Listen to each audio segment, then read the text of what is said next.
Also available from VSC. Help Liz get rid of the little buggers.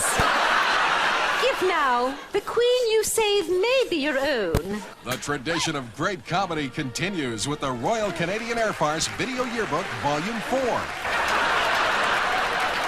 Tune in and turn on to their funniest trip yet. Nobody is safe when the Air Farce comes in for a laugh-filled landing. It's a one-hour assault on your funny bone. News on the hour. Sailor Video Yearbook Volume 4. Available now wherever great comedy is sold.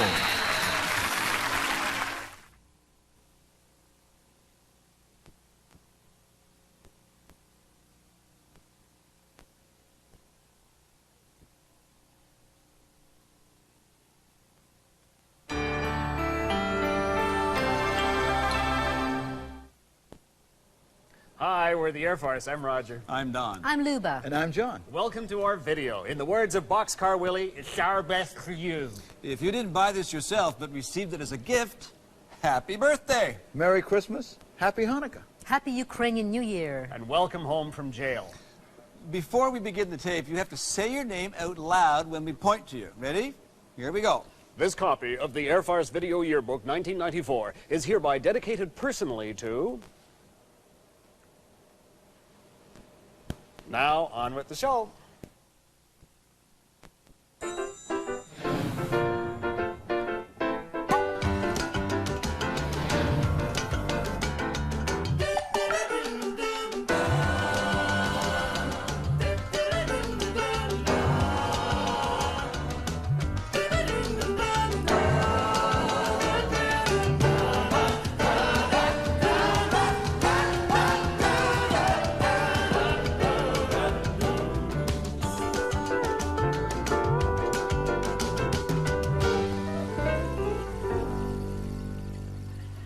Hi, I'm Orville. And I'm his irritating grandson, Gary. For years, you've enjoyed our delicious popping popcorn in a plastic jar that pops bigger and fluffier than normal popping popcorn. And our microwave popping popcorn in a pouch. Perfect popping popcorn. We've also proudly presented 5 fantastic fun flavors: cheddar cheese, creamy caramel, crunchy cashew, liver and onions, and Swiss mocha. Good. And not one of these flavors has caused brain damage in rats.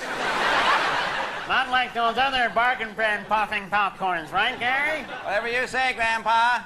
I love popcorn. And I'm waiting for the old guy to kick off so I can get my inheritance.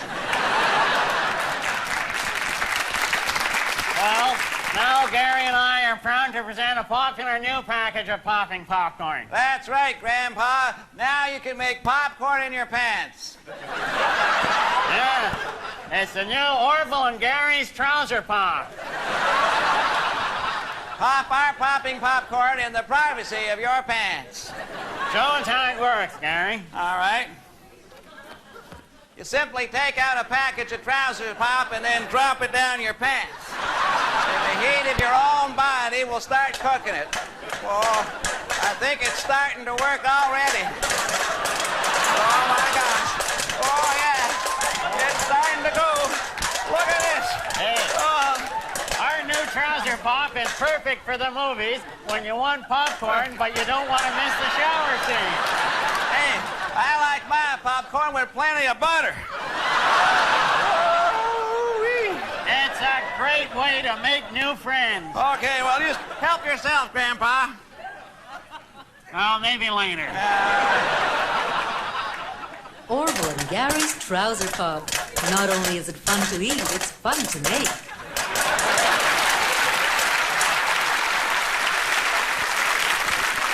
Speaker recognizes the member for Hamilton and the smog. Mr. Speaker, point of order. This government is dedicated to bringing integrity back to Canadian politics. It's time for Canadians to take the political system seriously. We must bring a new sense of respect to this institution. Re-establish the credibility that the previous administration lost. There's no room for frivolity, Mr. Speaker. In the past, the previous government tried to make me look like a fool. Well, those days are gone.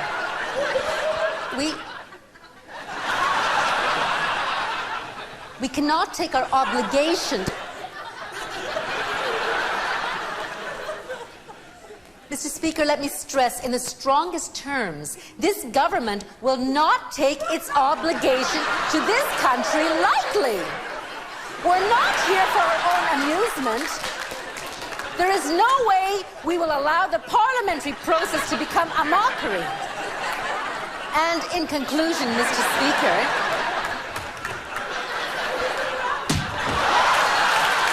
thank you.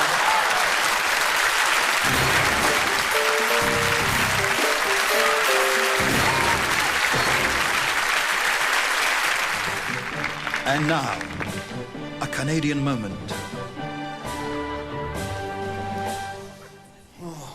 Man, is it cold? Oh, yeah, it is cold.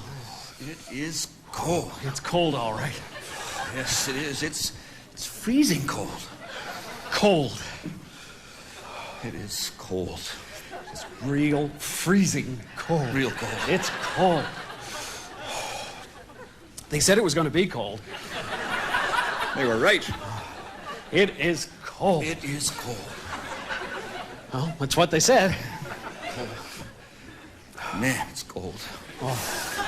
No doubt about it. It is cold. You can say that again. Hello? Aye. Cold enough for you? Oh, it's cold, all right. Oh, for sure. Got that right. It is cold. Oh, it is cold. It's cold, all right. Cold. It is. It is. Yeah. Man, is it cold? If I were looking for a word to describe what it is, that word would be cold. You're right. Oh, it is cold. Cold as it ever. You said it. Bus late again?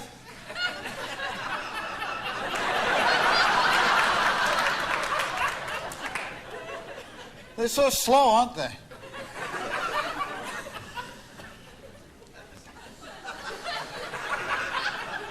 And it's so cold. Oh, yeah, is it ever cold? Coldest February on record. Oh, yeah. This has been a Canadian moment.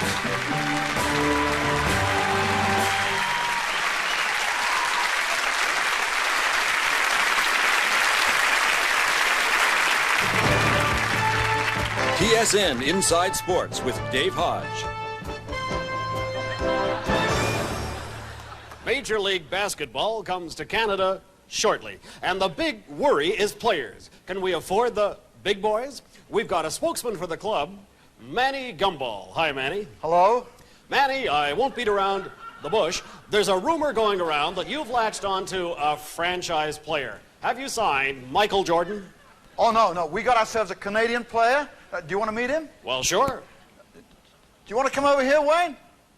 No? Oh, I'm sorry, he's shy. Well, that's okay. Now, Manny, tell me, when you start playing in the NBA, is it...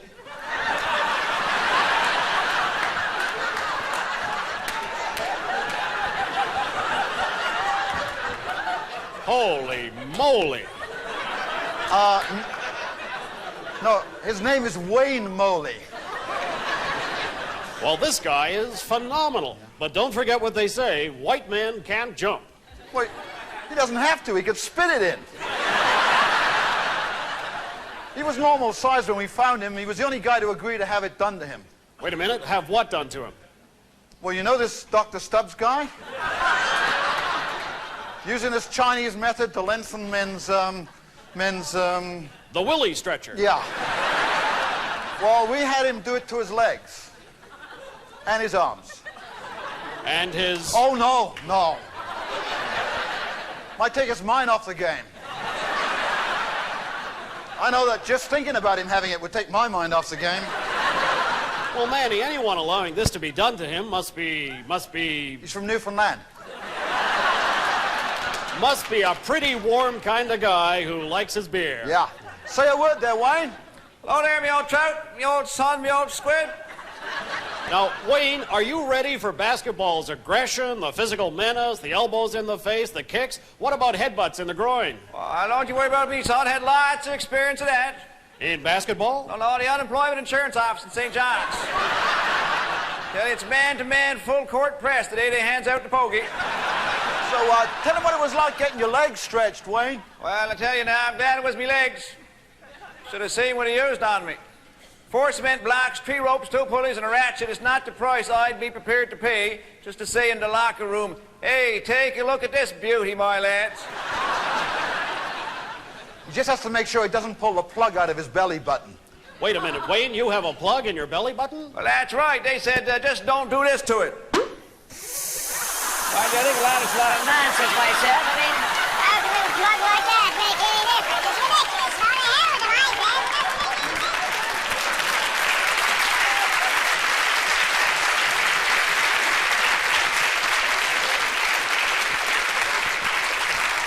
Well, I'm really worried now. I spent $3,000 on that Dr. Stubbs. That's what he charged to fix Wayne? No, that's what he charged to fix me.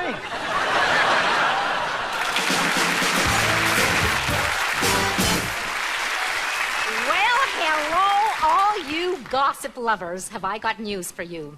Dateline Ottawa, Ontario. My spies tell me mega hunk Jag Baduria is forming a new political party. The New Liberal Conservative Reform Bloc. It'll combine the best of all parties. It'll promise you everything and give you nothing. Confirm or deny, the federal government has found a surefire way to eliminate the deficit. Turn it into a TV show, put it on Friday night, and CBC will cancel it. On a surprising note, Colombian coffee spokespersonality Juan Valdez was deported today for shoplifting coffee beans from an A&P supermarket. Though Juan must leave Canada, his 900-pound donkey is allowed to stay. Said a spokesman for the Immigration Department, he's not the biggest ass we've left in the country, but he's close.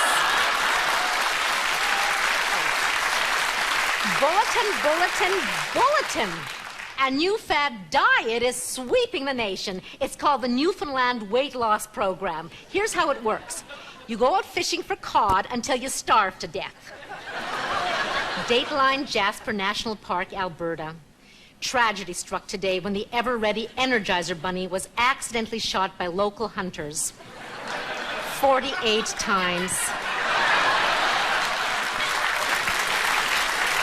Services were held on Tuesday and are still going and going and going and going. And finally, here's the rumor of the week. Singer Neil Young is not a natural soprano. We caught up with the Academy Award nominee working on his newest song, I Need One More Song for This Album. Here is that video. I need one more song.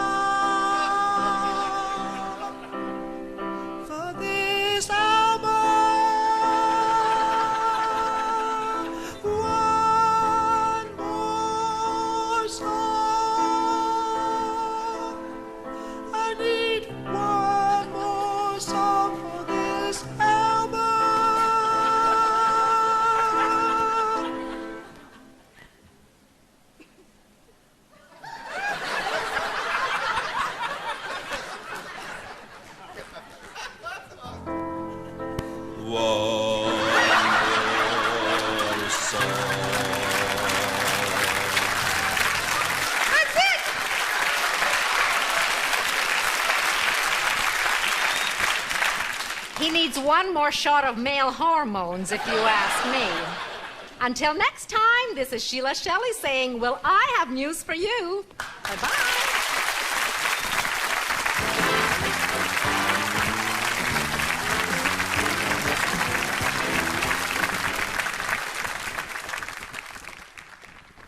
Okay, I'm Jean Chrétien, and you know, in this election, now is the time to take off the kidney glove.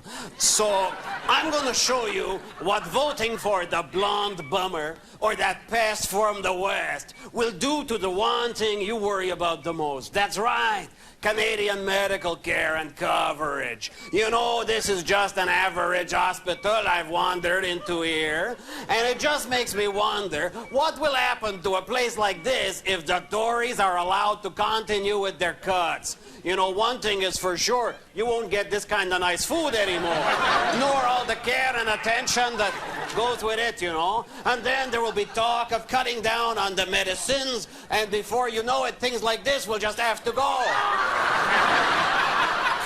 And you know, with no maintenance, all of this sophisticated electronic equipment, believe me, will start going on the fritz, you know. See what I mean? And that's not all, you know, because with the Tories, you can forget things like this nice heart monitor, you know? That's just bye-bye to that because it's too expensive. It's toast, it's history. And you know, it's not just the sophisticated stuff like that. There's other things too, like even the most basic things like this, you know? They gotta go. So this is Jean Chrétien saying, come on, Canada, put your foot down. Otherwise, the Tories will stay in power, and hospitals like this will just fold. So, on October 25, if you want the kind of medical attention that you think Canadians deserve, vote Jean Chrétien, vote Liberal.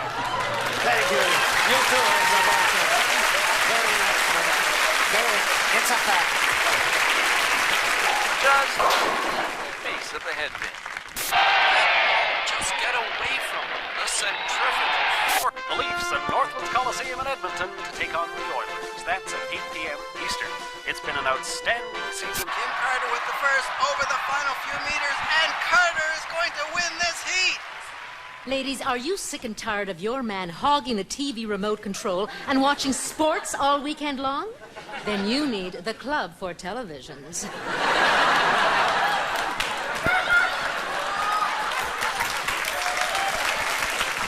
The Club for Televisions is like the Club for Cars, except it fits on your TV. Just clamp it on, and once it's on, it's impossible for anyone to change channels. Tune in your favorite show, put on the Club, and it's nothing but designing women all weekend long. No more sports in your house. The Club really works. And not only will your man leave the TV set alone, he may even do some of the housework. Get the Club today and never sit through another boring hockey game again. How's that kitchen floor coming, honey?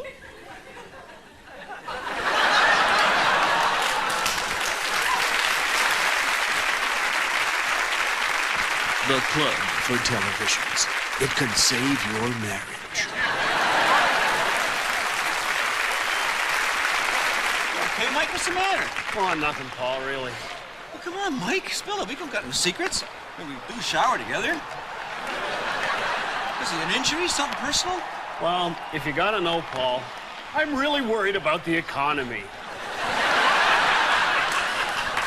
Huh? I mean, what if market globalization is the cause of our downward economic spiral? What are you talking about? Camera's on us.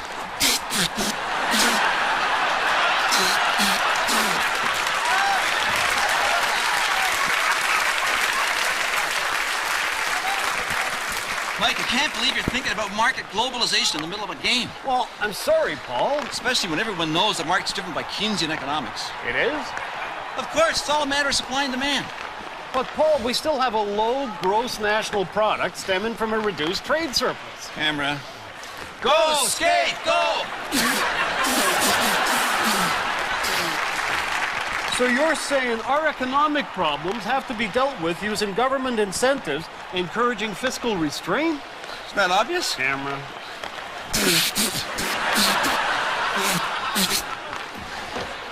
You see, Mike, the road to recovery means we must allow interest rates to determine the value of our dollar. Camera, you take this one, Paul.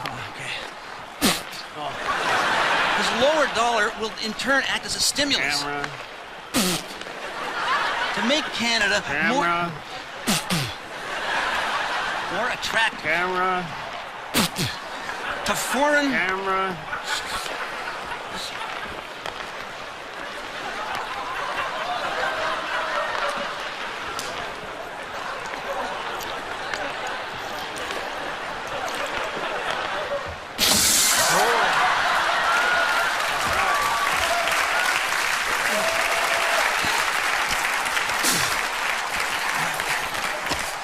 Gee, you know, no one ever explained the economy like that before. Well, the point is, you know, in these difficult times, we've all got to tighten our belts. Do without, lower our expectations. Right. So, Paul, is your contract up this year? Yeah, same as yours. So how low are your expectations going to be? Well, I want at least $6 million. Yeah, same here. Yeah. Go, skate! Go!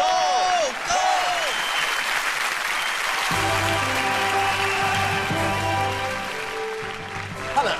This is BBC World Service. I'm Tarquin Newton-Figg. Things have been happening in Canada. New Prime Minister Jean Chrétien, one of 19 children, admitted today his parents misread the Bible and were going for 70.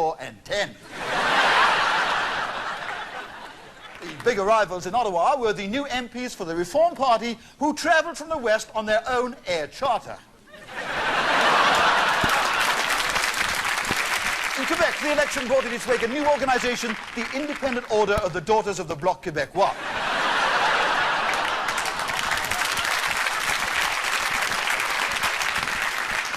Pictured in Hull, Quebec, they're seen preparing to run cross-border duty-free shopping trips into Canada. Edmonton Oilers owner Peter Pocklington, who has been in conflict with the city over the arena, said today, the Oilers will stay in Edmonton over my dead body. His offer was unanimously accepted by an enthusiastic city.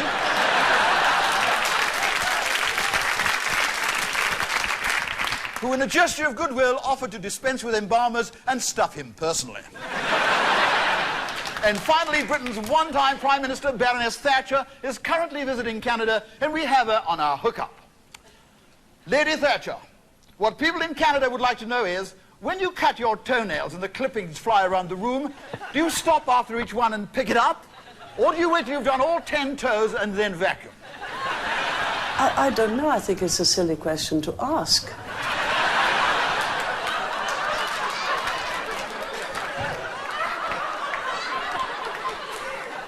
All right, one rumoured story you didn't deal with in your book. The time President Reagan cornered you in a broom closet at the Oval Office and said to you, just for once, would you do it without wearing your usual rubber suit and a chicken mask? He was suggesting that I compromise when I was not prepared to compromise, and I said no. Well, I'm glad we cleared that up. On behalf of Canadians, I've been asked to thank you for bringing your insufferably patronising arrogance to the colonies and talking to interviewers like they're brainless piles of dog doo-doo.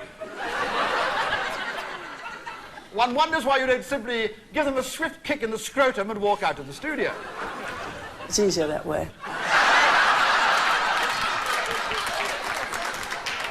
Well, that's it from the BBC World Service. We'll be back at 6 a.m. GMT with a report on a subject that's of worldwide interest.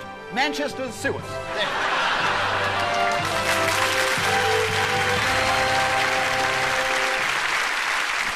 Hello, I'm Lorena Bobbitt, wife, woman, and amateur whittler.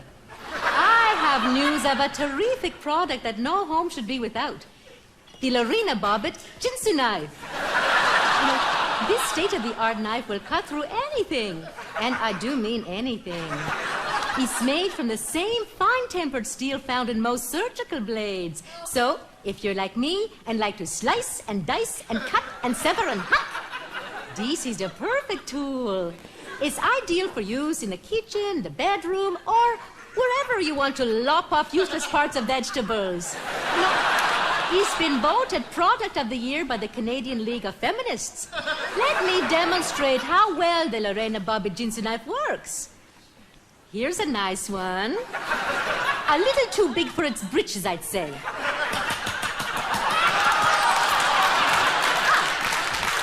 That's much better. What else can we cut up? Now, you see how easily you can slice off the outer skin? Huh?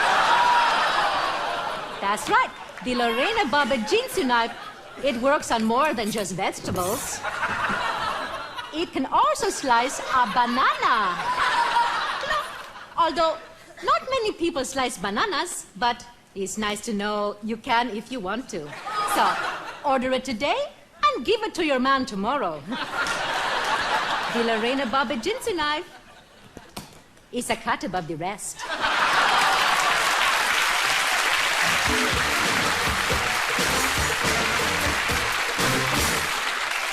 Hello.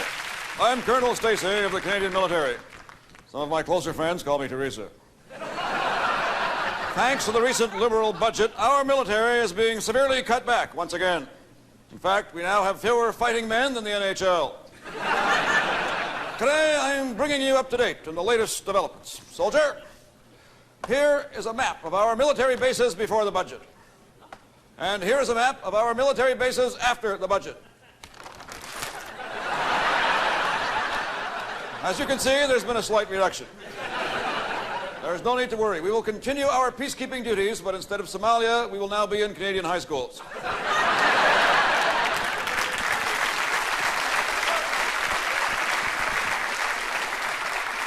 Our military personnel of 84,000 has been reduced to, well, it's just the two of us here. But we have been instructed to gain weight, so it'll look like there are more of us. Soldier, tell us your daily duties. At 0500 hours, I come into the barracks, wake myself up. Then I put myself through morning calisthenics, brief myself on recent troop movements. Then I stand in a state of readiness until I relieve myself from my shift, sir. Now that we have no bases, no personnel, and no equipment, you might think we'd be at a disadvantage. Not true. We have developed a new super weapon that more than compensates for other shortcomings. I'm talking, of course, about the chicken cannon. Soldier, this is the weapon of the future. Let's say there is trouble in Bosnia. We utilize the chicken cannon. Present chicken. Load chicken.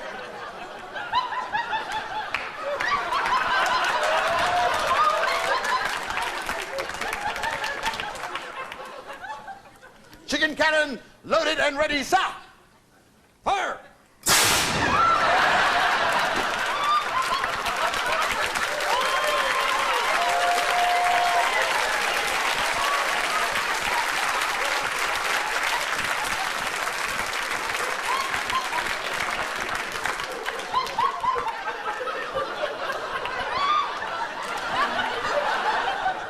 Bullseye! Not only does this weapon scare the hell out of people, it can earn us extra money by delivering barbecue chicken. Chicken cannon will also be instrumental in defending our East Coast against foreign fishing. But it will take more repulsive ammunition.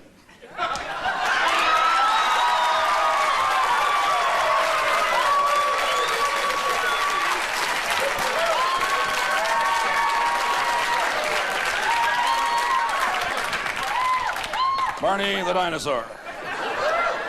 Barney is placed in the chicken cannon and aimed at the foreign trawler.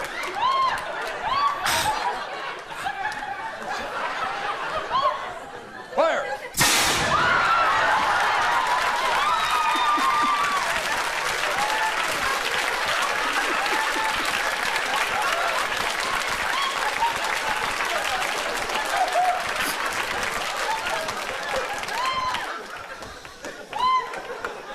I hate that purple flea bag.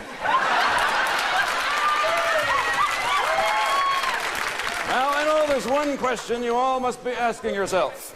What if Canada is ever invaded by Robert Goulet? For this likelihood, we use coleslaw.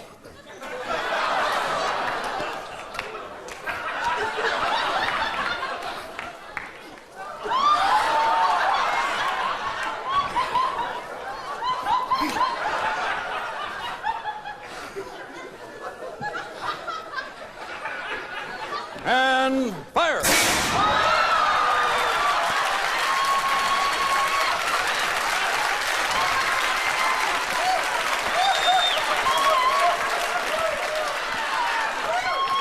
So, in spite of government cutbacks, the chicken cannon will keep this country safe. The Canadian military. Now it's a few good men and a hell of a lot of good chickens.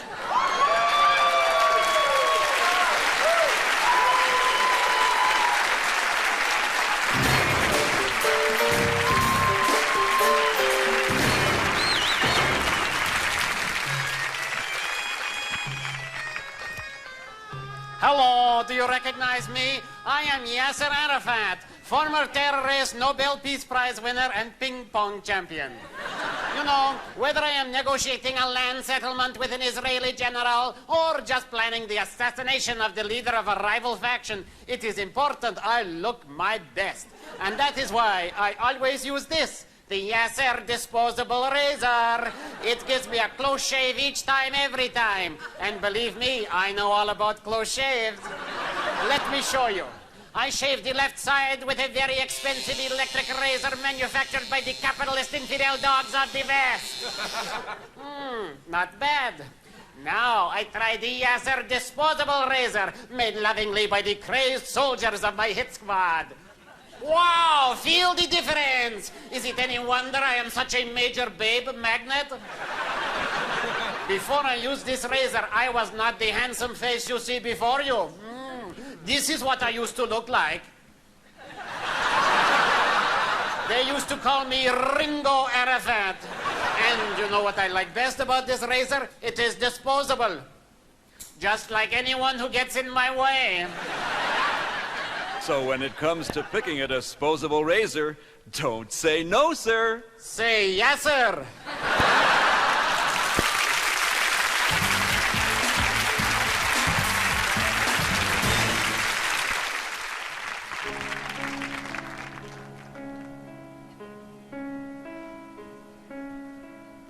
We had a good upper-class Canadian marriage, Hermione and I. We would ski in Whistler, take in the ballet in Winnipeg, see the plays at Stratford. Mind you, it did make for a long day. We were on nodding terms with Pierre Burton. We would say, well, hello, Pierre, over here. And he would nod. Margaret Atwood used to come over for coffee, until she discovered our tabby was a tomcat. It all changed the day Hermione said to me, Bunnykins, I'm going to take up curling. I said, Rose Petal, you know my views on this. I have the new age sensibility. What you do with your body is your concern. Just don't use hot tongs too frequently or it could make you bald. No, silly, she said, the sport of curling, where you launch these enormous rocks down a sheet of ice and then make noises like you've just sat on a hot stove. I didn't see her for a few weeks. Then one day she ordered a 26-foot-long table for the dining room. She would sit at one end with the food and the condiments, and I at the other, and I would say, an hors d'oeuvre, please, dear. And with deliberate aim, she would slide the plate down the table and then follow it up with a hand brush and sweep in front of it with shouts of, come around, come around.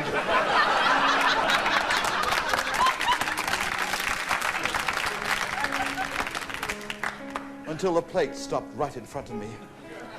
Curling was taking over our lives. That I could put up with. But when it came to that most treasured moment between a married couple, on the last Friday of the month, except Lent, I knew she had changed. I, who was used to hearing her say, oh, you are a naughty Bunnykins, or time for the choo-choo train, froze as the cry rang through the house, whoa, whoa, whoa, whoa, whoa. Once frozen bewilderment only to be shattered but seconds later by an even louder exhortation to hurry, hurry, hurry, hurry, hurry.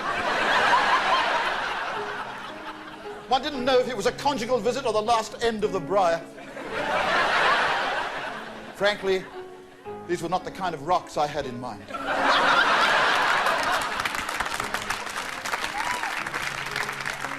I took counseling, but it was no good. I can be overtaken by the most amorous emotions, only to have them evaporate the second I see a broom. It was the end of the marriage, of course. The only time I see her now is when she's playing in the Tournament of Hearts. I sit in front of the TV, remembering the past, alongside Tabby. Now he's a cat who can empathize with my plight. I made sure of that. I got him fixed.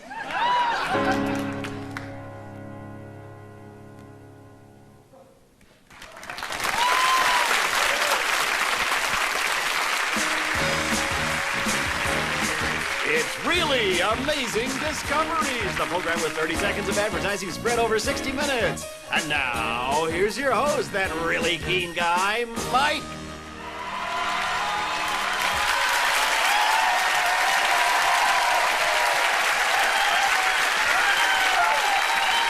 All right, let's bring out my first guest, Ms. Margot Lamont.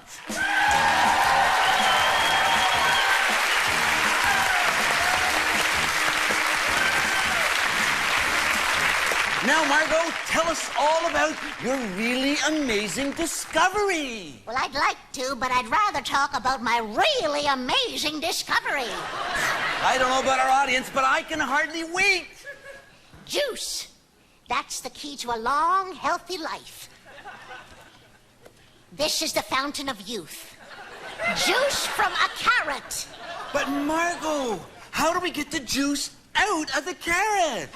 Do we squeeze it? Or maybe we can hit it with a hammer. You don't get out much, do you? Gee, if only we had a way to get the juice out without the mess. Well, we do now with my incredible Juice Meister. What, Juice Meister? Wow, what a really amazing discovery! Show us how the Juice Meister works. Now you put the carrot in. Turn it on.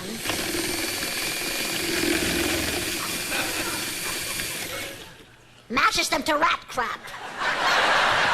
It's fantastic. Let's taste it. Not so fast. Let's add a little flavor. Okay. Now some tomato. A hamburger. Yep. And a squid.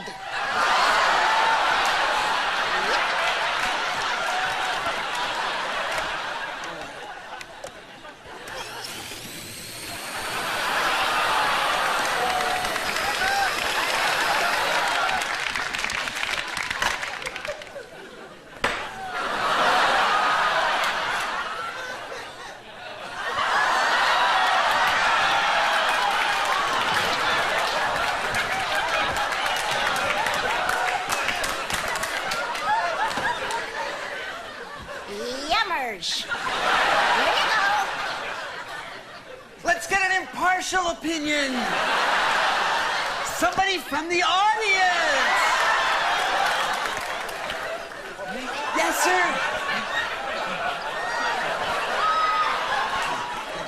Try it, try it.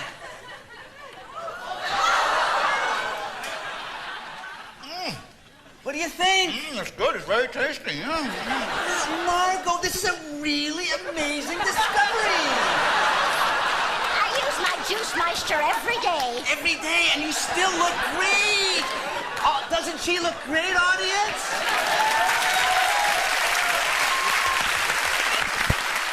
And just how old are you, Margot? 26. I never would have guessed. Well, that's all for really amazing discoveries. You're really starting to get on my nerves.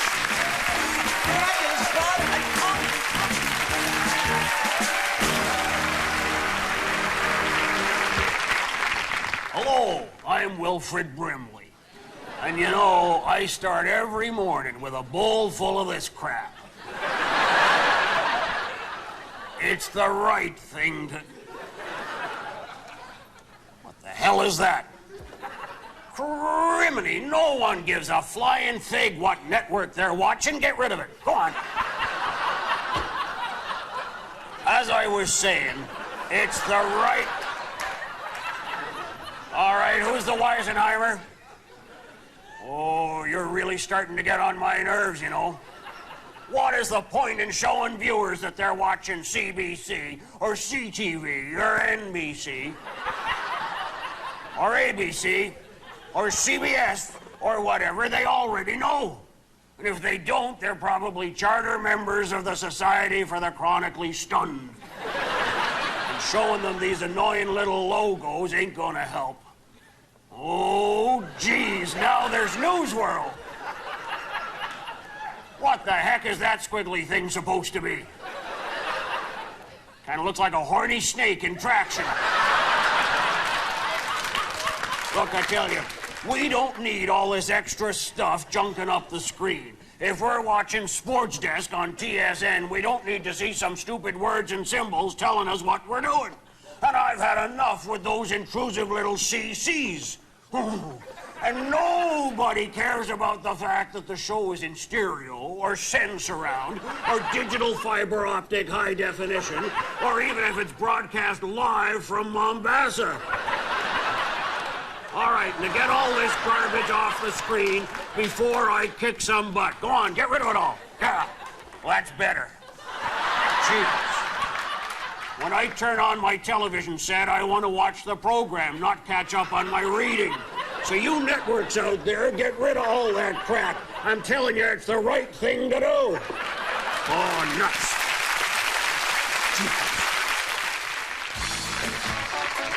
It's Sex with Sue, the informative cable television phone-in show that deals with adult topics in the way networks would never allow.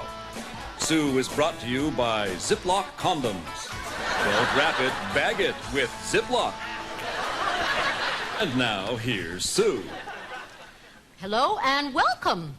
And first to Chris in Vancouver. Now, when I said you should try many different positions, I didn't mean all at once. I hope you're out of traction soon. Now, let's go to the phones. To Truro, Nova Scotia. Hello, Sex with Sue. What's your question? How are you doing, Sue? Pretty good. Okay. Edmonton, Alberta. What, is this Sue? Yes, it is. Okay, next caller. Brandon, Manitoba. Sex with Sue. So, I need your advice. Recently, my wife and I were vacationing in the Bahamas, and we used the hot tub a lot, and once we got pretty frisky. Thanks for your call.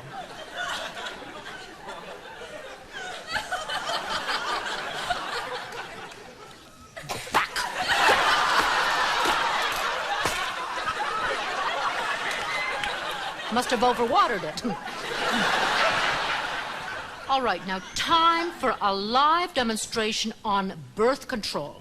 Now, this is a serious topic and must be discussed in a mature manner.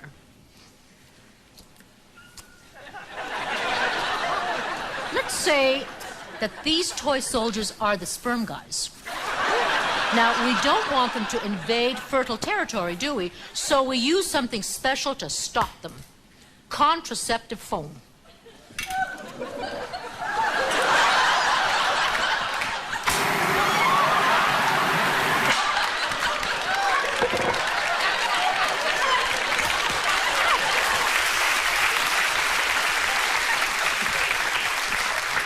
That took care of the little buggers.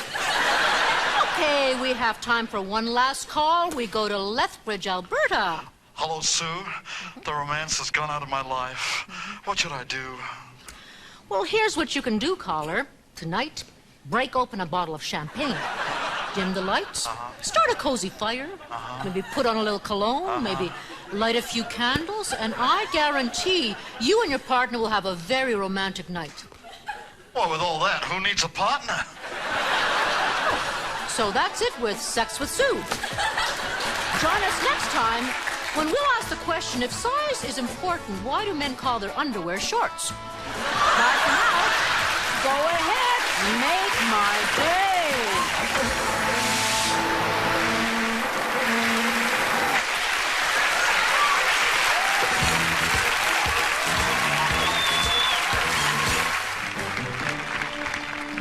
And now, a Canadian moment. See, you're reading the Financial Post there, Al. Yep, the National Enquirer of the business world. You betcha. You got that right. So, Charlie, what do you think of our Olympic hockey team? Should have won the gold. You got that right. You betcha. They both should have got a gold. It should have been a tie. You betcha. So you think the Leafs should have traded for Nedved? You got that right. But who are you going to give up? You're not going to give up Gilmore. You're not going to give up Wendell. You're not going to give up Andrew Chuck. You got that right. You betcha.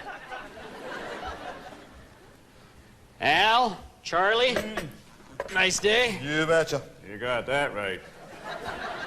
We were just talking about the Leafs trading for Nedved. Yep. Oh, yeah, oh, yeah, oh, yeah. But who are you going to give up? Well, you're not going to give up Gilmore.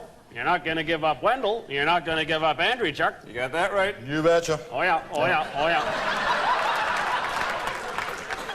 Hey, what do you think about Alan Eagleson getting indicted? He could go to jail for 100 years. I guess he won't need his pension then. You can give it to Gordie Howe.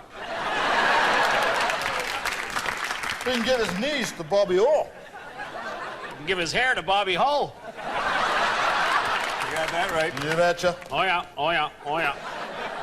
I was reading how Kretkin's going to get tough with foreign fishing trawlers. Says he's going to use the Navy. Gee, I don't think the Navy's going to catch much fish. You betcha. Oh, yeah, oh, yeah, oh, yeah. Gretchen is sure making it harder to get unemployment insurance. Yeah, now to collect Pogie, you got to get laid off from 2 jobs. You got that right. You betcha. Oh, yeah, oh, yeah, oh, yeah. I hear the American doctor Kevorkian, he's come up with a legal way to treat his patients. Oh, yeah? How? Just tells them to move up to Canada and they'll be taxed to death. You got that right. You betcha. Oh, yeah, oh, yeah, oh, yeah. Hey, what do you think about Mulrooney saying he could have won the last election if he'd given it a shot? If he'd have given it a shot, 26 million Canadians would have taken a shot at him. You betcha. Oh, yeah, oh, yeah, oh, yeah. You want to know what the real problem with this country is?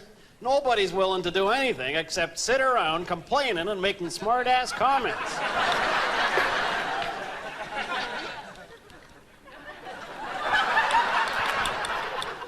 You got that right. You betcha. Oh, yeah, oh, yeah, oh, yeah.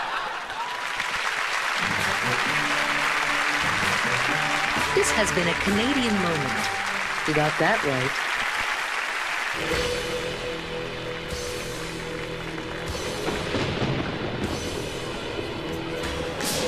History has shown the strong survive by crushing the weak, then drinking beer to celebrate. This lesson is not lost in the age of ice brewing. Now there is a new ice beer, one that goes far beyond maximum. It's Ice Beer, the next generation. Ice Beer, the next generation is better than all the other wimp beers because it's 100% alcohol.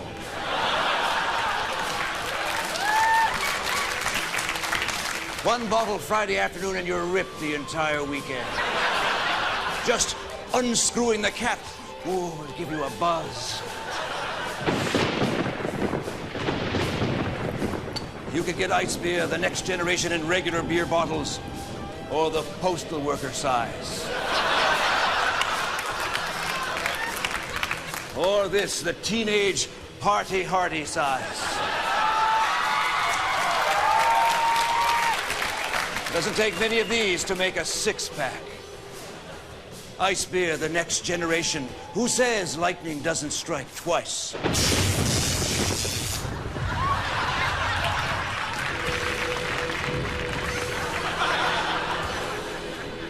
Ice Beer, the next generation. It's the official beer of long-haired weird guys who hang around on cliff sides during lightning storms for no apparent reason. Oh, that last one went right to my head.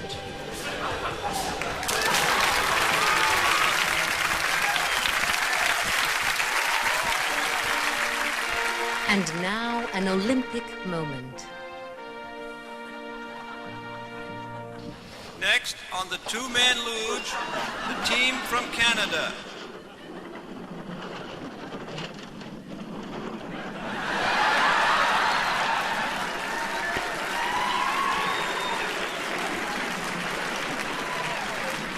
Hey, that's a good start, Serge. Oh, yeah, the track sure is fast today. Yeah. What's the turn?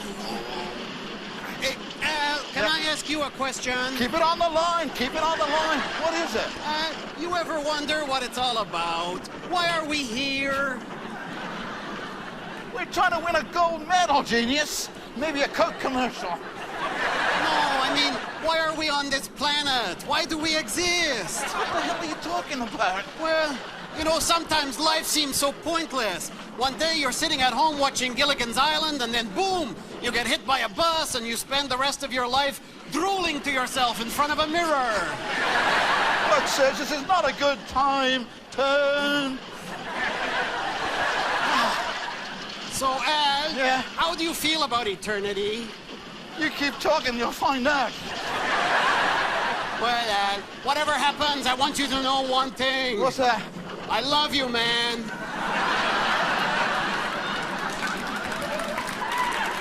Well, yeah, I like you too. No. I mean, I really love you, man. There is something about one guy lying on top of another, hurtling down a tunnel of ice at 200 kilometers an hour that brings two people close together, you know? So, Al, how do you feel about me? Oh, Serge, believe me, you don't want to know. Yes, I do.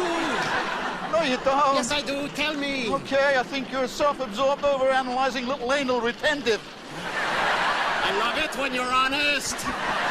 Can we concentrate on the race? Is there someone else? Are you seeing another luger? No, of course not. Oh, good. I feel much better now. Good. Now, will you just steer? Me steer? I thought you were steering. I thought you were steering.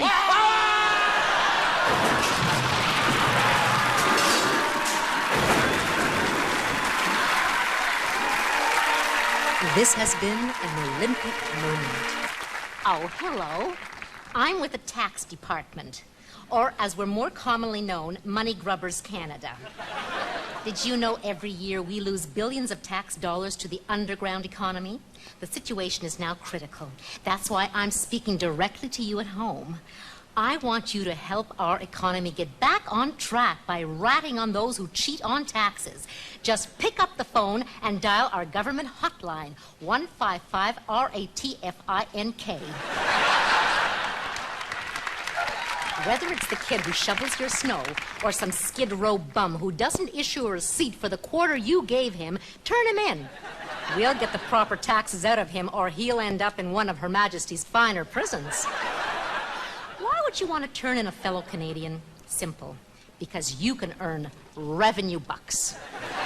For every $100 we get from a person you turned in, we'll give you a crisp $1 revenue buck.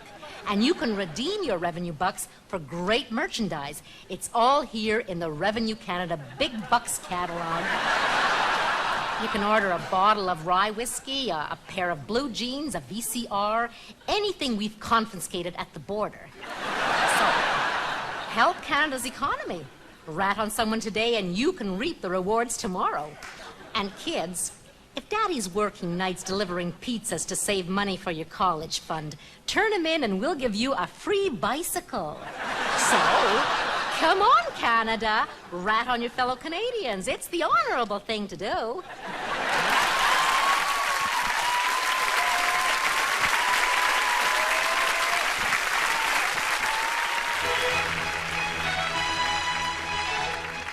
Hello, music lovers. Costes Carradas here for Classics. The people that brought you the hit recording Bare Naked Ladies in Guelph. Now we have another exciting offer. In honor of the Juno Awards, what better way to celebrate than with Canada's singing poet laureate, Leonard Cohen, doing what he does best, brooding. Yes, it's Leonard Cohen sings depressing songs for a cold, dark and dreary night.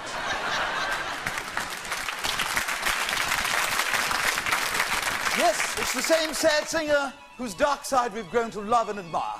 Order now and get this soon-to-be classic afternoon tea.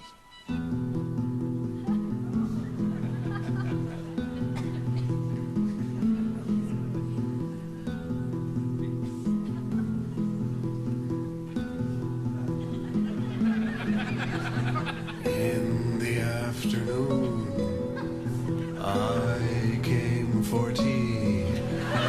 I poured boiling water on my heart and scalded my love for emptiness, meaninglessness, hopelessness, and the depths of my despair. What an uplifting tune. But there's more. You also get this toe-tapping favorite. It's cold and it's dark. I'm lost in the shadowy fog. The footsteps in the storm drain echo that you're leaving. My soul has gone blind. Let's celebrate. Yes, it's Leonard's The Party Song. Now, doesn't it make you want to jump up and dance? This wonderful collection of songs will liven up any wake. Order now. You'll also get Leonard's touching tribute to a close relative.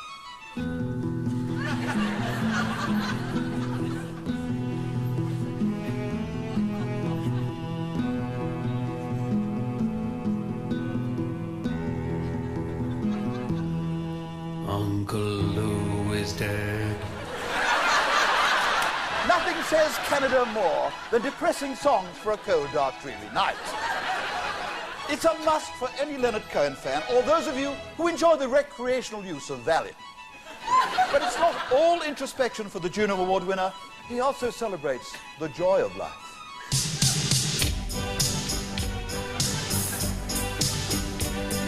A mother, a child, the flower, the sunshine. I hate them, I hate them, I hate them, I hate them, I hate them, I hate them, I hate them. A knowing smile, a soft caress, a warm embrace, a lasting kiss. I hate them, I hate them, I hate them. I hate them. I hate them.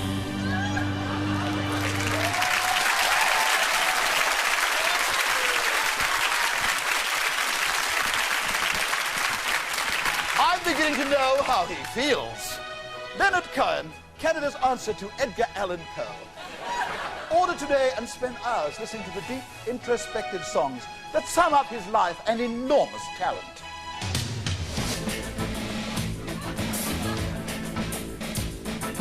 This new song is so depressing. I can't believe I'm singing it. The lyrics and the melody are downers to the nth degree. I can't believe I'm singing it. An empty void of black despair is my friend. I can't believe I'm singing this. I can't believe I'm singing this.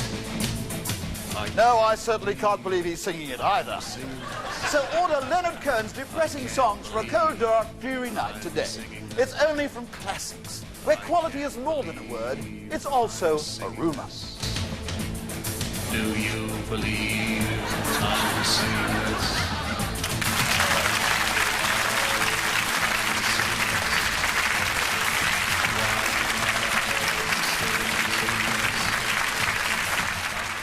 Have you ever been so depressed that you've decided to end it all by sticking your head in the oven, only to discover that you'd forgotten to pay the gas bill? Hi, I'm Sven Robinson, Member of Parliament for Burnaby Kingsway. For too long, suicide has been a privilege available only to a select group of people, primarily those who want to kill themselves. I firmly believe all people should be able to do away with themselves regardless of whether or not they want to do it.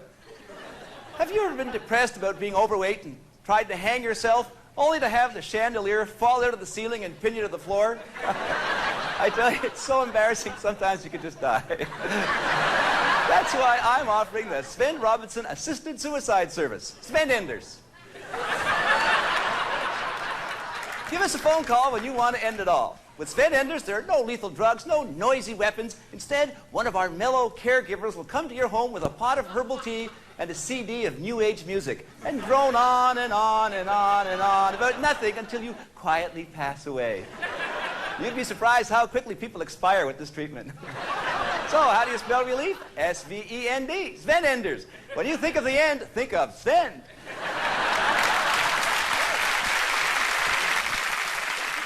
Just my luck. A tax audit and I get a woman auditor. And I know the type. A workaholic feminist. Probably keeps hamsters so she can give them vasectomies. Wait till she sees those deductions, and particularly the magazines.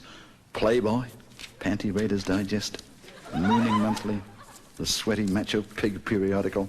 Hey, I hope she doesn't get the impression I'm not a normal guy. Would she go for the business entertainment expenses, though? Or is 285 massages in a year too much?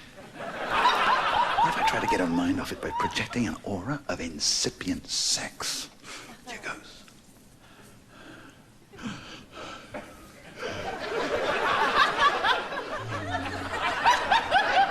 Good. But at least now I know where her G-spot is. She's onto me, I know she's onto me.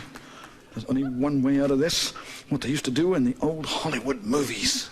Go for it.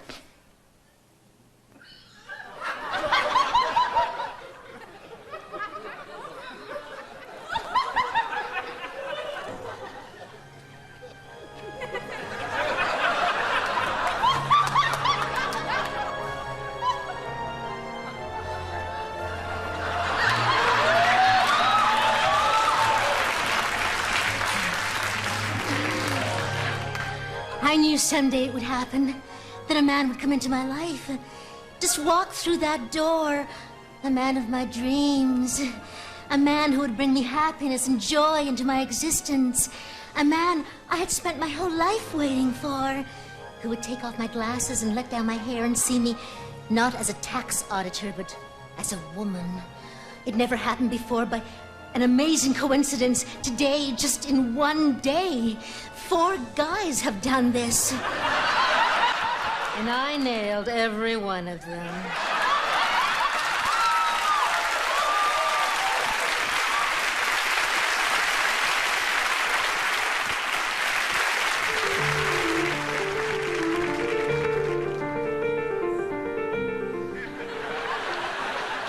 I enjoy the outdoors, paddling on the water instead of walking on it.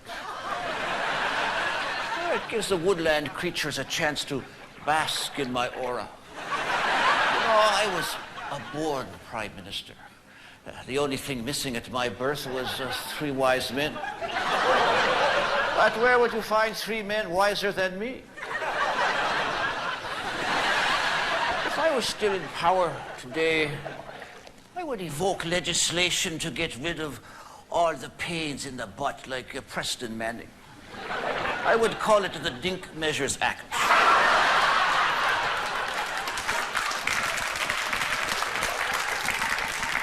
And concerning this goods and services tax, you know, in Canada, the only GST that's needed is God's son, Trudeau.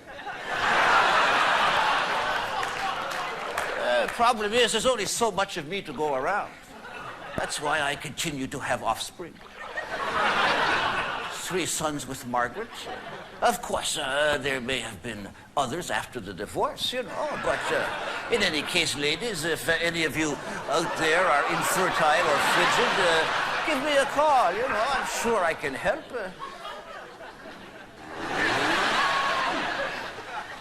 But if I had to choose my proudest moment, it would be patriating the Constitution. Everyone signed it, well, except René Lévesque, but I hold no grudge. Look where he is today. You know, there was only one person I ever met who I was in awe of. That was Mao Zedong, the Chinese leader. Of course, when I met him, he was well past his prime.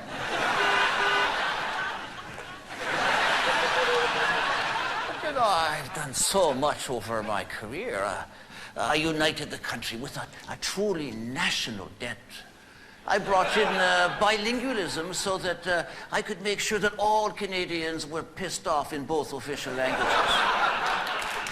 I brought prosperity to Canadians. I brought Canada to the world stage.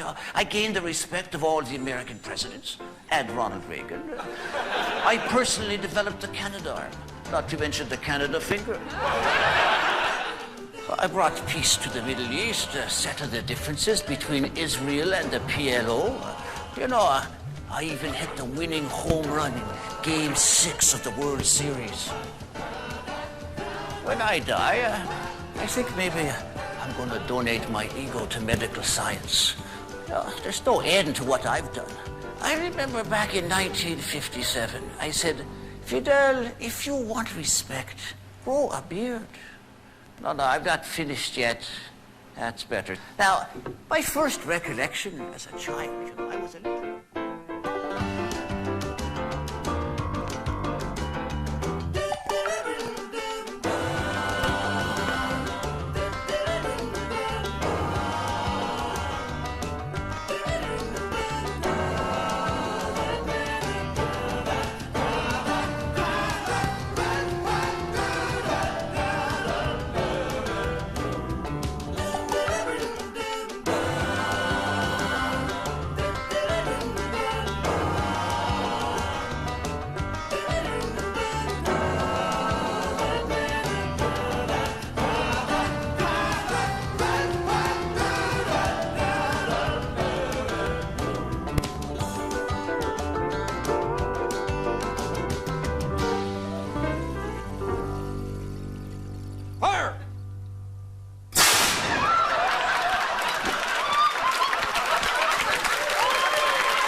Well, that's it. Did you like it? We'll make a new one next year. And all the jokes will be different. Well, most of them anyway. There's only one thing left to do now. Push rewind. Well, if you're going to take your time about it, we're leaving.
It has been said they are the three greatest tenors of all time, and they are the ones who have said it.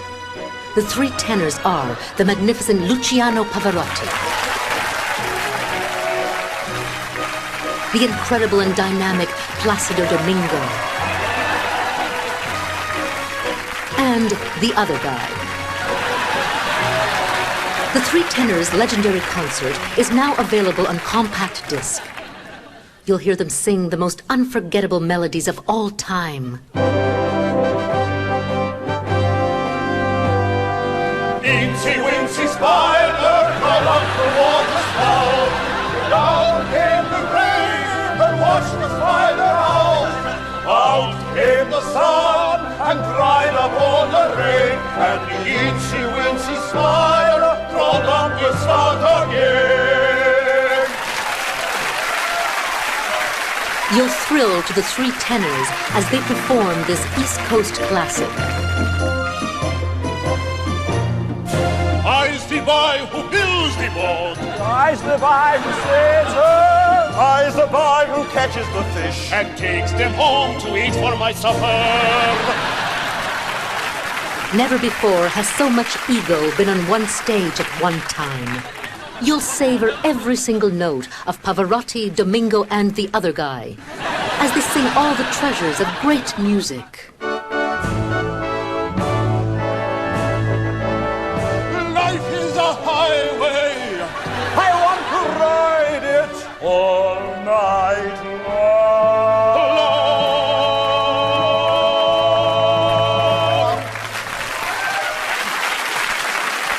The Three Tenors, more music than should be legal. Louie, Louie, go, baby, me gotta go. Louie, Louie, oh, baby, me gotta go. The Three Tenors. Order today and get your special 25 CD box set. That's 1 CD of singing and 24 of bowing. Are you confused about which company to use for your long-distance calls? Are you fed up with your phone company? Maybe it's time you switch to a more efficient, less expensive, reliable service. Maybe it's time you switch to Stan's Long Distance Company. Stan's Long Distance offers you something no other company can match. Personal service by me, Stan. If you notice the subtle commercials your phone company is running to get your long-distance business back, just watch. Please come back. We are sorry we gave you such lousy service. We figured we'd always be a monopoly. Please, please come back. Please. You thought Candace Bergen was annoying. Not a little, a lot.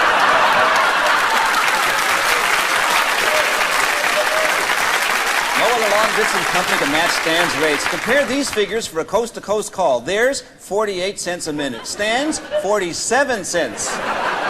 So if you talk for only 1,000 hours a month, you can save $10.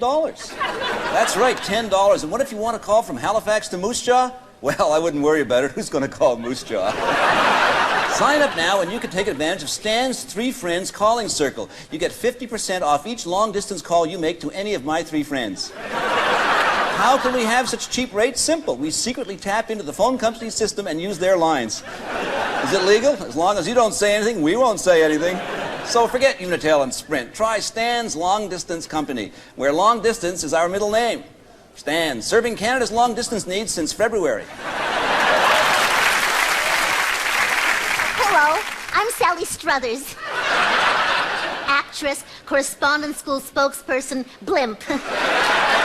I'd like to talk to you about job opportunities available today. Listen to some of these exciting careers. Accountant, bookkeeper, janitor, guy who looks important but no one knows what he does. Office manager, systems analyst, building maintenance engineer, ferry boat captain, yes man, executive water cooler bottle replacement engineer, finance minister, window washer, handsome guy who chats up all the women in the office, legal aide, assistant elevator operator supervisor, apprentice mechanic, nephew of the boss, paperclip counter, part-time transportation specialist, junior clerk who annoys people and puts you on hold, computer programmer, room receptionist who doesn't give a damn, chicken sector, soft drink vending machine repairman. These are all exciting professions, and wouldn't you like one of them? Well, forget it. After Canada's next budget, these civil service jobs are gone.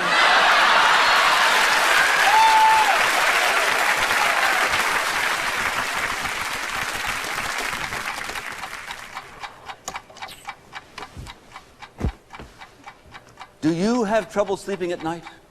Is it difficult to unwind from the tensions of the day? Are you afraid to take drugs that may leave you drowsy in the morning? Then you need the all-natural sleep inducer. You need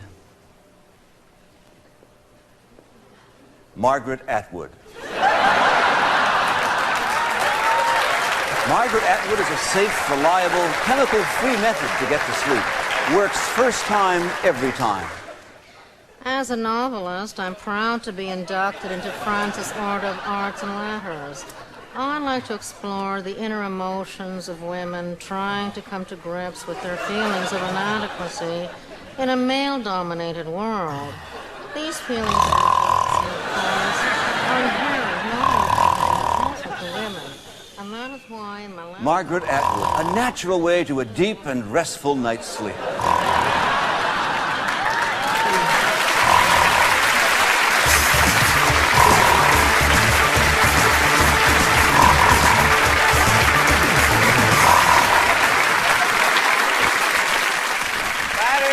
Rent a ladder. Ladder for rent. Ladder rental. Ladder. Rent a ladder, sir? What? Rent a ladder? Well, now I have heard it all. Rent a ladder in a men's washroom. This is a true indication of what this country has come to. A country that once made products for the entire world is slowly slipping into a total service economy. People who once earned $20 an hour in the manufacturing industries that have now all moved to Mexico. What are they doing now? Flipping burgers for $6 an hour and all they can steal. Are we all going to end up providing services to each other? Nobody creating new wealth? And of all the unnecessary services I've ever heard of, renting ladders in a washroom has got to be right at the bottom of the list. Out of my way while I use the toilet.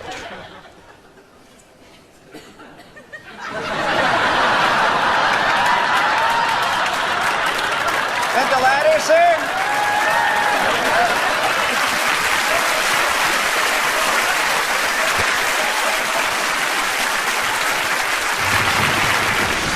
New from Parker's Brothers. 7. 1, 2, 3, 4, 5, 6, 7. Okay, I'm ready to solve the crime. I think Colonel Mustard helped O.J. do it in the ballroom with a candlestick. It's the exciting new board game, O.J. Clue.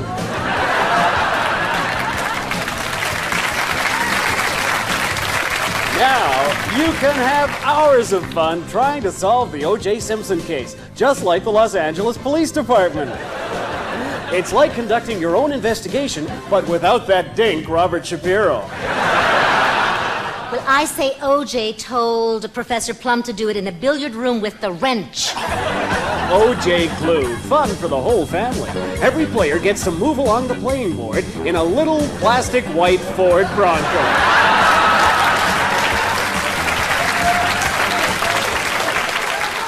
6, 7, 8.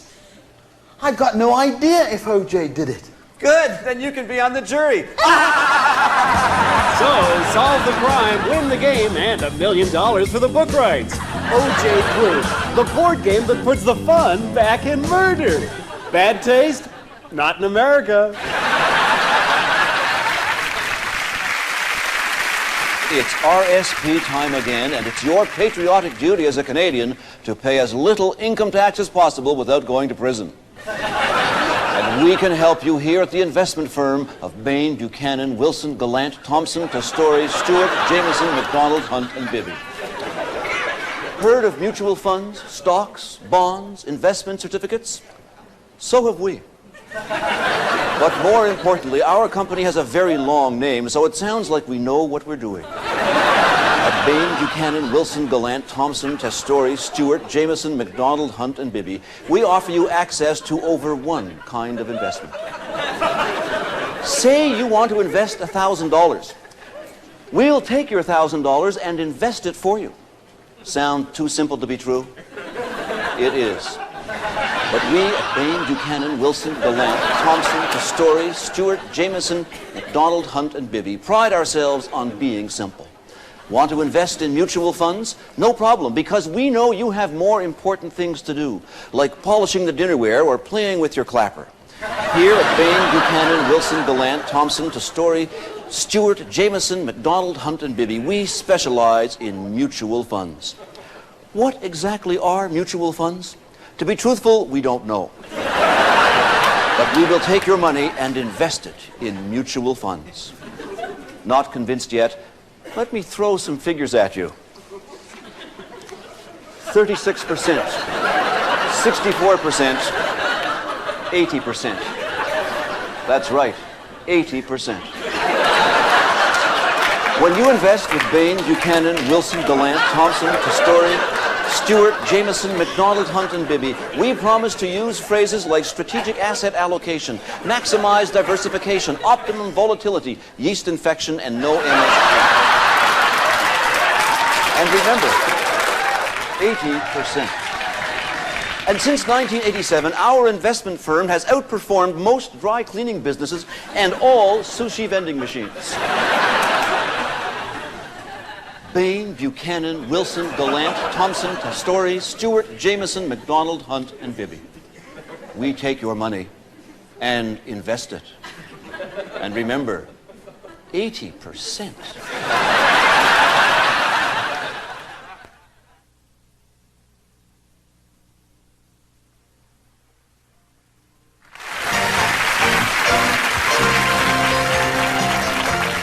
Friday night on Rita and Friends, it's a change of pace as Rita McNeil sings more songs from the East Coast.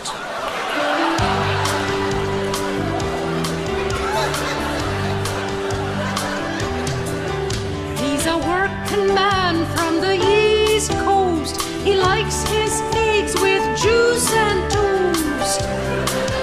He's a working guy, a working dude. He works in his clothes, he works in the nude. Don't miss Rita and Friends, the show that features Rita and any East Coast singer who can carry a tune. This week, Rita introduces a brand new song.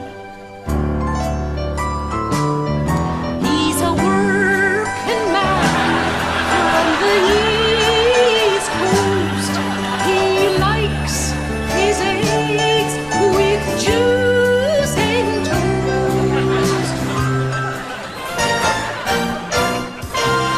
Tune in to this special edition of Rita and Friends this week because after Rita sings, she reads cue cards introducing other singers who sing. It's 1 hour and 123 songs, all about life on the East Coast. He's a working man from the East Coast. He likes his eggs with juice and toast. This week, Rita does more than sing songs. She also tap dances.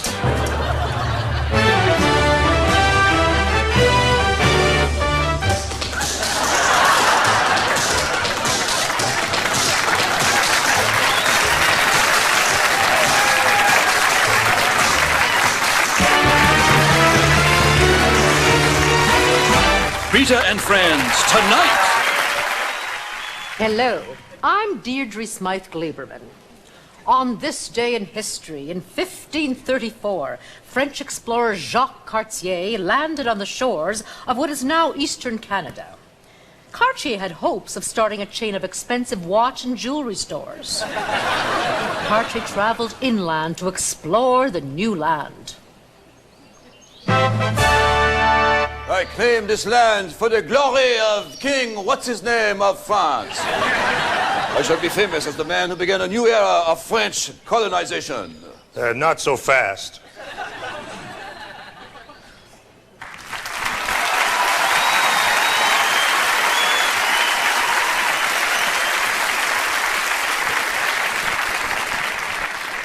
Who are you?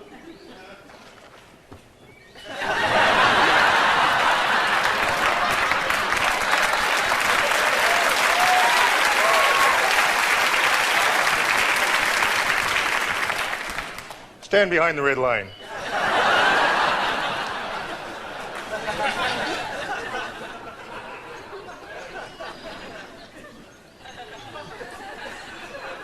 Next. What is the meaning of this delay? I am here to discover Canada. Well, you're only about 10,000 years too late, friend. Say, you look familiar. Were you in that movie Dances with Wolves? Yes, I was. What is your name? Kevin Costner.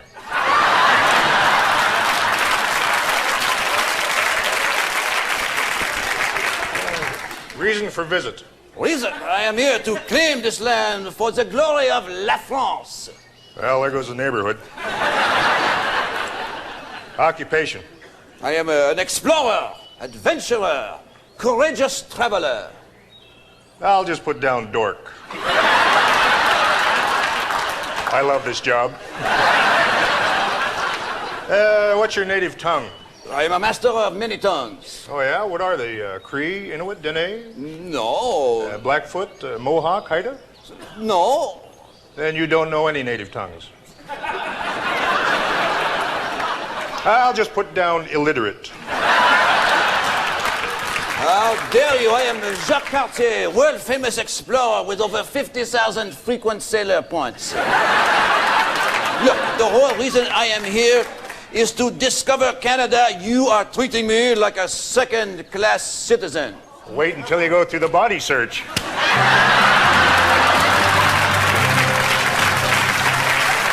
Here's the man who puts the stuffing in Get Stuffed. Jock McBile.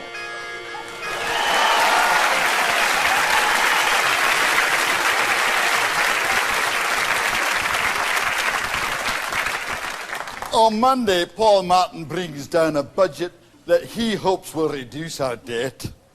Forget it, Paul. The only way we can cover our national debt is for everybody in Canada to die tomorrow and leave their RRSPs to the government. We'll get the government out of a hole, even if it will put us down one. Now, how do we get into this state? Well, Jock's going to tell you. Our story opens in 1968. We got a bachelor prime minister, draft bearers 25 cents, and the national debt is about 17 billion. At that point, if we all chipped in $800 a head, we could have nipped that in the bud. Now, by 1973, it's more than doubled to 40 billion. And a few have started to point this out, but Trudeau's not taking that lying down. This is what I call the politics of fear, the conservative politics. We're heading for the hungry 30s. You know, why say that? Well, maybe because it was true. Only we'd be calling them the hungry 90s. Now, in 5 years, the debt has jumped 50% to 60 billion. And then in 1979, a saviour appears. Now, let's see what he has to say on the deficit he has in mind. It will be a different kind of deficit. It'll be a stimulative deficit that will cause people to go out and do things.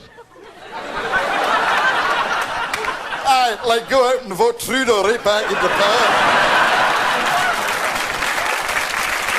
Now, when Trudeau comes back, he starts making all the right noises. But I realize that these new policies must not be financed by increased government spending. Oh, great. Good planning, lad. We shall be proposing reductions in both our expenditures and in our taxes. Oh, a way to go! The rule of the government will be deliver more for less. Fantastic! Especially from the man who took the debt from 17 billion to 170 billion. What an incredible distance we've traveled together.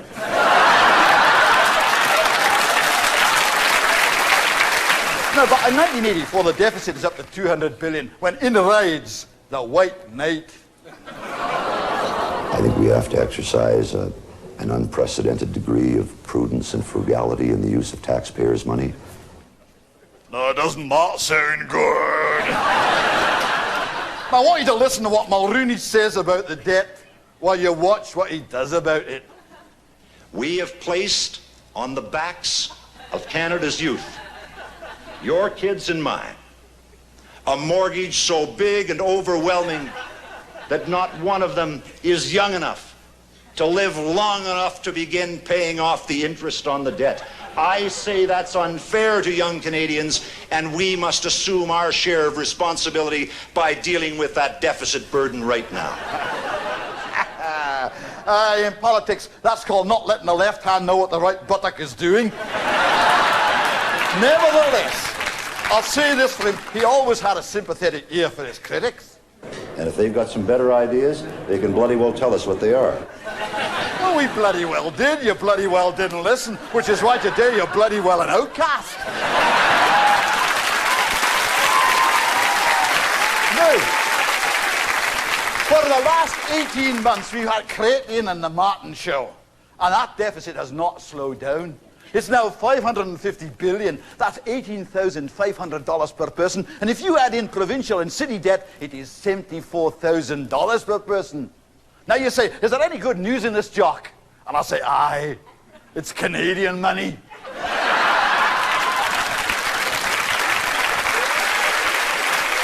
You summoned me, Holy Father? Cardinal, I no longer want to be known as an old-fashioned pope who has lost touch with his followers. I want to be seen as a swinging hepcat. Did you say hubcap or hepcat? Well, what is it you call the young people of today? Well, usually unemployed. Your Holiness, it is a time to make some changes in the church, like a liberalizing of birth control. Are you cuckoo nuts crazy? Why not go all away and accept a woman priest. Well, what other changes are you talking about? Accepting homosexuals into the church. We have been doing that for years. Of course. We just don't admit it publicly. Holy Father, you gotta step into the 1990s. Oh, yes. Well, you know, the medium of television is very popular today. I can take my message directly to the people.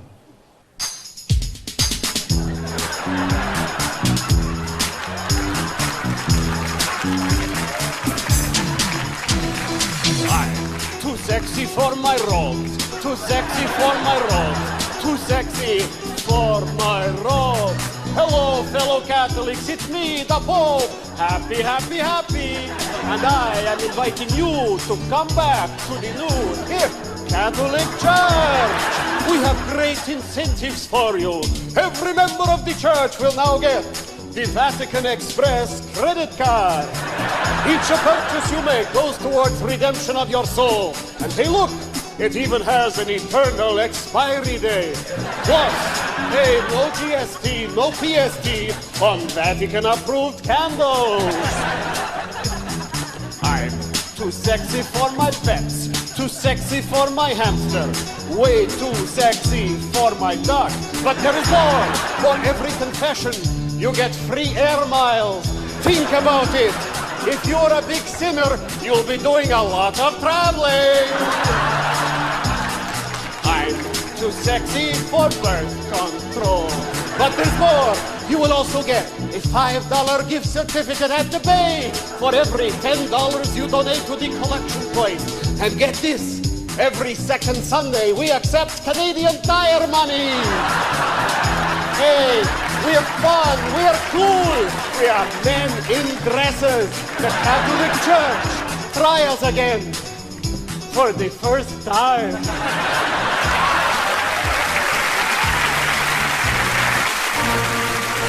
And now, a special address from Her Majesty the Queen.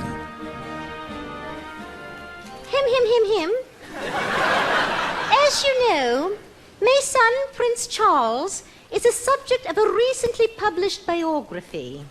To paraphrase my regal ancestor, Queen Victoria, not only are we not amused, we are royally PO'd. I have never understood the public fascination with my family. We are just like any average family who live in a castle and have the collective IQ of a Yorkshire pudding. The point is, these stories are highly exaggerated and have no bearing on reality. Excuse me. It must be Diana going out with another horseman.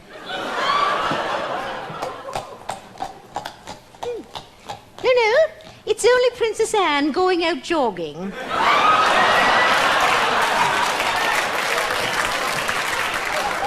As I was saying, it is time to set the record straight. And it's all here in my tasteful new book, Hot, Horny, and Inbred. This tells all.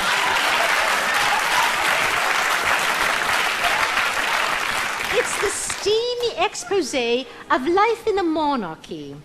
You'll read about my secret torrid love affair with the real love of my life.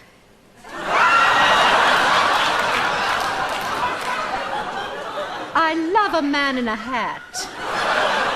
Now, this book includes intimate details of how Fergie's boyfriend sucked on her toes and came down with hoof and mouth disease. You'll learn the truth about Charles's special friend, Camilla Parker Bowles. Oh, and they also talk about the time Prince Edward was accidentally hit on the head with a polo mallet and for several days thought he was Tito Jackson. It's all here in my book. It's guaranteed to bring large royalties. And who more fitting to receive royalties than me? And to those of you who criticize me for being outspoken in public, I pay my taxes now. I can do what I want.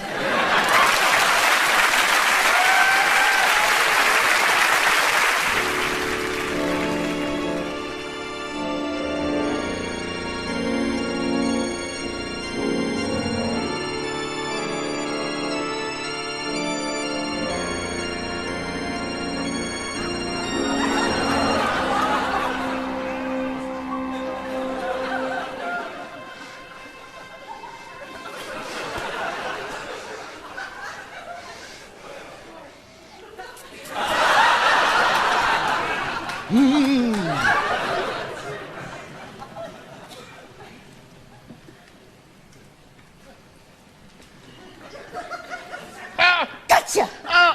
Let go, lady, let go. Wait a minute. You don't sound like you're from Transylvania. I'm not. Then what are you? I'm a Canadian vampire.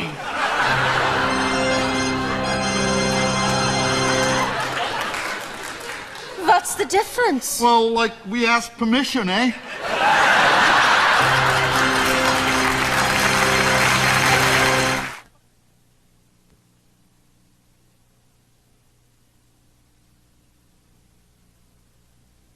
Now, a politically correct Christmas story.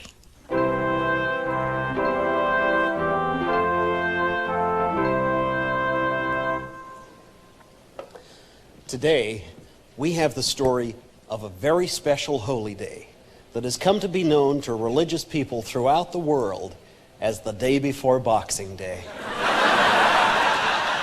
Many years ago, in a faraway place called Bethlehem, there were two young significant others searching for a temporary multi-room paid accommodation dwelling.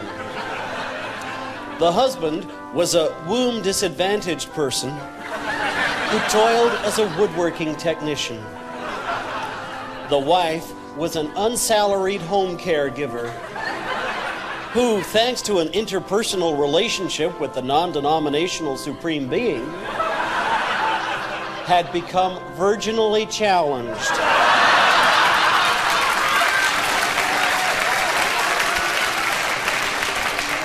In an immaculate kind of way. The two spouses could not find lodging, so they had to sleep in a government-assisted public housing situation, along with other barnyard non-humans. And on this particular night, there was born unto this couple a gender non-specific offspring. Joy spread quickly to a nearby shepherd as he or she watched over his or her flock of potential sweater providers. And the gender non-specific offspring was visited by a trio of intelligent persons who brought gold, frankincense, and their friend Murray. Murray followed an alternate lifestyle, which in no way diminished his worth as a human person. The couple was grateful, although they really could have used an infant car seat and some Huggies. And that's our story. Have yourself a happy, non-specific, seasonally correct, interdenominational, pseudo-holiday festive occasion.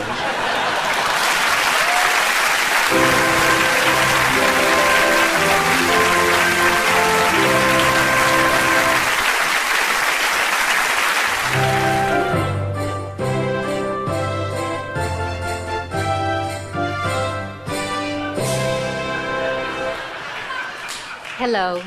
I'm taking this opportunity to send season's greetings to all Canadians at this joyous time of the year, except Preston Manning. Christmas is a sacred time for me. Do you hear me? It's sacred! In fact, in the House of Commons, every day is like Christmas. Loud, expensive, and everywhere you look, there's a turkey.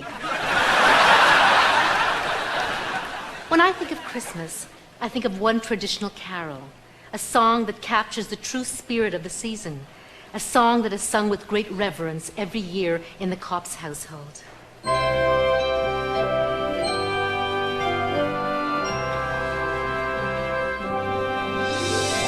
Silent night, holy night, all is calm. Do you hear me? All is bright.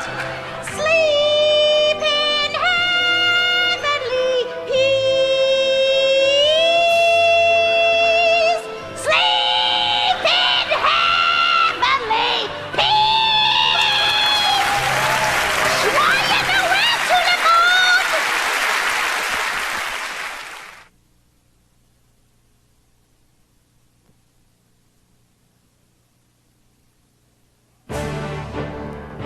Primetime News Magazine.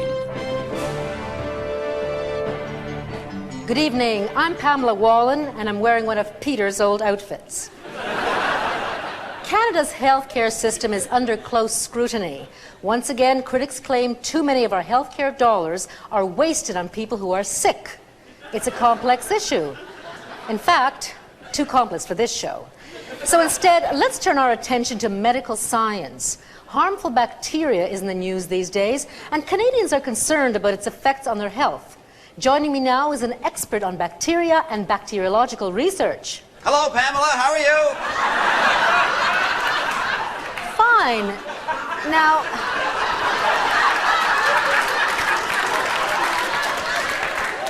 you are a bacteria. Let me stop you right there, Pam. Bacteria is plural.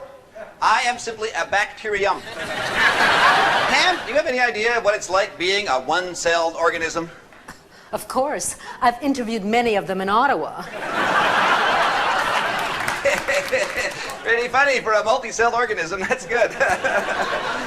Pam, nobody notices the good things we've done. Oh, yeah? Like what? Yogurt.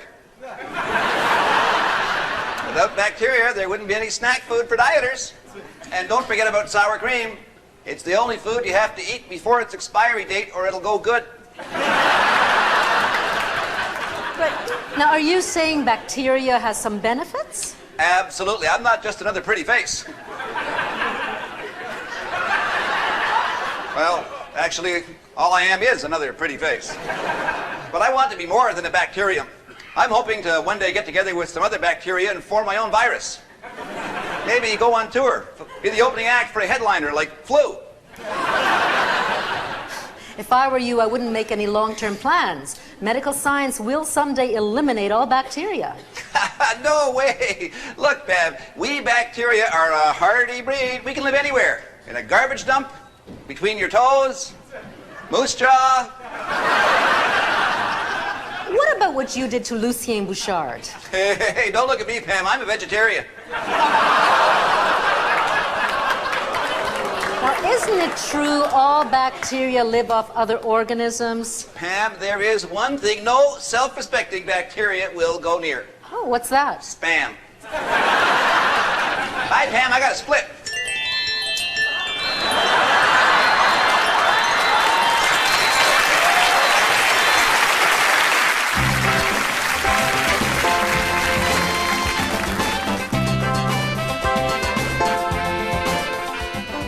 This week, the nominations for the 67th Academy Awards were announced, and we're taking a closer look at the top films. I'm Gene Siskel, the handsome one.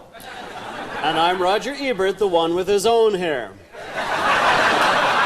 The most talked about movie is Forrest Gump, which garnered 13 nominations. It's based on the life of Canadian MP Herb Gray. Let's take a look. Life is like a box of chocolates. You never know what you're going to get until you bite it. Then it's too late if you've already chipped a tooth, or if something weird fell into the mixture, or if you got a bunch of gooey chocolate in your mouth and you sneeze. Care for one? Go ahead. Won't kill you. Not that one. No, that's cherry, my favorite. Try this one. It's got something green in it. Let me tell you the story of my life.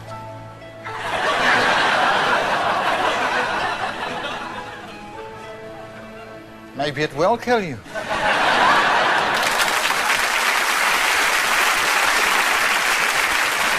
There's something about this movie that I like a lot.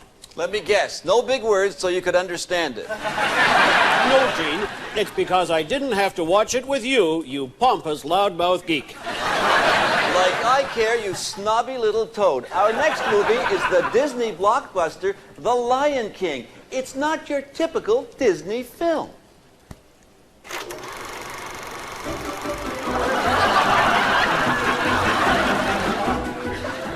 Apparently, there's been a mix-up. That was The Loin King.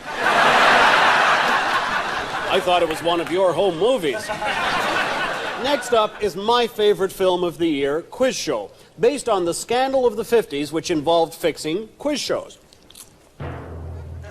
For the grand prize, name all the levels of the ionosphere.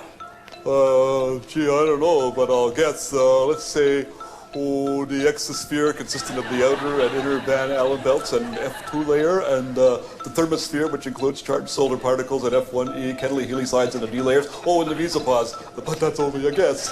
That's right! Let's look at the best foreign film. My choice is from Italian director Bertolini Gleiberman. It's the sequel to his achingly brilliant first film, Una festa di pasta fagioli. This one is called La Dolce Vita Fettuccini. Maria, you are so beautiful in this light. We must make love. Now, on this very table, we have many meals on. Do not be such a fool, Enrico. You know it is time for the family dinner. Besides, I have seen you with that tramp, Carmela. Father Umberto, how wonderful to see you with your priestly robes. Come, we must have wine. Maria, bring wine for the father and me. Enrico, I come from the seminary to talk of your son, Fabrizio. Fabrizio is not my son. He does not even bring me wine.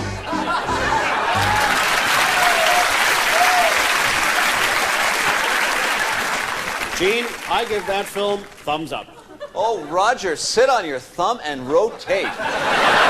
That's it for Siskel and Ebert, the Academy Awards edition. Until next time, the balcony is closed. But the snack bar is always open.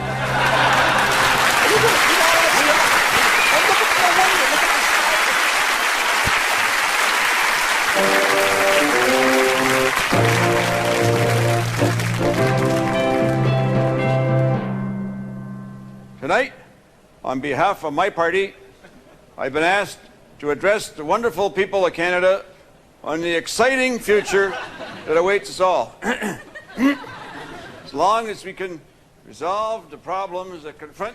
Are you fed up of getting your political background from politicians and commentators who are boring old slowpokes? Well, you'll never have to again if you tune in to News and Comment for the Fast of Hearing. In just 60 seconds a week, you're up to date. Hello and good evening.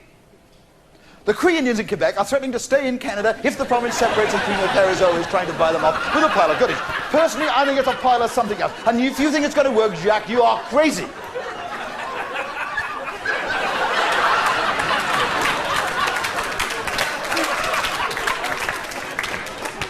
Finance Minister Paul Martin is again taking the machete to the defense budget. If he carries on like this, we're going to be left with 3 men in uniform, Larry, Curly, and Moe. No, on second thoughts, there won't be no more. And talking of cuts, have you seen what the Heritage Minister is trying to do to the CBC budget? Well, it's time the CBC brass confronted Ottawa once and for all and gave them the signal they understand. And we all know what that signal will be.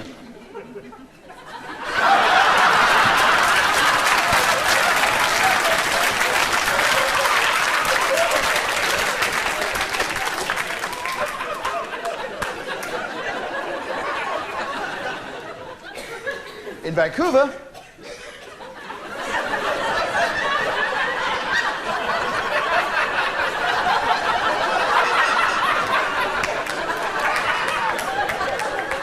Garth Drabinsky's new theatre is going to be named for the Ford Motor Company. If he's already got a stadium named for the General Motors, and this in a city that's the natural home for tree-hugging environmentalists, where's it going to end? The Mitsubishi Bathhouse, the Nissan National Park, the Subaru Zoo, or the Audi Body House? Personally, I think it's all cuckoo.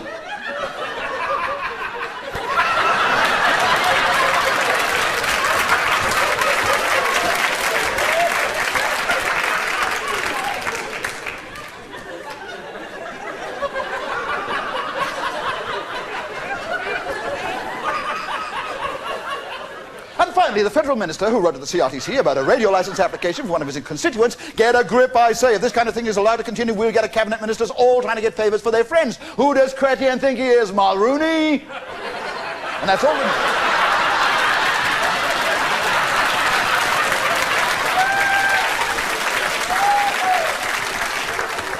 And that's all the news and comment for the fast of hearing. Mr.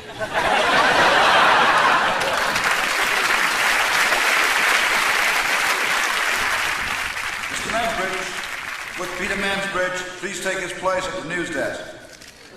Where's Pamela? Pamela? Pamela? Pamela Wallen. Oh, that Pamela. She called in sick. Oh. Then who am I doing primetime news with tonight? With where? Oh, no. No. Miss Mansley, Wendy Mansley, please take a place at the news desk. I can't do this. We used to be married. Hey, we're asking you to do the news, not have sex. You think one doesn't lead to the other? No, I can't possibly. Then I'll have to do it alone. As always.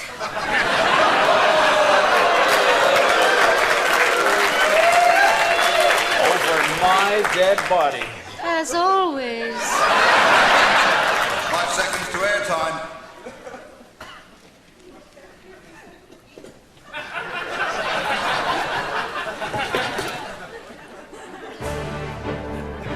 Primetime News with Peter Mansbridge and Mrs. Mansbridge. Wendy Mesler. Here is Peter Mansbridge.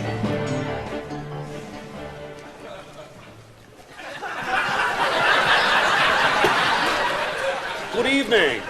My little helper appears later in our magazine segment. Usually. But tonight I'm co-anchoring the news.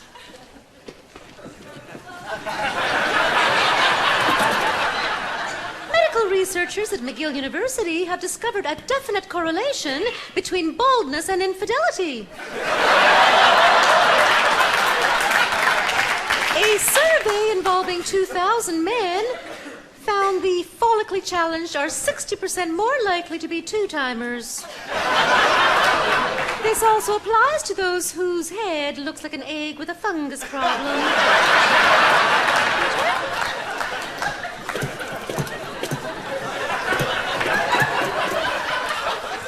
Quebec dairy farmer Gilles Arsenault is selling the animal that yesterday broke the world milking record. Said Mr. Arsenault, "I've seen some bad tempers in my time, but nothing as bad as that cow." Wendy?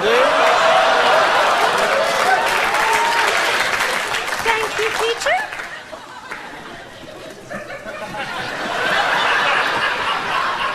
A survey by the British Columbia Centre for Media Studies has found that a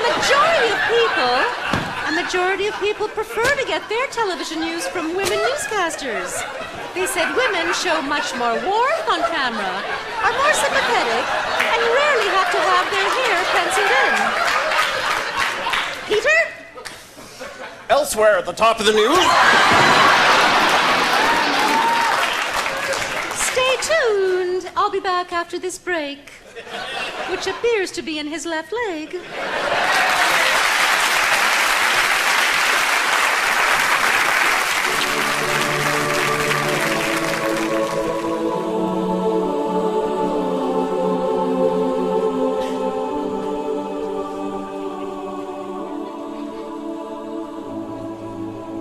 And St. John of Chrétien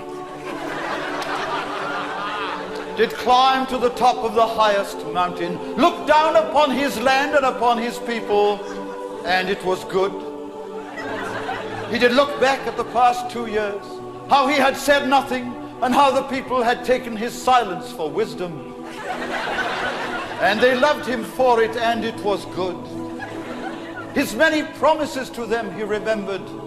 Fortunately, they did not. And it was good. And St. John of Chrétien did look down from the mountain at those who would challenge him. Brother Lucien of the Order of Bloc. He of the deep voice and the shallow philosophy. Preston of the West, whose voice was of such a pitch it did shatter his spectacles. And whose opticians had warned him Shut up or go blind. Sister Audrey of the blessed Yukon, to whom the media had granted a perpetual vow of silence. And Brother Charest, a lone voice in the wilderness, a wilderness created by an unnatural disaster, and his lovely wife, Mila. And St. John of Chrétien did look down and survey the military, particularly the airborne, who had cast their bread upon the waters, but it had come back tasting strangely. And it was so-so. St. John of Chrétien took one final look at the land, and it was good. He looked at its finances, and they were good. He looked at education, and it was good.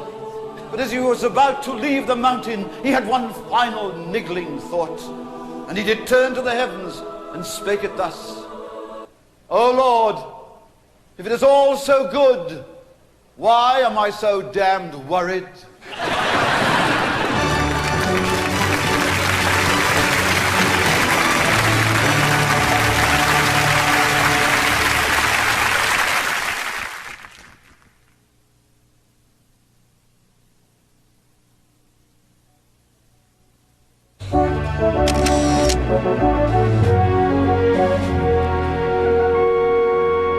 As President of the United States, I lead a country dedicated to life, liberty, and the pursuit of happiness.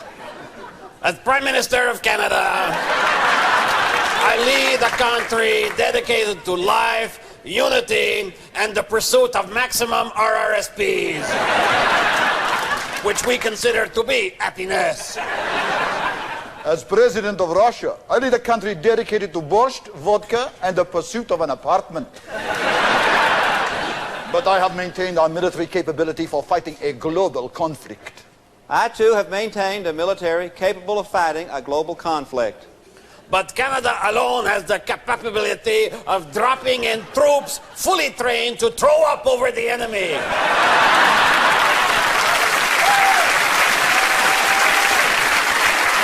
I'm surrounded by political opponents just waiting to stab me in the back. I am surrounded by political opponents just waiting to stab me in the back.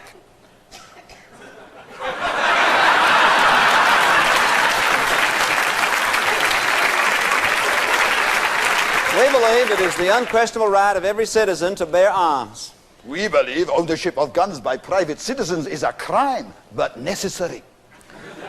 We believe limited bore non-automatics, provided they do not have a tank grenade attachment and are incapable of more than 100 rounds per minute, properly registered but only commencing in 1997, and with certain exceptions such as prairie farmers who shoot a lot and vote a lot, if maintained in a safe place, are guns.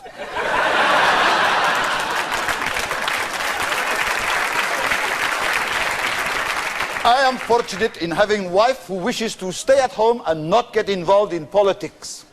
I have a wife who wishes to stay at home and not get involved in politics. Oh, I wish.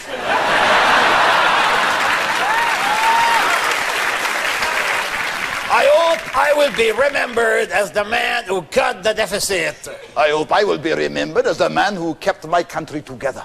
Hell, I just hope I'll be remembered.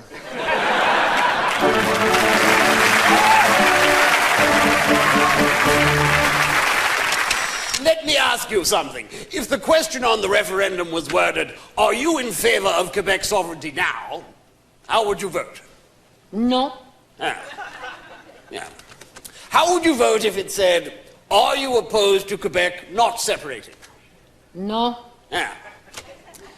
Well, what if the referendum question is, are you against the idea of not being in favor of opposing that Quebec should not separate and form a new country that may or may not be independent? I'm confused. I don't know what you're talking about. Perfect. That's the question we'll go with. Monsieur Bouchard, if Quebec separates, will you leave your federal post for a position with the new Quebec government? You mean there wouldn't be MPs from Quebec in Parliament? Well, that is the kind of shabby treatment that will lead to separation. United United Nations says Canada's the best country in the world to live in. We can make it even better. Now, Quebecers want out of Canada. Cubans want out of Cuba. So why don't we let the Cubans come to Quebec and the Quebecers can go to Cuba? Everybody's happy. As you know, I plan to eliminate Alberta's $32 billion debt by the year 19... To help eliminate the debt, I've made some cuts to education and health care. Starting Monday, we won't have any. I am having news from Chechnya. Oh, so how goes it with the Chechnyites? The Chechnovians, chicken people? You and Chechnya have a lot in common. How so? You have both been bombed since Christmas. Hello. As President of the United States of America, I played a key role in bringing peace to Israel and the PLO. In addition, I brought peace to Israel and Jordan. I also had a little peace in Arkansas.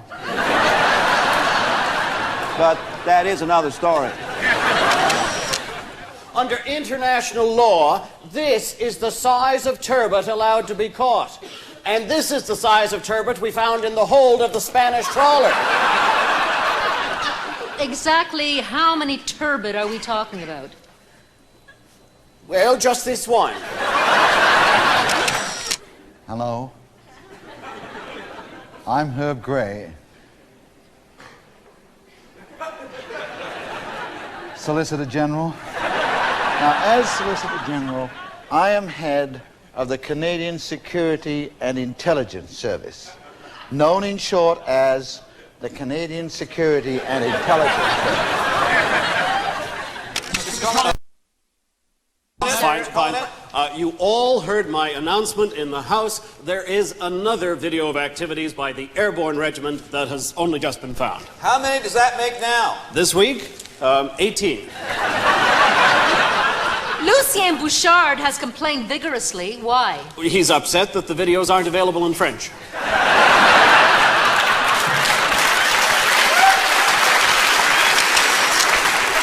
We'll discuss these issues with our knowledgeable panel of experts. Looks like we're a couple of experts short of a full panel. Expert, identify yourself. I'm Mike. From Canmore. Mike, do you think we could achieve unity through a stronger balanced budget, decentralized power base, and an elected Senate?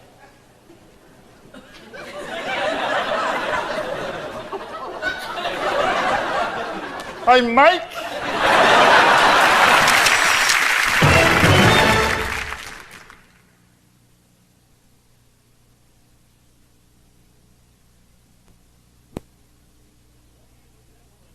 Ladies and gentlemen, please welcome once again Canada's favorite one-legged country singer, Stumpy Tom Conway. Thank you.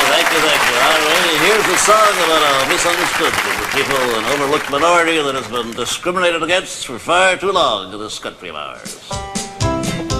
Talking, of course, about the inbred. I came from a broken home, I called my daddy mister, but when my parents got divorced, they still stay brother and sister. Grandpa's sisters are my sons, we're not quite sure of their sex. Their heads are shaved, their eyes too close, they sign their names with a big X. I'm inbred, leave that long, what makes me not inbred? A screw up over my head in the gene pool. Mama was a pretty gal, I know she'll go to heaven. She never got herself married until she turned 11. Daddy likes the opposite sex, chased everyone that he sees. Son, he said, it's okay to date outside your species. I'm inbred and worry-free, I believe that one and one makes me. I'm inbred, never went to school, I'm over my head in the gene pool. So what if we're kinda slow? Some folks find us a sad sight, but we can catch a mess of fish with one big stick of dynamite. We like to find our things in life like squirrel meat and the slinky. Sure, we're dumb, but we're just like the English royal family. Inbred and worry-free, I believe that one and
MacDonald, Hunt, and Bibby pride ourselves on being simple.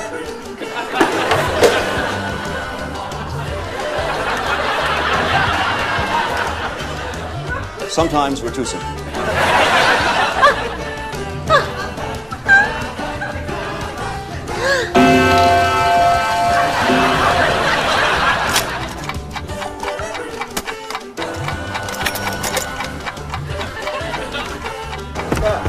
Good idea. He doesn't even have a line this time. Thank you very much. You got that right. Oh, you betcha. Tell me about it. Oh yeah, oh yeah, oh yeah.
Son, we were worried. Where have you been? Mother, Father, I'm in love. Well, what's wrong with that? Get it out of your mind, son. Things like this can happen on a lonely crofter's farm in the windswept Highlands. Go out and mix with people again. You've been too long among the sheep. I'm in love with a human person. Oh, thank goodness. Praise be. And which member of our clan is she? She's not from our clan. You want to marry outside the clan? No male member of our family has ever married outside the clan. Oh, no? What about Kevin? All right, let me rephrase that. No male member of our family has ever married a woman outside the clan. Which clan is she from, son? Her name's Mary. Her father is of the Innes clan, her mother's a Buchanan, and her grandsire was a McTavish. The dreaded Innes Buchanan McTavish clan? You can't marry her. Why not? Because they're the IBMs. And we are the Macintoshes.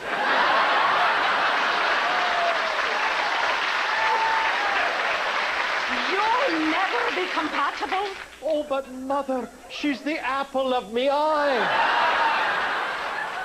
These mixed marriages don't work, son. You're a Macintosh through and through.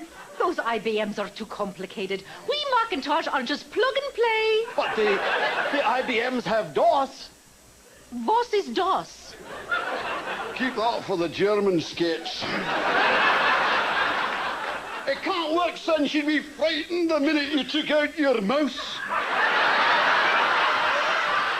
You won't be able to interface. She doesn't have the expansion slots that you have. But she's got a bodacious pair of peripherals. All right, I didn't want to say it, but it's well known that family's got a virus. Oh, no.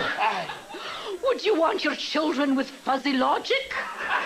You mean garbage in, garbage out? Aye. then I'll have to give her up. But I don't care what you say, I'm not staying here. Never again will I live in a house without windows.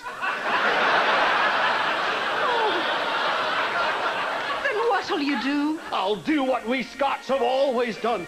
I'll go out and get drunk, and then I'll emigrate to a place where a lad and a lass can meet and marry, where there are jobs, and young people can have a future free of old world prejudice. And where's that? Canada.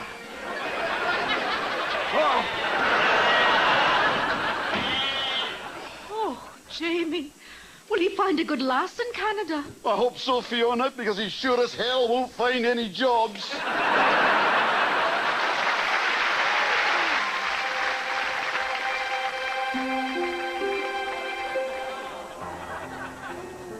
Bye, Mom. I'll call.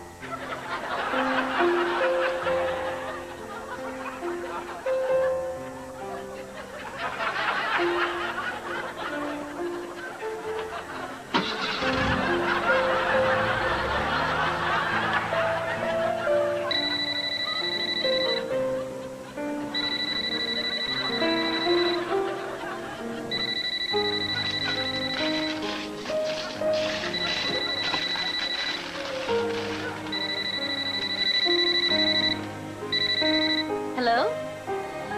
Hi.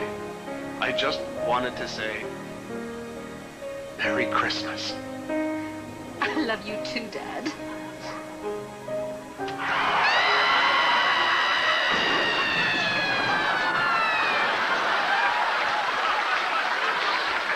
Cantel Omega cell phone. Not recommended for use while driving a car.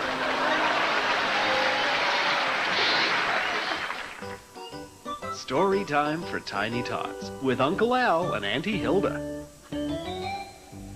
Hello, children.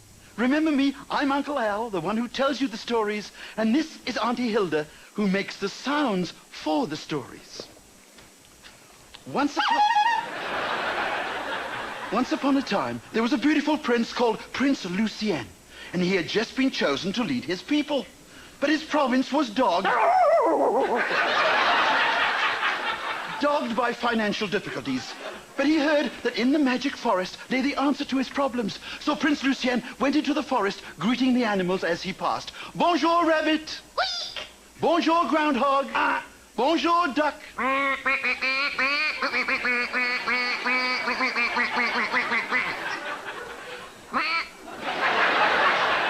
And Prince Lucien would look up into the trees and watch the chipmunks cracking their nuts.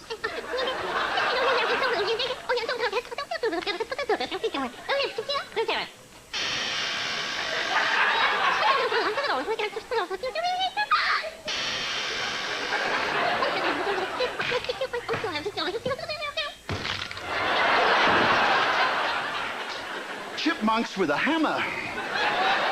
And the shells would fall down out of the trees, forcing Prince Lucien to duck. Suddenly, he came across the magic stream. A large stream. And as he bent over the stream, a familiar sound was heard.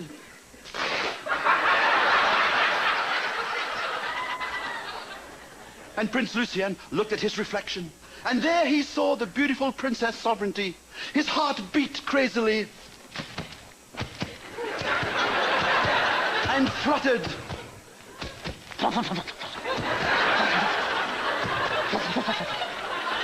And if it continued, he knew his life would not be worth a buck.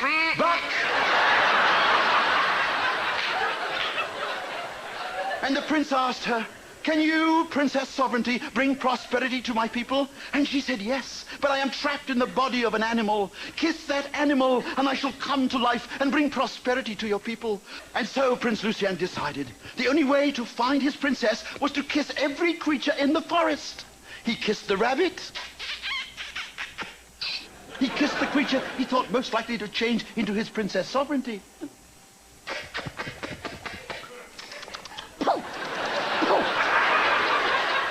But the beaver didn't want to know.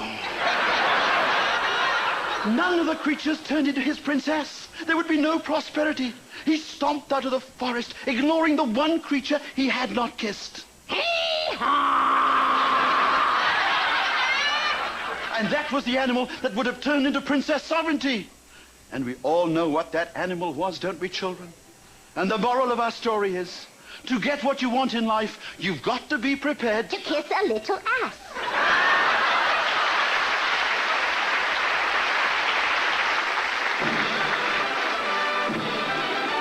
Beaver-toed news. American president sends $100 million to Israel to fight terrorism and to secure the Jewish vote in the upcoming U.S. election. America has also sent a specially trained bomb-sniffing dog.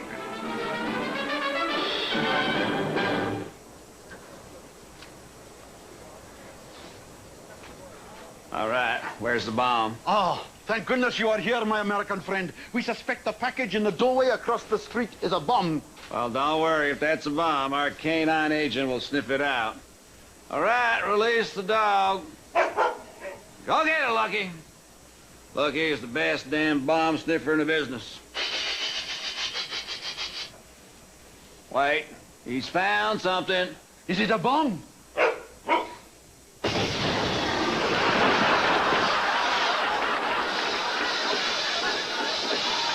Yeah, it's a bomb, all right.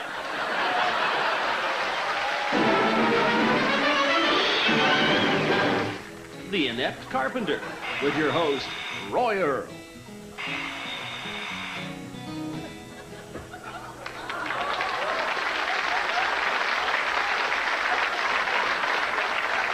How do all you do-it-or-elsers? All right, our weekly tip comes from a viewer in Brandon, Manitoba.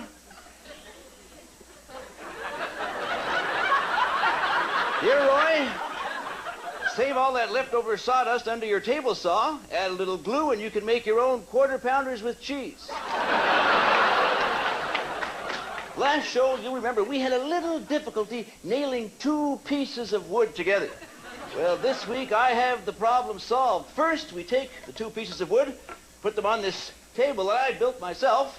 Now, before we attempt to nail, we drill a small pilot hole. Drill...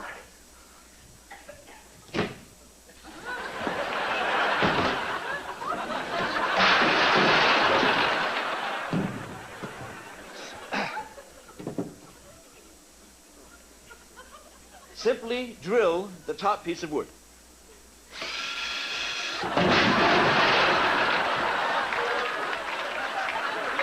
Okay, any good carpenter has backup plans. You're as handy as I am. You already have a hammer with a nail glued to it. And strike the nail firmly. Yes! Well, now that we've got this nail hammering project perfected, it's time to move on to something more complicated, wood carving. All you need is some wood and something to carve with. This baby will rip through a 2x4 in no time at all. All right, we have to secure the wood.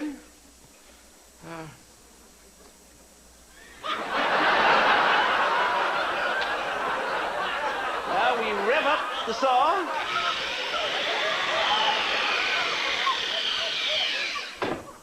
Well, you get the idea. And that's all for this edition of the Inept Carpenter. Any questions? Drop in and see me. Our door is always open.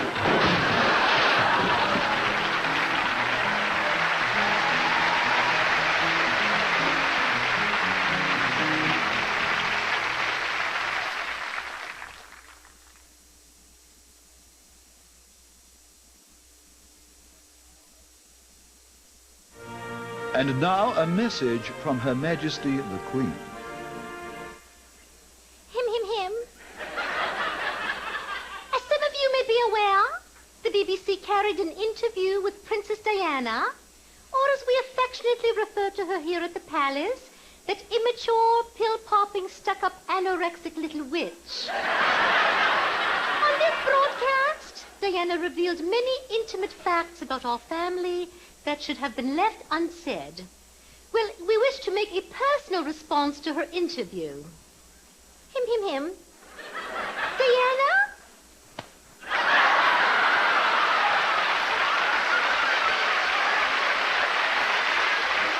This has been a message from the Queen. Bonjour. Hello. I am Lucien Bouchard. Many Canadians are wondering what is happening with Quebec. So am I. That's why I have decided to leave federal politics and get into provincial politics. But what is Lucien Bouchard's game plan? Well, now you can find out with my new board game, Separatist Careers. It's fun, easy to play, and best of all, the rules keep changing. Just like in Quebec politics. The goal is to move around the board until you collect enough yes votes to become King of Quebec and get the hell out of Canada. You just roll the dice and then move your playing piece around the board. You could land on payday. Move to Quebec and still collect your federal MP pension. Or you could skip college and go straight into politics, just like many people in the Reform Party. And be careful not to land on unemployment.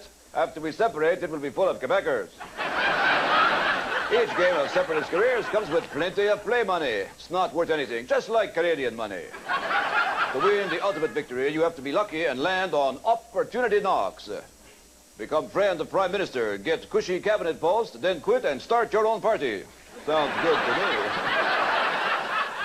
Resign, but don't leave your seat until January just to bug Preston Manning. The only thing you want to avoid is the Jacques Parizeau card, which means you're a loser and have to leave the game in disgrace.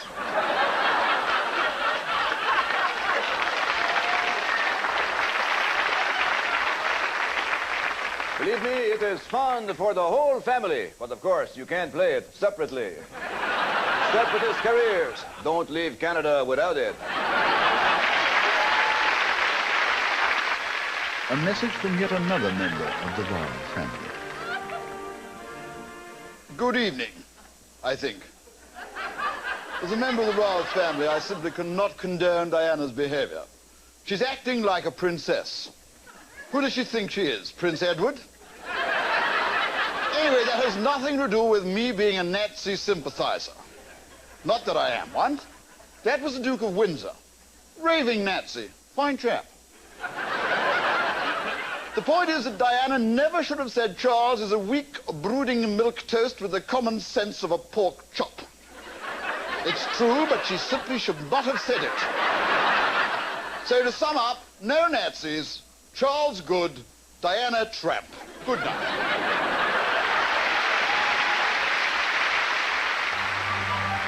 You are watching the Martha Stewart channel. All Martha Stewart, all the time. Stay tuned now for Martha Stewart Nightly News, with the woman who can do it all. Cooking, craft, sheet metal work, and reporting the news. She really is the man of the 90s, Martha Stewart. Hello. Welcome to the Martha Stewart Nightly News.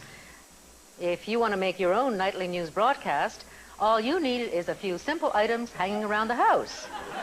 An electrical outlet, coat hanger, rubber hose, camcorder, and the digital access code to the Annex satellite. And now the news.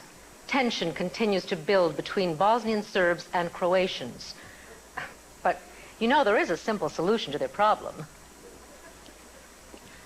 A small but attractive fence that'll keep Bosnians in and Croatians out. And it's amazing how a fence can draw neighbors together as a meeting place. Maybe the Bosnians and the Croatians can get together and have a painting party. And each side can finish the fence with delightful stencils that reflect their cultural heritage. Let me demonstrate. Using some leftover wood and nails.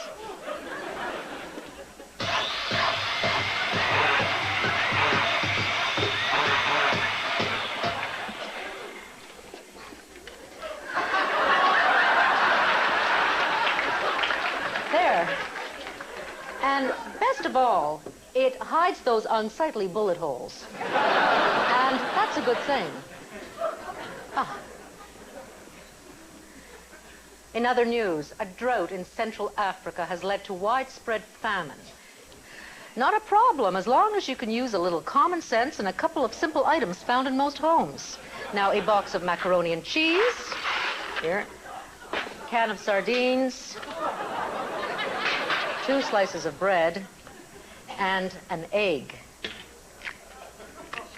Now, just add a few herbs and spices and pop it into the microwave oven.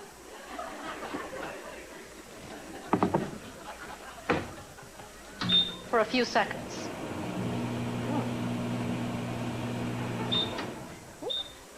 And voila.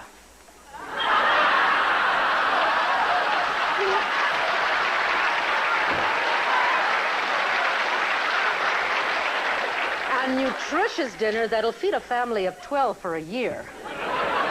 And it's a good thing. In other news, there are problems with the latest space shuttle. Joining me is NASA scientist Fisher Rosemond. Martha, we've had trouble with the launch circuitry on the shuttle here, and we've decided to postpone the entire mission until we can find the problem. Well, Fisher, most complex machinery repairs can be accomplished with a simple tool, like this screwdriver. Try tightening the Stage 4, Section 12, Number 10 square head self-tapping metal screw in the integrated launch mechanism. Okie dokie.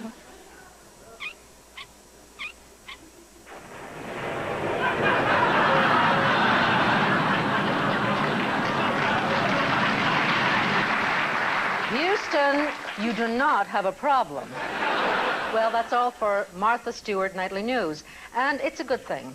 Join me tomorrow when my top story will be safety on the Toronto transit system, and I'll show you how to make a decorative lamp out of subway wreckage. Until then, bye-bye. Coming up next on the Martha Stewart channel, it's the Martha Stewart X-Files. And that's a good thing.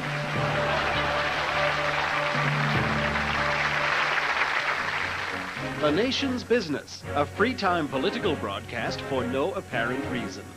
Tonight, Finance Minister Paul Martin. Hello. Many people think when it comes to the economy, the government does not know what it is doing. The truth is,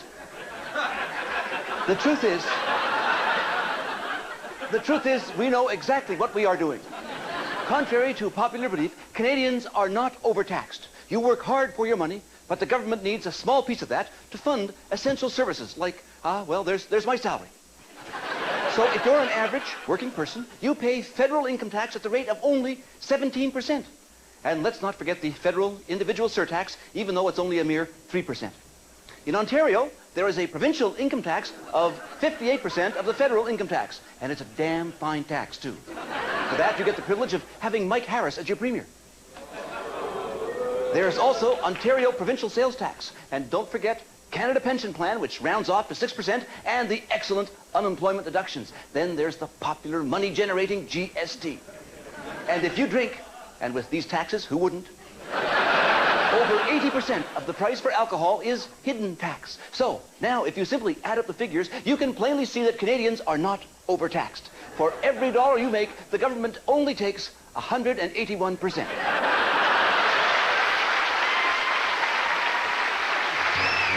This has been The Nation's Business, also paid for by your tax dollars.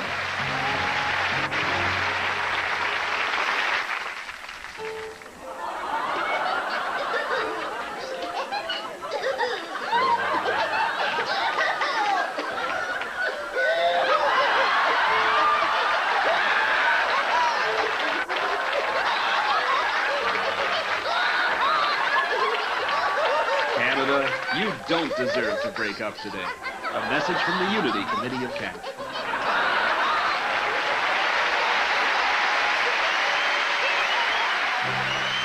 Critic at Large with Gilbert's Might Bite Me. Another brilliant column. I'm witty, I'm clever, I'm Gilbert Smythe Bite Me. Get used to it. Well, once again, the music industry is buzzing over the Juno Awards. What exactly is a Juno? The highest accolade a Canadian musician can win. A big plastic spike. And what a thrill to win one of these. winners say it's not the award that's important, rather what it represents. And what does it represent? A big plastic spike. This weekend, the Juno Awards are being hosted in the one city that epitomizes the artistic and creative brilliance of this country, Hamilton, Ontario. They were going to be held in Guelph, but they didn't want to conflict with the annual cow show. This year's host of the Junos is Anne Murray, Canada's answer to lithium. Now, let's look at some of the nominees. The category of female vocalist features such stars as Alanis Morissette. Can you imagine her acceptance speech? Thanks for the bleeping award, you bleeping mother bleepers. However, my pick is Rita McNeil for the follow-up to her best-selling album, Porch Songs. Yes, it's Pork Songs. Let's take a look at the video. Well, there's pork chop, and there's pork hocks, and pork schnitzel too. Pork with some beans, and pork and a stew. You can have a little bacon, put some ham on your fork, and thank the Lord, yes, thank the Lord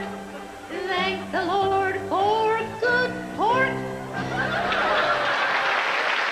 And thank the Lord, that song is over. One of the reasons for the Junos is to pay tribute to a bunch of aging, drugged-out has-beens. Actually, that's my favorite part of the show, which leads me to Best Male Vocalist of the Year, Neil Young.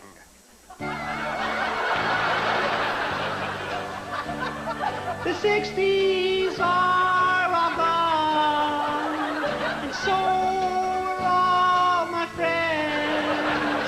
Got to trade in my guitar for Geritol and Depends. Neil Young gets my vote for Best Male and Female Vocalist. Every year, Canadian singing poet laureate Leonard Cohen proves he has no singing talent whatsoever. Well, this year, he gets a strong challenge from another literary giant, Margaret Atwood.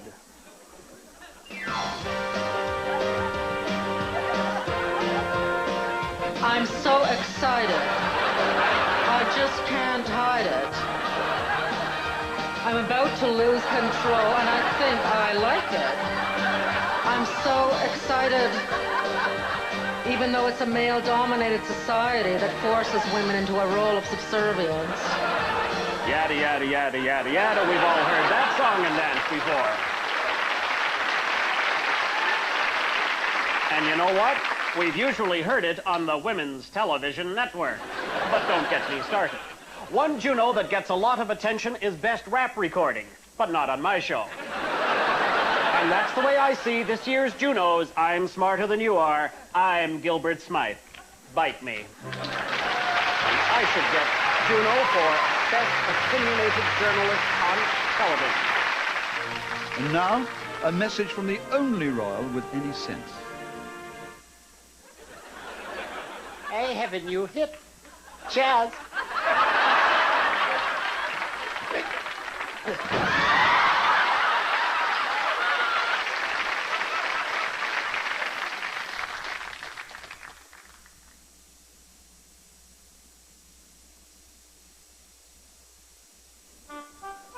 And now, the confused philosopher. Who said that? Ever wonder if a tree falls in the forest and there's no one around at the time? Where were they? Why is everyone named Bertha fat? Do viruses get sick? If organized crime makes billions of dollars every year, why not let them run the government?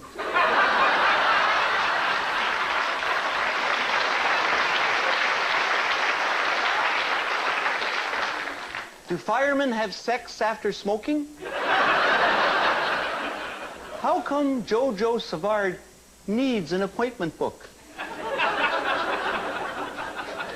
If we eat Chinese food where the Chinese eat, and when we're on the road we eat where truck drivers eat, Why don't we find out where Chinese truck drivers eat?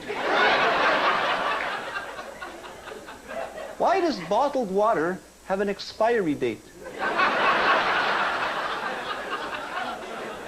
If you turn off your computer monitor, is the screensaver still working?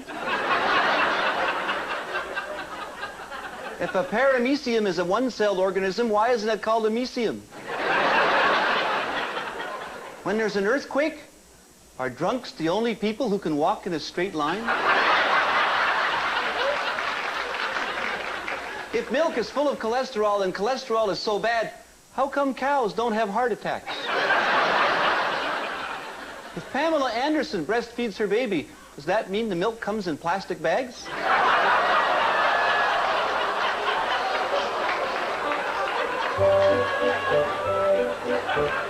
Where's that music coming from? This has been The Confused Philosopher.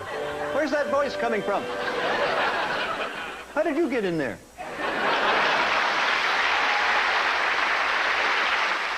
Greetings, fellow parishioners. Well, a Bloc Québécois MP has gone and used the F word. What the does this little think he's doing? The little son of a just can't well use any words he wants. As far as I'm concerned, that MP and his Bloc Québécois can take the F words and shove them up their like you my children. Science Today with Professor Llewellyn Haphazard from the Welsh Institute for the Study of Weird Things.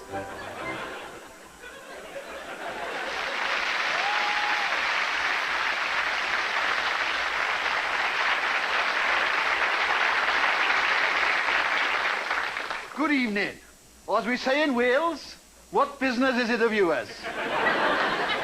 This year, 350,000 Canadians will reach the age of 50. And many of them will be women of 39. Over the next 10 years, up to 500,000 Canadians a year will hit the big 5-0.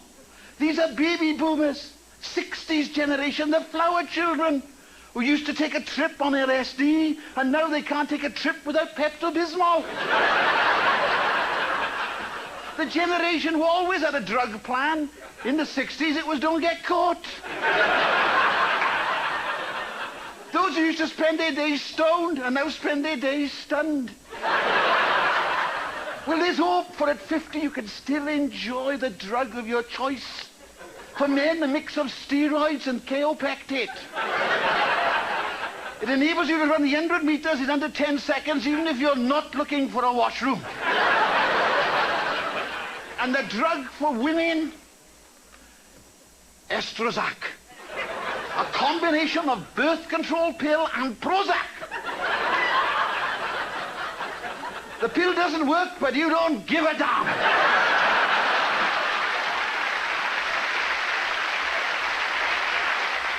Go back to your wardrobe. Dig out that 60s clothing. You remember the wide bell-bottom pants? They'll be a perfect fit when your ankles start to swell up. And you remember those love beads you used to wear? Get them made of copper. Does wonders for the arthritis. And it comes in handy when you're fixing your plumbing. And believe me, after 50, you better start worrying about your plumbing. Now, don't just try and relive the past, whatever you do. Don't go down to Woodstock in blinding rain and spend the weekend in your sleeping bag. Oh, yes, you get the old reactions. Hallucinations, the shivers, out-of-body experience. Only this time it'll be pneumonia. So in summing up, keep yourself healthy. That doesn't need a miracle. Keep your mind active. That doesn't need a miracle. And in 15 years, you'll be able to draw from your Canada pension plan. Now that will need a miracle.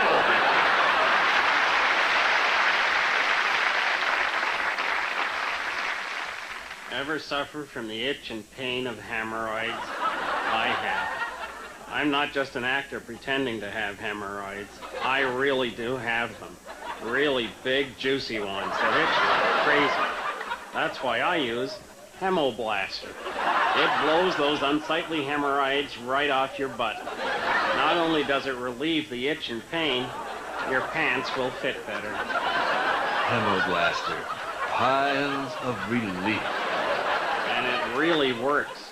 Just ask me, the hemorrhoid guy.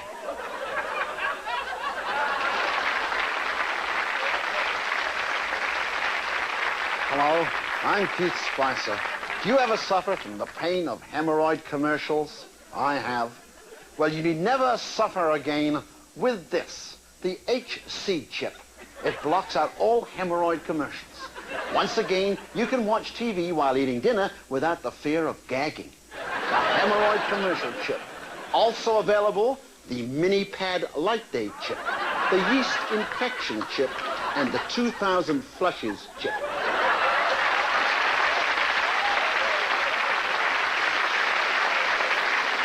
She's a major gabber, a do-right dabber, a gal with style and grace. She's just plain folk who likes her smoke. Under the bee. She's Brenda, the bingo lady. Out of the way! Come on, coming through. Hi. Woohoo! Oh! Like my new vehicle? Now I can get to the smoke shop in 5 minutes flat. Boy, do people get out of your way when you sneak up behind them and blast the horn. I just got it from the welfare. I had to prove I had a handicap, so I showed them Sydney. Under the G, 48.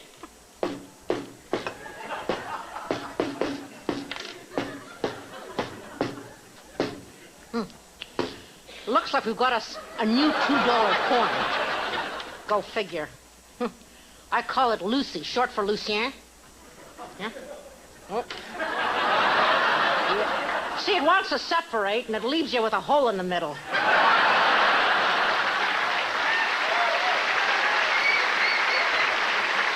It's the only coin that makes its own change. Gives a new meaning to the phrase, can you break a two? You know, Sydney doesn't like the coin. He can't fold it up to make the Queen's face look like her bum. Get too many of these babies in my pocket and my pants will fall down. You should be so lucky. Under the I,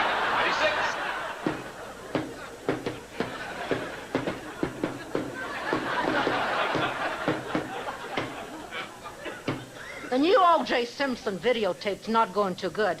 To hype sales, the producers are sending O.J. on a promotional cross-country murdering spree. Under the O, 75.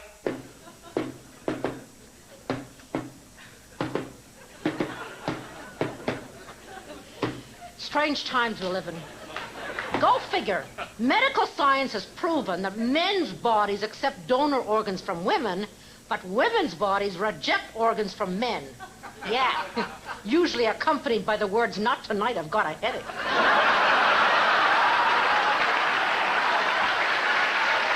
You should be so lucky. Under the I, 19.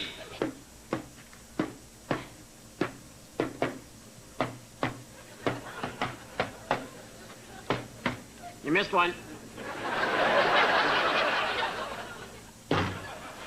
Well, the Canadian military is at it again. Another group of soldiers were disciplined for hazing new recruits. Now, hazing's where you humiliate and degrade someone else. Reminds me of my honeymoon. Best 3 minutes of Sydney's life. In 39. Oh, say, Sydney, isn't that your cousin Marg over there? Oh, 68. Bingo!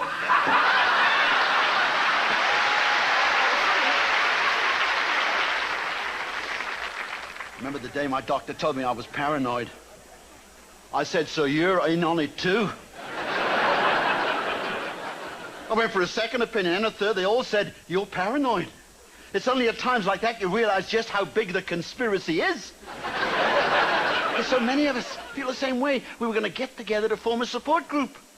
Everyone wanted to know who was behind it. So did I. I was a founder. I mean, can you live in this country today without feeling they're out to get you? I finally found a satisfying leisure activity that didn't involve power tools, and they immediately banned it. What's wrong with lap dancing? I tell you what's happening. I was on my way to the bus station with my ticket when British Columbia announced you had to wait for 3 months to collect bogey. You think they didn't get a call from Greyhound saying, guess who's moving to Nanaimo? I'm waiting for the day I'm 64 years old and 364 days. That's because that's the day they raise the retirement age to 70.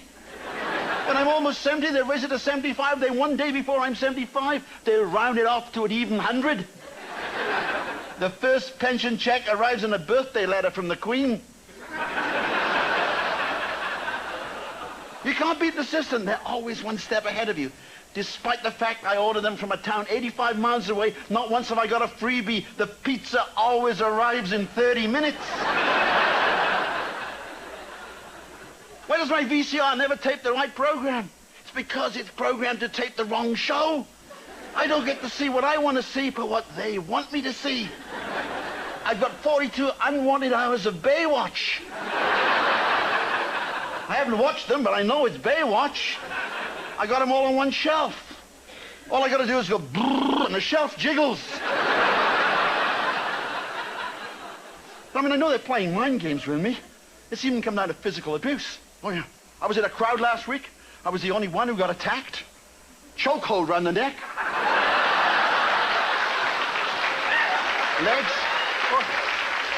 Legs kicked out from under me, chipped my tooth.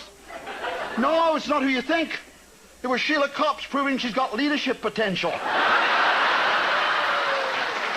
I mean, we paranoids are just not organized in Canada. I mean, down in the States, it's a big organization, headed up by Pat Buchanan. He said he wanted to build a wall the size of the Great Wall of China between Canada and the U.S. What he forgets is the Great Wall was built to keep out the barbarians. He's doing us a favor.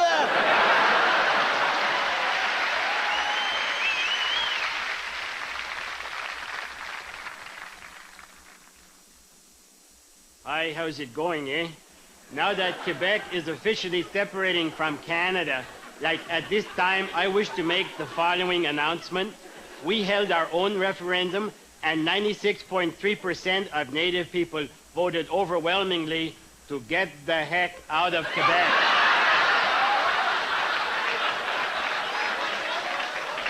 Okay, like I'm being polite, eh?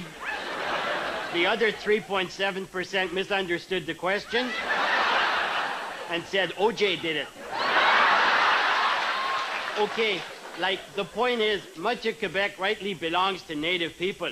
For instance, this section here belongs to the Mohawk, and this area is rightfully Algonquin, and these areas are Inuit and Cree. And that pretty well sums up how Native people feel about the yes vote.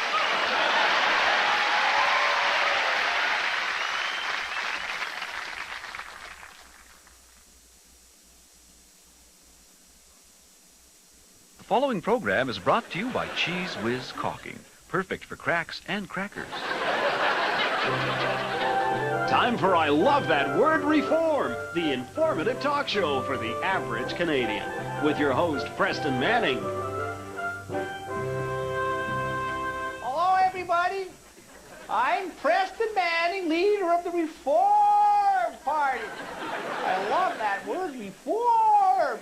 Well, today we have a special guest. He's Canada's most popular politician and my personal inspiration, Preston Manning.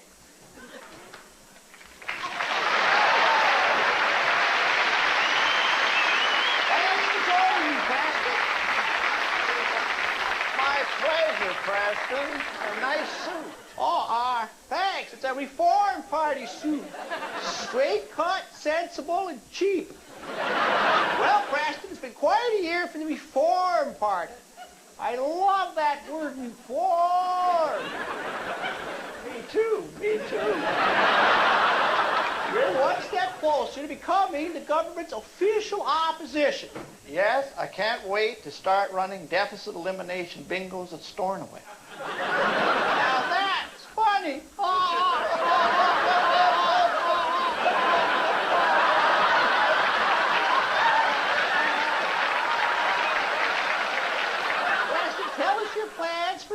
party in the new year? We're hoping to run a candidate in the next Quebec federal by-election. Well, who could you run with any possible chance of winning?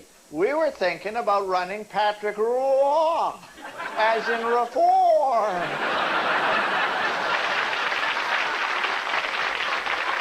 He would have been perfect. Too bad he's already separated from Canada. Preston, confidentially, just between you and me, what's your real opinion of the Prime Minister? Well, he doesn't let too much bother him. I know, it's hard to tell who gets more sleep, the Prime Minister or the RCMP guarding his house. Now, Preston, that's not very fair to the RCMP. You recently set down a series of complex guidelines for Quebec's separation. How does it work?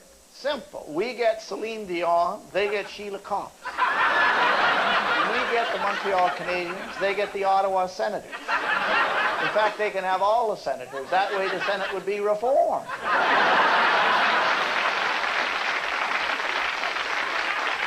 I wish I'd said that. In conclusion, I have no doubt that one day you will become Prime Minister. Well, I certainly have the right initials for it. PM for PM. That's a reform joke. That's funny.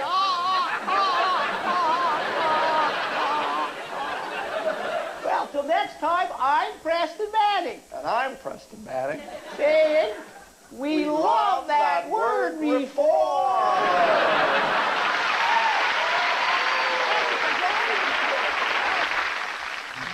Houston Control, this is Atlantis standing by with the Canadarm.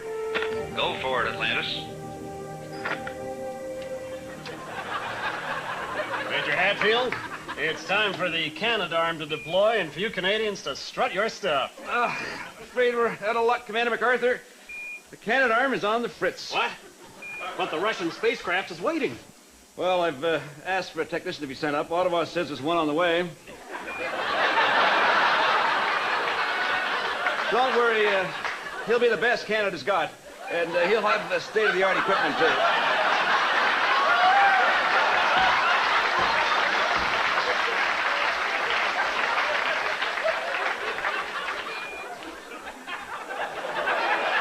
Activate airlock. Activating airlock. Open hatch.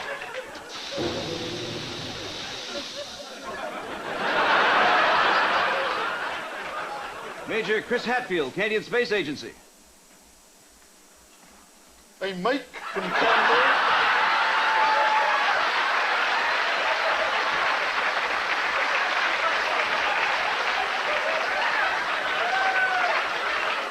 How did you get this job? Well, my boss said, who'd like a job in space? $20. 20 bucks.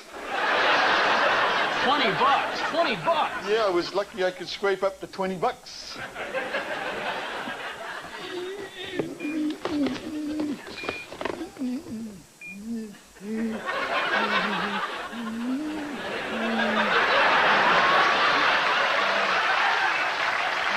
Why would the Canadian Space Agency give a highly complex job like this to Canadian Tire? Well, maybe because they heard this month every caller gets a free garden weasel. Where is this guy coming from? I'm from Canmore. Let's stop playing games. I suspect the Canadarm has a problem with its differential laser optical activator. Mike, would you like a diffusion resonator? Yeah, okay, maybe with a burger and a side of fries. Why don't you just take a look? Oh, okay. Hey! Hey, the cable. Yeah, it's cable. Hey, look at this. Here's another cable.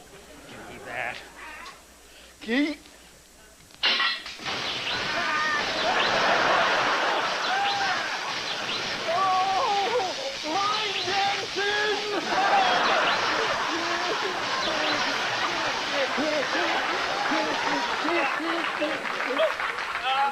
Now look, you. You fixed the Canadarm. Hey, Hadfield, just stay there. Don't move an inch. I'm stuck. I'm amazed. Hey, Mike.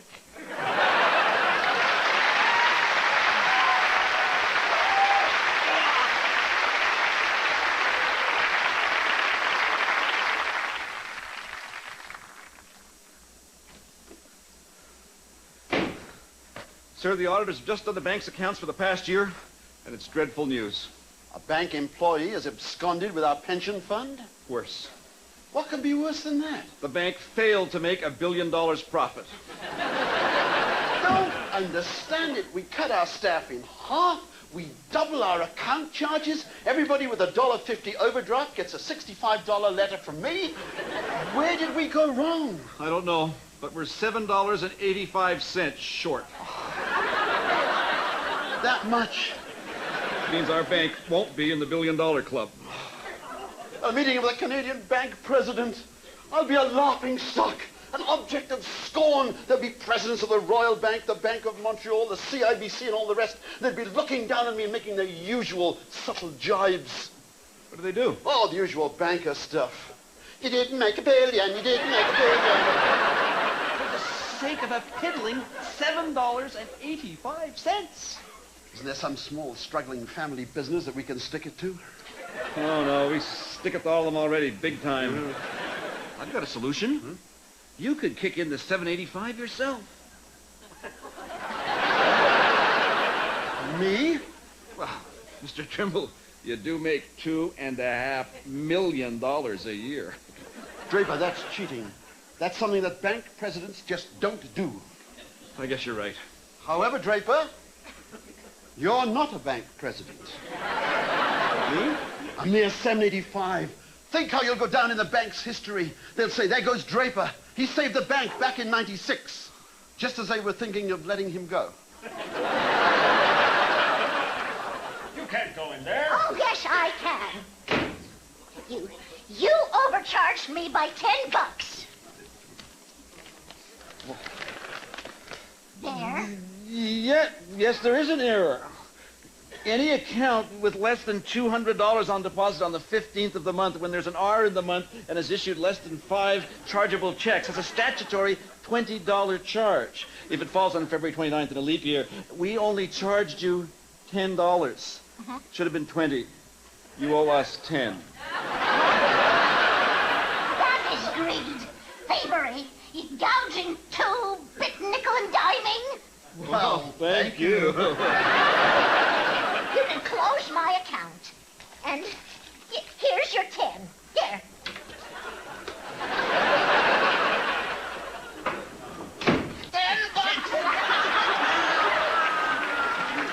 Sir, we're in the $1 billion club again. Superb, Draper! You've got bank president written all over you. Thank you, sir. There's only one thing. What? Well, it's a shame to lose your mother as a customer. The National Unaffected by Cutbacks with Peter Mansbridge. Good evening. Tonight's top story is brought to you by Red Dog Beer. Always cool and refreshing. That's good beer, and it sure makes the news easier to swallow. Our top story: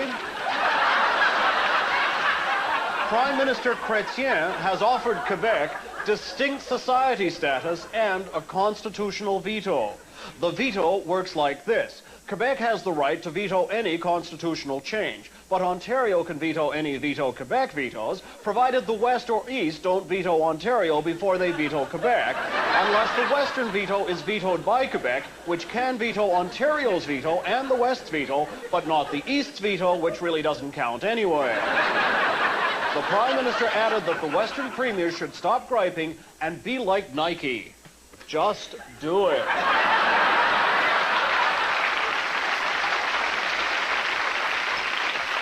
Our next story: an emergency session of the United Nations General Assembly has been called to discuss the situation in Bosnia, where Bosnian and Serb armies are still fighting. We have this report. You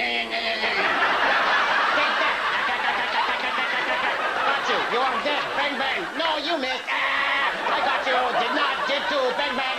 Kapow. Kapooey. Kapow.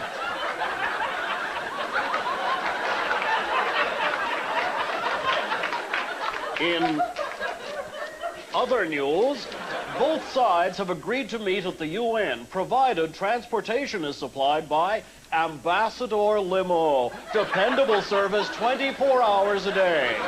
Both Bosnians and Serbs agreed to stop fighting if they never had to go back to Dayton, Ohio again.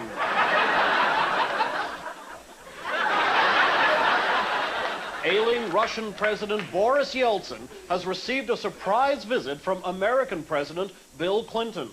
We have this exclusive report. Bill Clinton, it's good to see you. How you doing, Boris? Much better. I am feeling not so dead today. What do you say we grab a bottle of vodka and cruise the Kremlin for babes? You got it.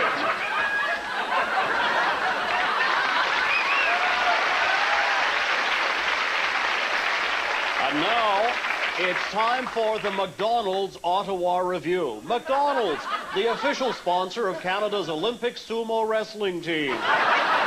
According to public account statements released by the government, Prime Minister Chrétien's trips around the world cost taxpayers $3 million last year. The same official source said it could have been a lot less if he had stayed at Holiday Inn. Clean rooms, reasonable rates, and a Coke machine on every other floor. Coke, it's the real thing. Our final story is brought to you by Walmart, Canada's national American department store. Ontario Finance Minister Ernie Eves has announced the deepest spending cuts in Canadian history. Hardest hit are hospitals, schools, and municipal services. So in future, Ontario will be full of people who are sick and stupid and rarely get their garbage picked up. And that's it for the expensive part of The National.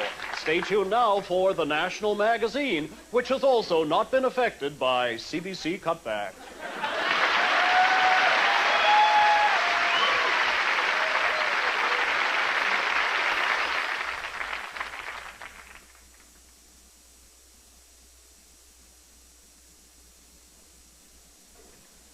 The following commercial message is intended for adult viewers only and kids who have their parents' credit card numbers.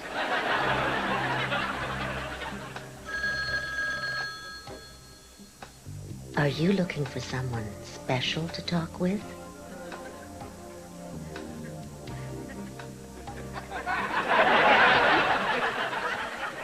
I want to tell you all my secret fantasies.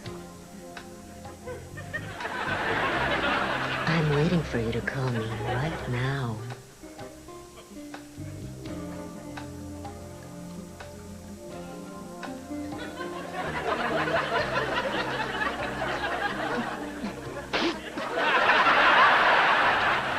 Pick up your telephone and give me, Amber, a call on my own personal, intimate hotline. Call me at 555-5555. Better write that number down before you forget it.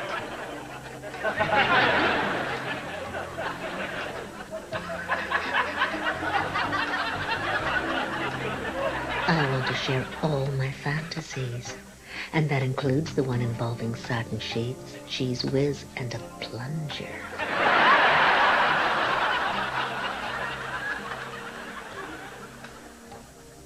I'm waiting for you right now. I'll set your heart on fire.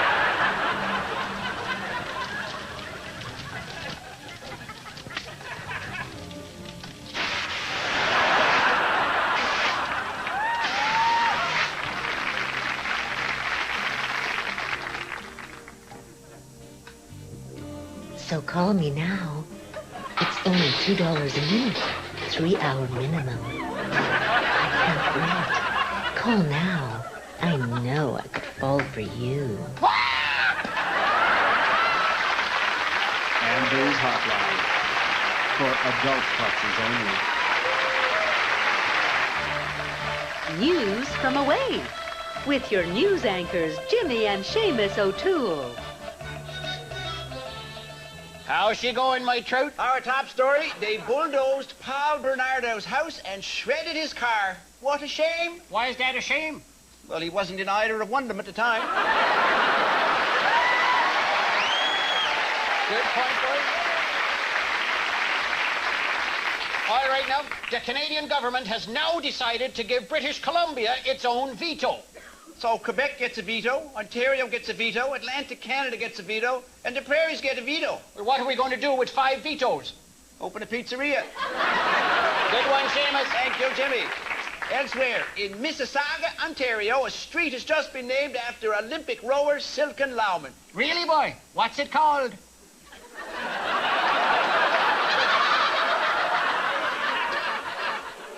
In Kingston, Ontario, the TSN viewers was shocked when they was shown an adult movie instead of regular programming. Shocked. Here's the tape.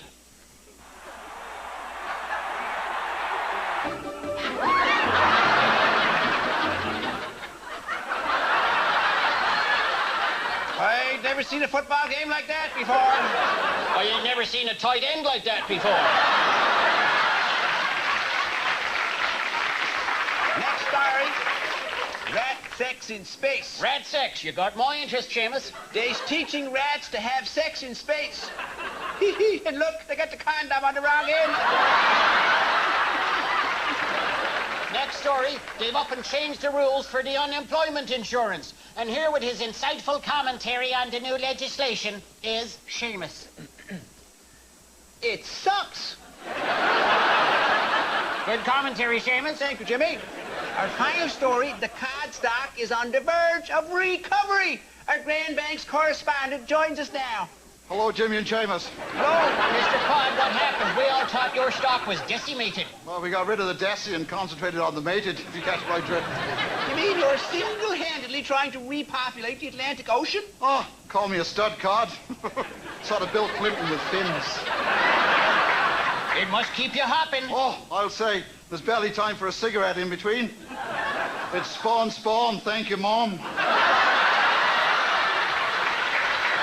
Thanks, Mr. Cod. And that's it for news from away. Jimmy, I feel that song coming on. Oh, the cod of the East Coast is coming back. The cod of the East Coast is coming back. We wants to sing and jump. Now the cod have started to hop. Oh, the cod of the East Coast is coming back.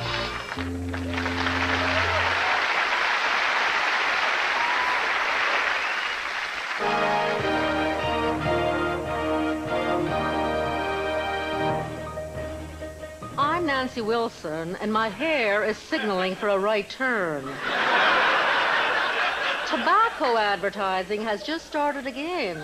Joining me is Dr. Henry Matejko, chairman of the respected anti-smoking group Citizens Against Advertising by Tobacco Company SOBs.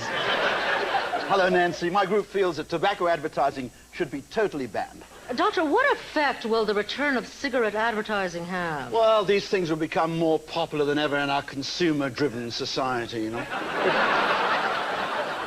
It's a sad day that saw legal advertising brought back.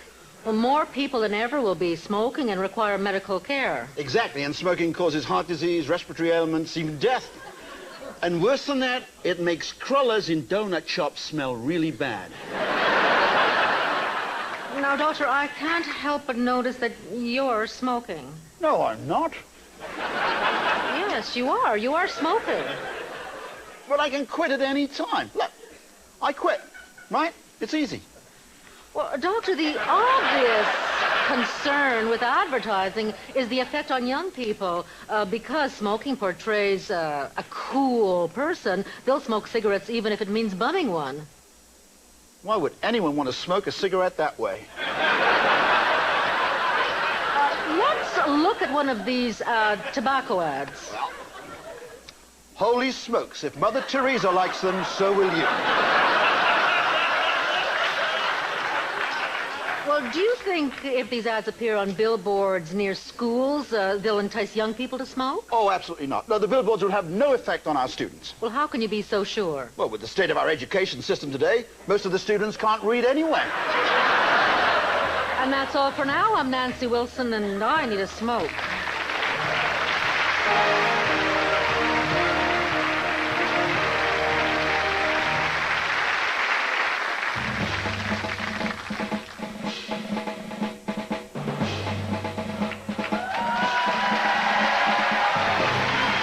Ladies and gentlemen, it's time now for the Air Farce Chicken Cannon Target of the Week. Instead of the standard issue ammunition, a chicken, we will be using pork and beans and cat food.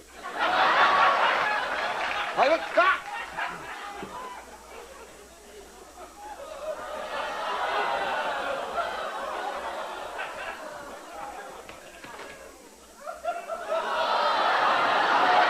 We are using lobsters and poutine.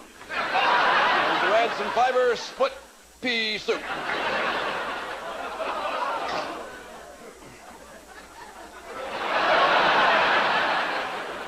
Grapes, sour of course.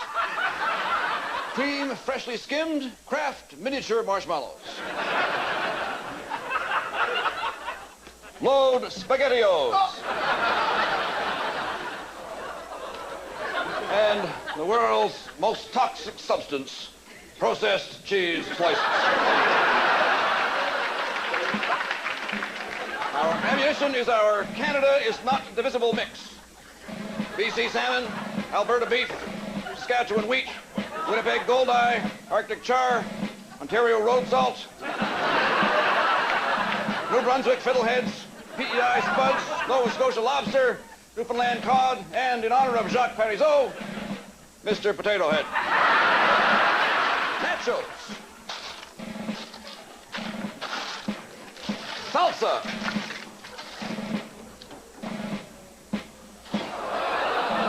And beer.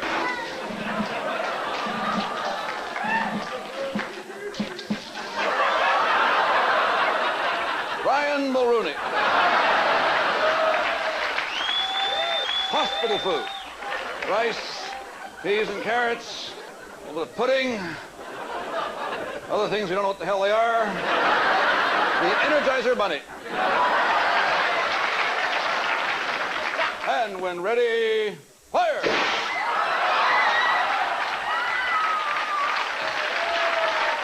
Fire!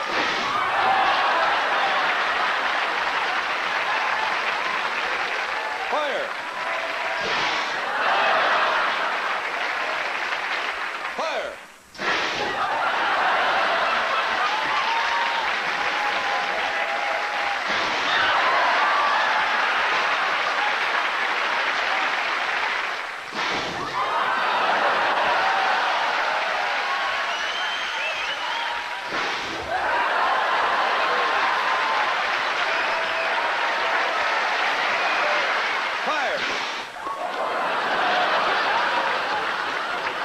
When ready, Dorothy. Fire!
From Buckingham Palace, a special message from Her Majesty the Queen. Him. As you may have heard, we at Buckingham Palace are experiencing a slight problem with mice.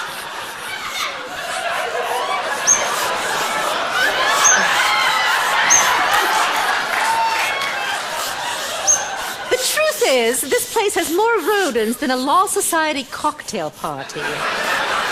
But we're doing our best to cope with this nasty situation.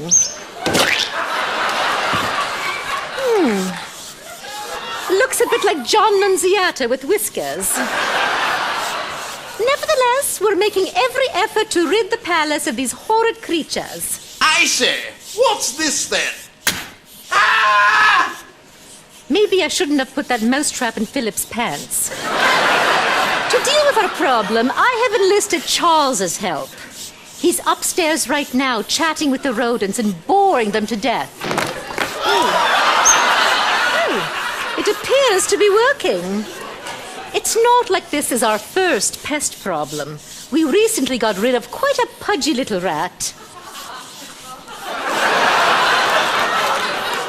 The mice should prove no problem.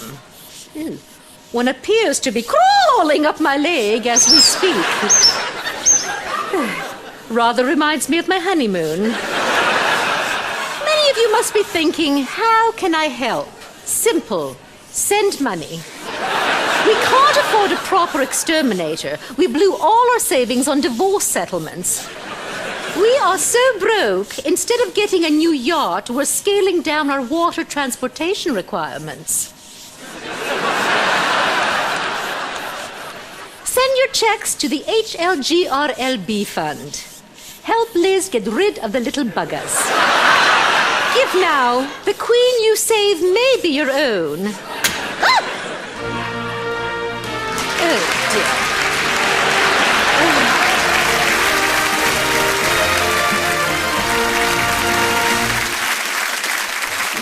Beavertown News. PLO leader Yasser Arafat and Israeli Prime Minister Benjamin Netanyahu get together to figure out how to spell each other's names. The bitter enemies meet at the White House in an attempt to salvage the Middle East peace process.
BBC World Report with Tarquin Newton-Figg. Good evening. At least where you are in the colonies. Where I am, it's 1 o'clock in the morning. The big story in Canada is the Somalia inquiry, and the chief witness has been the Canadian Chief of Staff, General Jean Boyle, who joins us now from Ottawa. Well, General Boyle, being a fighter pilot, I suppose this sortie has been tally-ho, wizard show, chocks away, wheels up, and foot to the firewall on the old kite, eh? Or not, as the case may be. Now, I gather you've been accused of being slow to pass on information.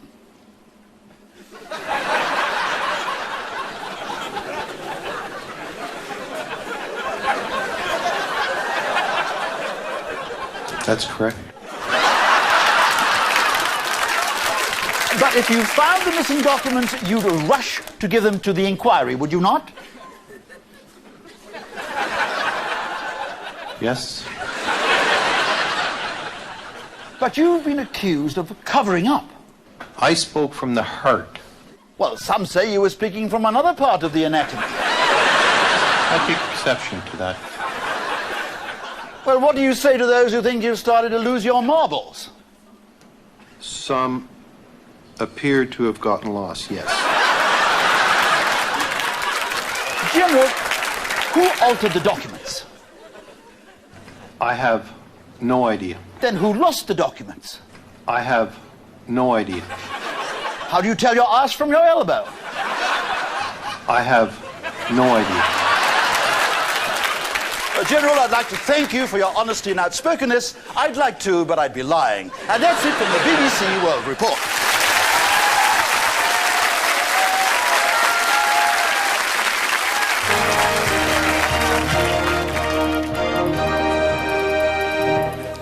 I'm Nancy Wilson, and I'm wearing very tight shoes. The federal government has finally released the Royal Commission's report on Aboriginal peoples. It cost $58 million, took 5 years to write, and will be forgotten in 5 days. My guest is Native People spokesman Billy Two Willies. He joins me from his traditional ancestral home. Hey, guess what? Blackjack, house wins. Hello, Nancy. Mr. Two Willies, what do you think of this 4,000-page document? Well, I could have said the same thing in 5 words.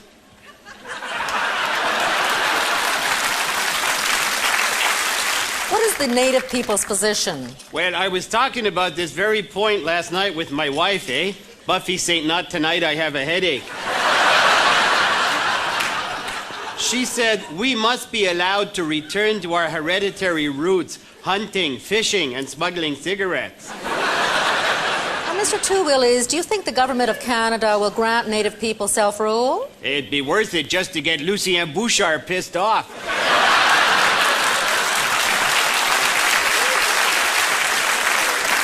Do you think you'll win all your land claims? Well, probably not, eh? But we insist on ownership of several sacred burial sites. Where are they? West Edmonton Mall, the Toronto Eaton Centre, Place Ville-Marie, the Calgary Tower, and Vancouver. Mr. Two Willies, before we go, your final thoughts? Okay, on this historic occasion, I am reminded of the words of the ancient elder of our band. He said, Billy, when the cloud is in the sky and the deer jumps over the fallen tree, that is the best time to play the 649. What exactly does that mean? I don't know, but I won $20 last Saturday.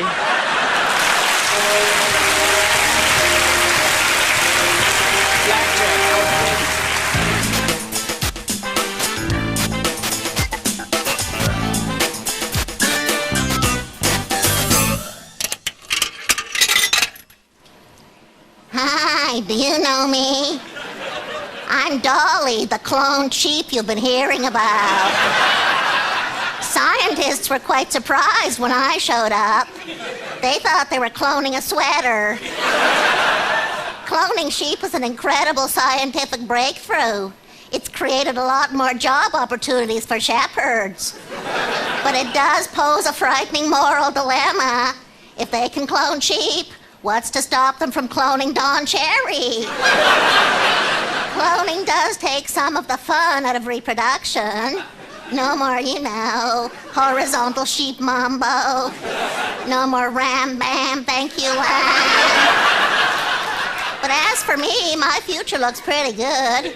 I've already signed a book deal, and I'm set to appear on Oprah, and I am dating Prince Andrew. For a clone sheep, that's not bad.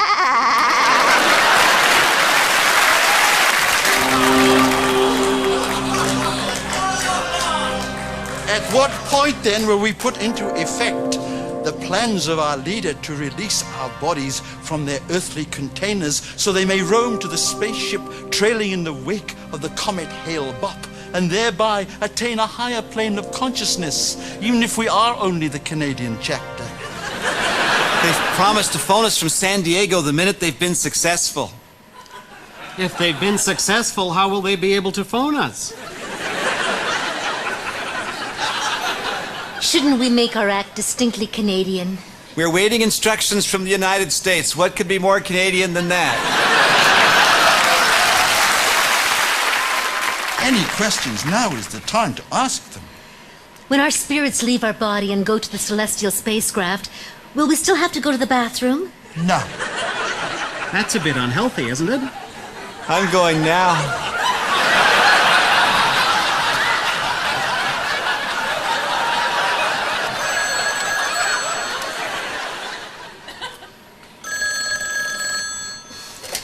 Hello? Oh, no. No, really, no. No. No, no, no. No, a year's subscription to the Globe and Mail would be wasted on us. It's something like that that brings home the reality of it. We won't be here for the next year. At least. Do you think being Canadian got us into this? How do you mean? Well, by the end of winter, most Canadians are suicidal. What are you suggesting, that we not go through with this? Well, no, but our philosophy is that the world is doomed and that we will be rescued by the chosen few. And we must trust the chosen few and follow them blindly with no hope of worldly success, obeying what they say without questioning, even though you think the leader is a bit nuts. Where in Canada is there an organization we can join that works on those principles? Of course. The Reform Party!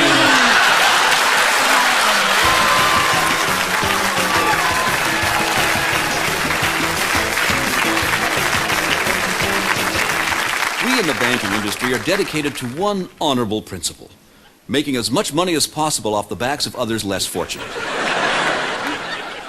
Recently, one of the other major banks, whose name I will not mention, ran a controversial ad campaign many found offensive. The ad featured a Bob Dylan composition sung off-key by people, many of them children, wandering through farmers' fields for no apparent reason. It was a blatant commercialization of a popular singer's music to attract customers. We at the Scotiabank would never stoop to such cheap tactics. Ladies and gentlemen, Rita McNeil.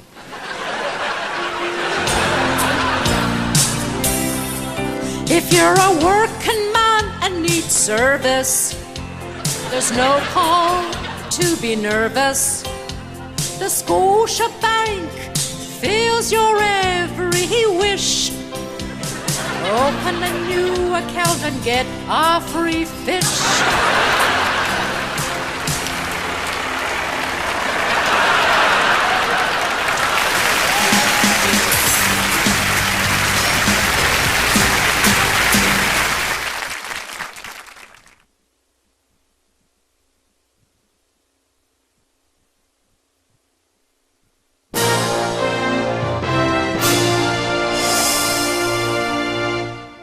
Hello, I'm Hannah Gartner, broadcast journalist with a really neat buzz cut.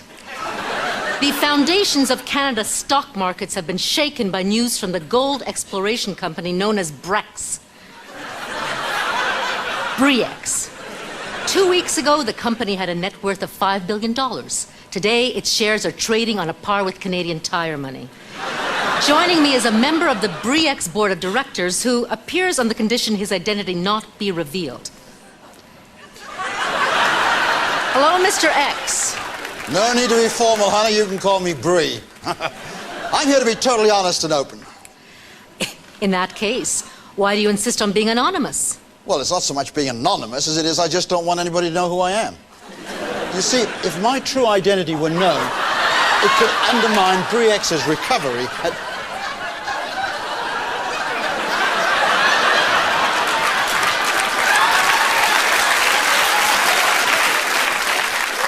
Has Brex found a huge gold deposit or not? I will admit there is some uncertainty concerning our core samples, but we haven't made a commitment. What are you...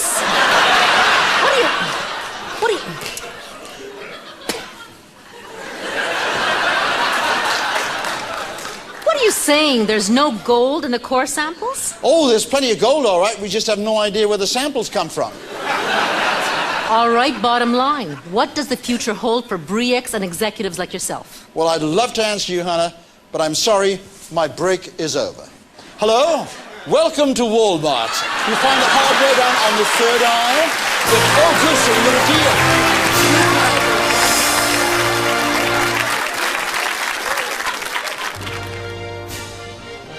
All right, Brian Williams here. And you know, folks, when I'm not busy covering sports on TV, there's nothing I like better than watching myself covering sports on TV. And you know, folks, now you can too with this exciting new video featuring highlights of the 1996 Atlanta Games entitled Fill the Jar, the Olympic Experience. Folks, this video also contains highlights from all the premier events, including swimming. It's amazing how fast swimmers go when you put sharks in the pool. But folks, there's even more. No Olympic highlight video would be complete without the unbiased coverage of the American media. American runner Max Cady is running the race of his life. He's coming up to the home stretch now. What a superhuman effort. What tremendous ability. Fighting to conquer the overwhelming hardship of coming from a well-to-do family. His nanny must be proud of the only baby she's ever held in her arms. Look at him go, nearing the finish line. Max Cady, and yes, he has crossed the finish line. American Max Cady has finished 59th. God bless America!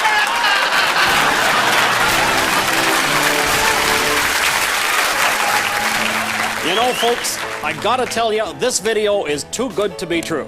But I'm gonna tell you, my favorite highlight is when the great Canadian rowing team of Kathleen Heddle and Marnie McBean thrilled the hearts of Canadians from coast to coast when they won the gold medal in the doubles. And folks, I tell you what, order this video now, and as a special bonus, you'll actually get Kathleen Heddle and Marnie McBean.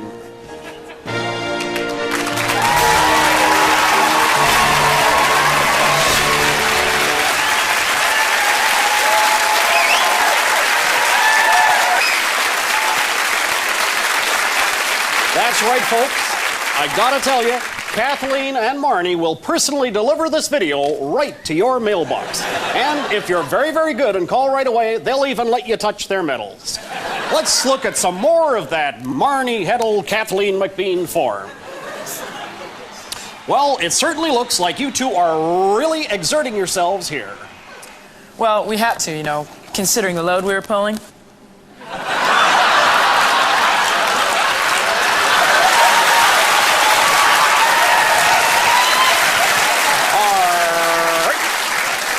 Ladies, congratulations on your fine performance in Atlanta. And do we have time here? Just before we go, I'd like to have another close-up look at your beautiful gold Olympic medals. Come on in close, Mr. Director. I think we can get a nice shot of this one. And I gotta tell you, this is the most amazing thing. I personally... Oh my God. Oh, wow. I can't believe you. They're beautiful medals. You deserve every little bit of them. And, put them both together and you're done for the gold again. There you go. Kathleen Heddle and Marnie McBean. For CBC Sports, I'm Ron McLean. Bye for now.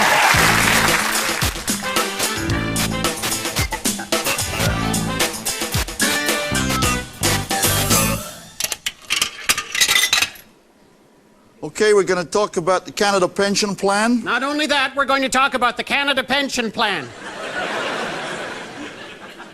It's a damn shame the government mismanaged the plan. There's a danger Canadians won't collect anything at age 65.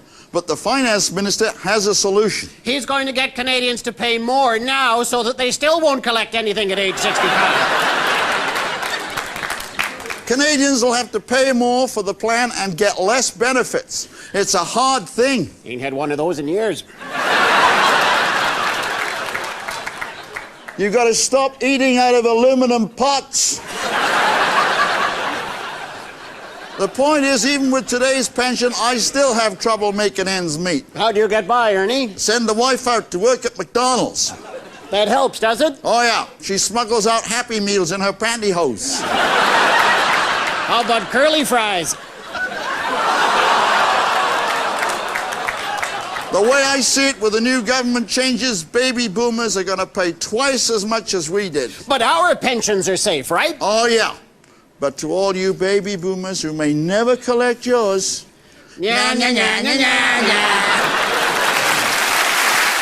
I'm Eb, and this is my close to attractive wife, Flo. Now, How you doing? When we retire, we want to live in comfort. Comfort is just south of Regina. That's why when we went to invest, we didn't choose any mutual fund. Instead, we chose Udder Funds. Udder Funds is the only cow mutual fund company. And Ab knows cows. Do your famous cow call, Ab. Here, cow. Good call, Ab. Udder Funds always invests in first-class cows like the Holstein, the only Jewish cow, the Guernsey, and, of course, the Pamela Anderson. Good one, Ab. Thank you, Flo. At Udder Funds, they take care of your... Take it, Flo. Money. Good one, Flo. Thank you, Ab. So remember, if you're looking for someone to trust, just like your mother... Try no other fund until you've tried Udder. Invest in Udder Funds. They're marvelous.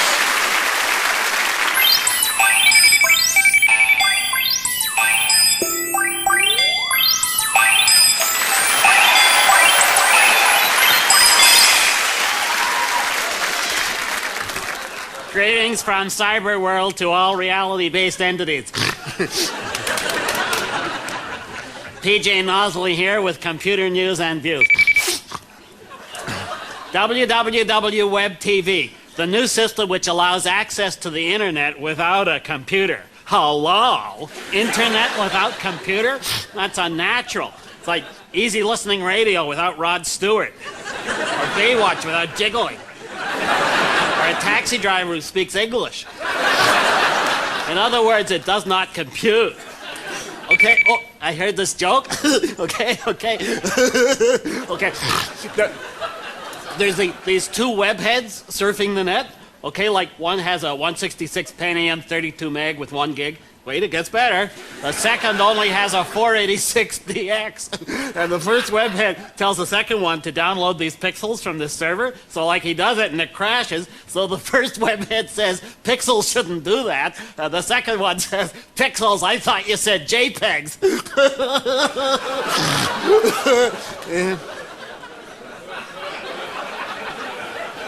Well, maybe you had to be there. Okay, www New CD-ROMs, the latest in computer software and games. You can learn all about CD scandals, steamy stacks, and sordid soap opera situations. Pretty good alliteration, eh? With this new CD-ROM, The Royal Family, Why Cousins Shouldn't Marry. Okay? And, like, here's another hot disc, the Dennis Rodman Interactive ROM. You choose the wrong hair color for the basketball player, and it kicks you right in the microchips. And look, here's the new Conrad Black CD-ROM. You load it in, and it buys your computer.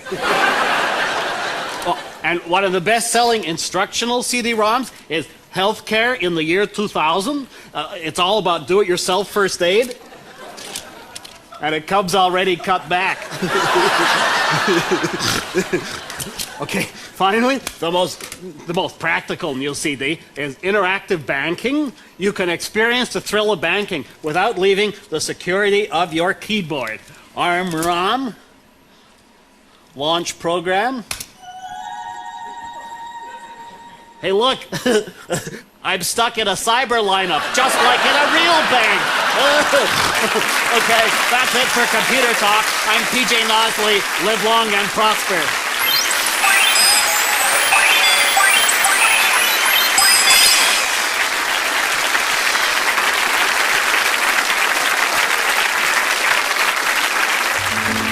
Neil Young for Royal Bank.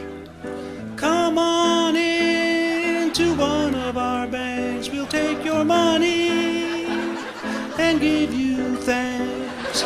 No charge checking. We've got a low mortgage rate, and if your payment is late, we'll foreclose your ass. Royal Bank. Your ass is our asset.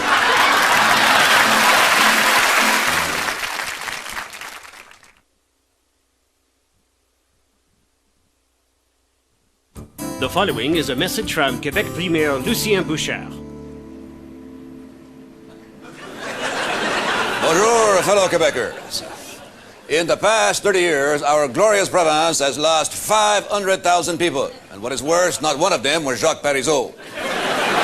What exactly does this figure mean? 500,000 more residents moved out of Quebec than moved in. This exodus is the largest drop of any province, and that includes Prince Edward Island, which is not much of a province. My PQ government has decided to take measures to stop this disturbing trend. As of now, anyone crossing the border to leave Quebec will be shot. No, I am kidding. It's just a little separatist humor. I understand many people are nervous about the future of La Belle Province. If there was any problem, would I be smiling like this? Many of our critics say this mass departure is a result of my party's dislike of ethnics with money. Untrue. We also do not like ethnics without money. However, we cannot stand by idly while our population drains away. We must increase our population. I think you young Quebecois couples know what I'm talking about, eh?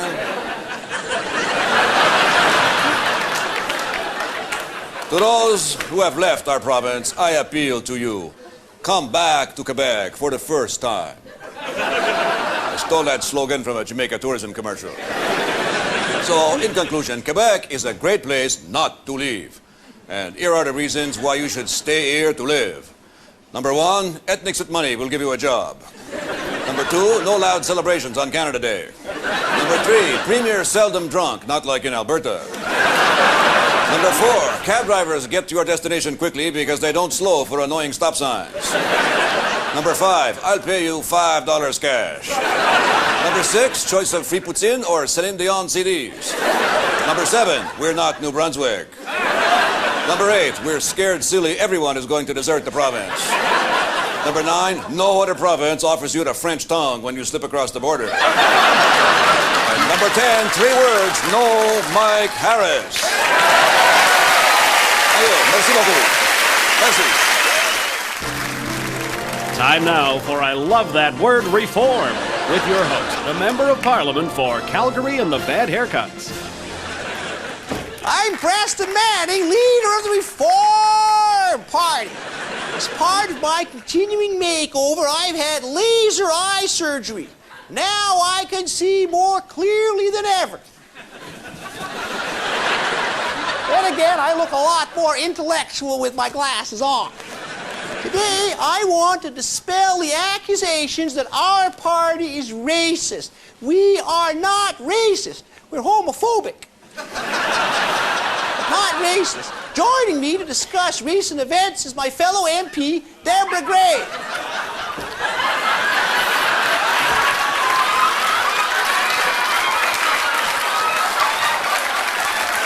How's it going, Deb?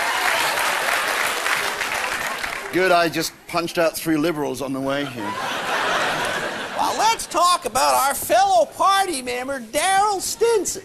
Now, some people say Darrell lost it and swore at a Liberal in the House of Commons. Not true. Let's run the tape of that incident. You judge if he said anything wrong. I hear the word racist from that side.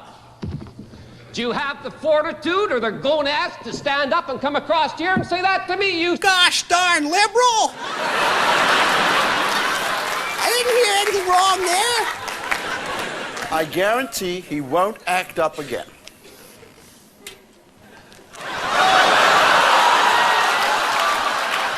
Gee, I was only going to cut off his privileges. Now, the Reform Party will make great inroads in Quebec for the next election. Yeah, this time we're hoping to get at least 1 vote. And Preston has been taking voice lessons. Oh, get a load of this. Rain and Spade falls mainly in Lethbridge. Pretty good, eh? Conservative leader Jean Charest, he's an extremist. He does not have 1 midget in his entire party. He's a midget bigot. Well, that's all for now. I'm Preston Manning saying, I love that word, reform. Maybe I should join the Conservative Party.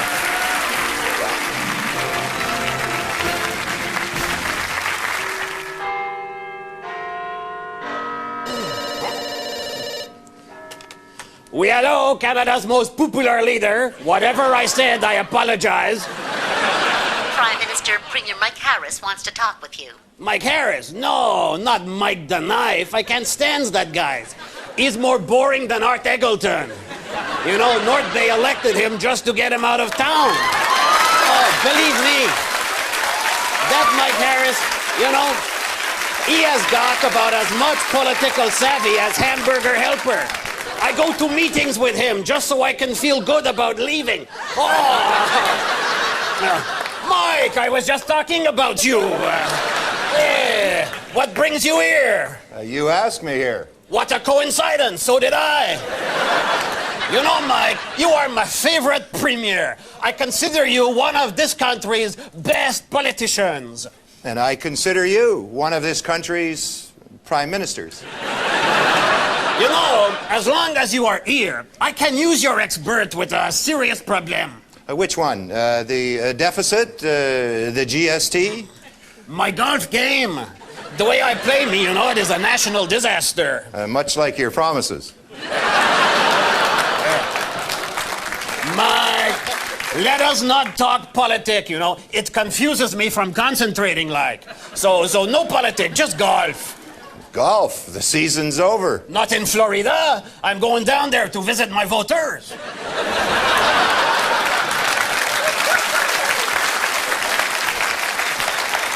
Okay, let's see your swing. So can you help me? First, you've got to cut all the waste from your swing. You've got to eliminate the fat. You've got to consolidate redundant areas. Downsize that follow-through. Be conservative in your approach. You know, Mike, golf is like politics because me, I am on the fairway of popularity with stroke and not too much trap sand, you know, because I birdie my policies after they come out of the ball washer. You know what scares me? I'm starting to understand them. Okay for that. Mike, show me how it is done. Okay.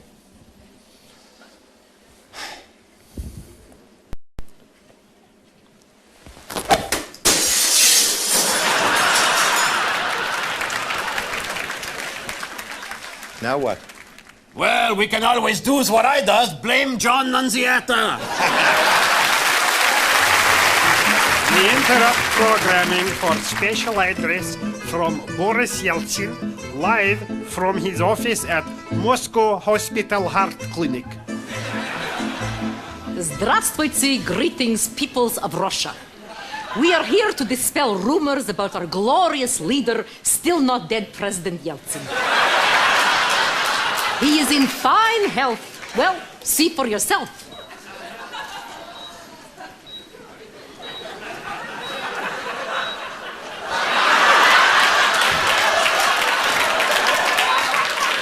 He has never looked better. And what color in his cheeks. And his spirits are very high. President Yeltsin, the peoples want to know if you are still capable of running Mother Russia. Drool once for yes, twice for no. You see, President Yeltsin is doubled up in laughter at the mere thought that he is in poor health. The president sends greetings to everyone watching today. He is very robust and strong like bull. Believe me, he has the sex drive of 18-year-old. That's old for a bull. And for his critics, he has 2 words. First word, fly. A bird, a duck. A duck. Sounds like duck. A, B, C, D. Oh, well, you get the idea. So as you can plainly see, President Yeltsin is in fine health. And after the heart, the liver, the kidney, the spleen, and the lung transplants, he'll be even better.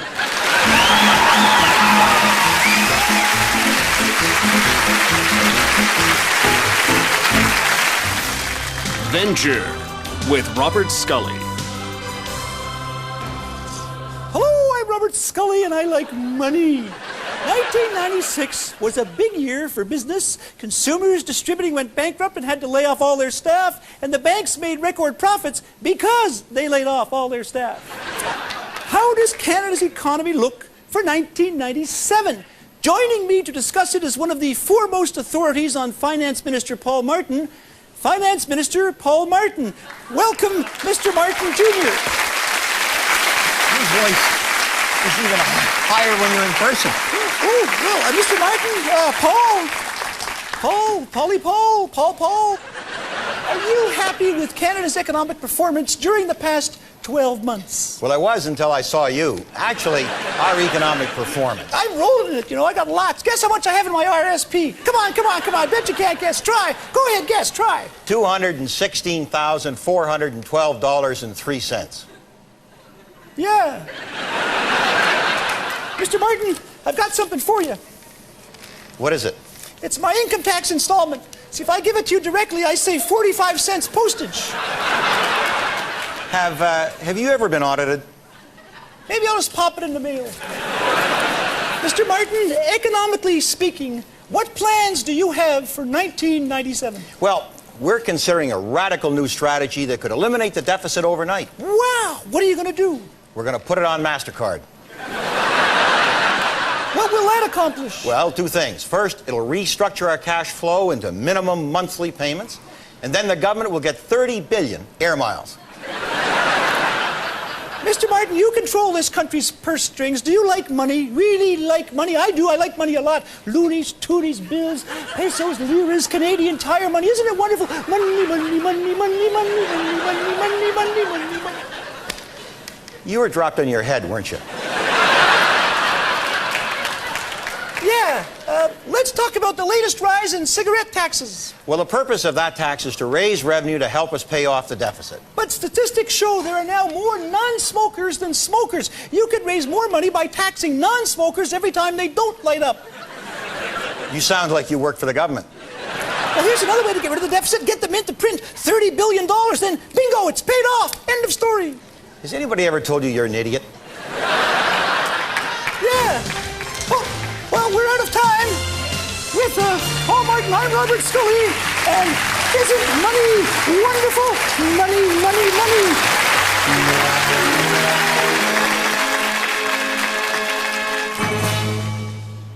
This is News on the Hour on CCNNNN.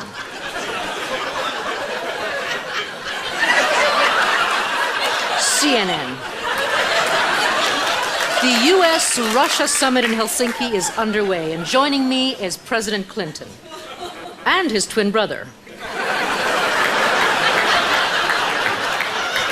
Hello, sir. Hi, Bobby. You pretty young thing. Well, President Clinton, how is Helsinki?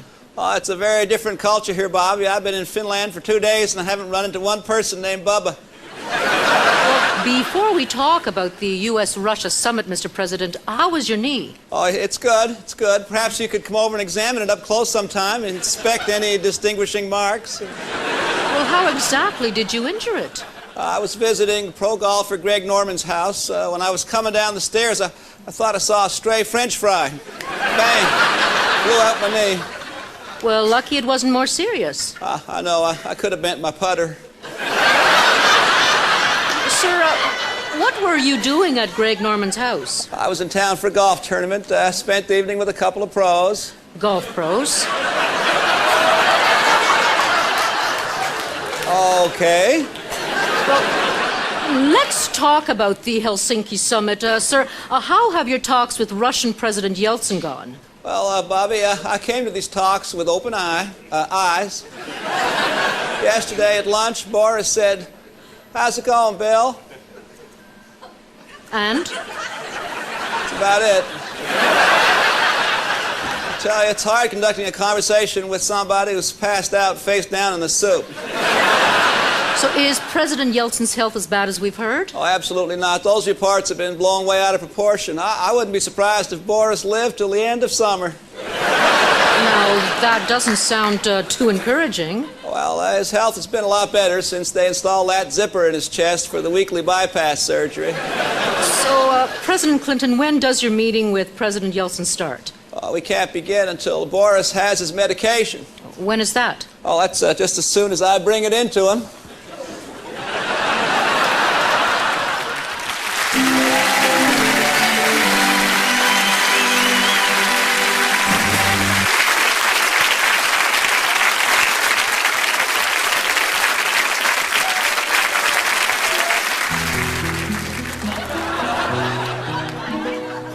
TD takes your money and hides it in their vaults like a lost child on a drifting, lonely, single barge.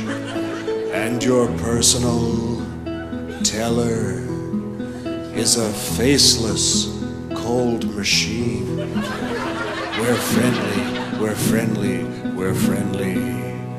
With a low monthly service charge.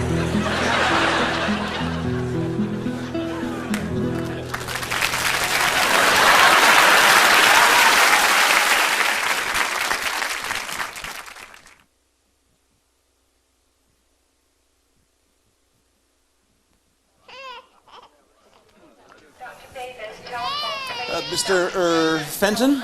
Yes? How is my wife? She's out of surgery, but there have been complications. What kind of complications? Well, it's hard to say. What are you trying to say? Is it serious? I'm very optimistic. Then there's every chance she will make a full recovery? Well, Don't miss the exciting hospital drama, tonight at 10 o'clock.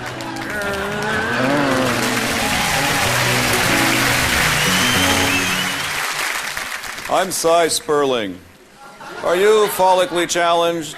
Have you spent a fortune on your hair replacement only to have it stolen by unscrupulous hair thieves? Well, never worry again with the Hair Club for Men. It clamps on to any size head, making hair unstealable. And it's practically invisible. I'm wearing one now. Protect your hair against robbery. Just watch this.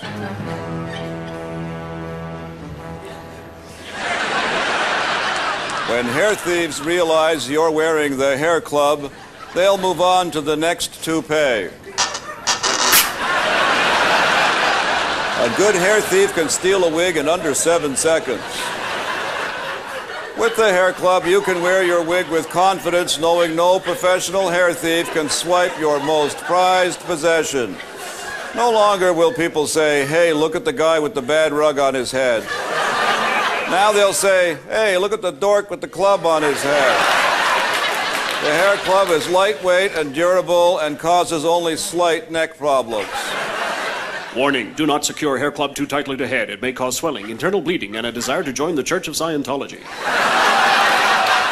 The Hair Club for Men. No bald head should be without it. Available in redhead, brunette, and Grecian formula.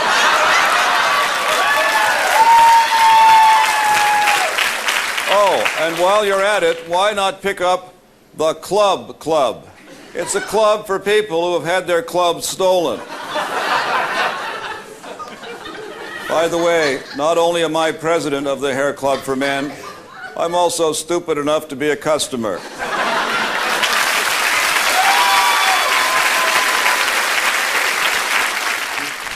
You asked to see me, sir? Yes, Harper. We at Canada Post are getting a lot of complaints about your latest postage stamp designs. They're not Canadian enough. How can you say that, sir? Winnie the Pooh, the little bear from Winnipeg. Celebrating the 25th anniversary of Disney World? Oh, but we cut a deal with Disney and the other guys in Hollywood. That's all we've been working on, sir. Like, it's stuff like this.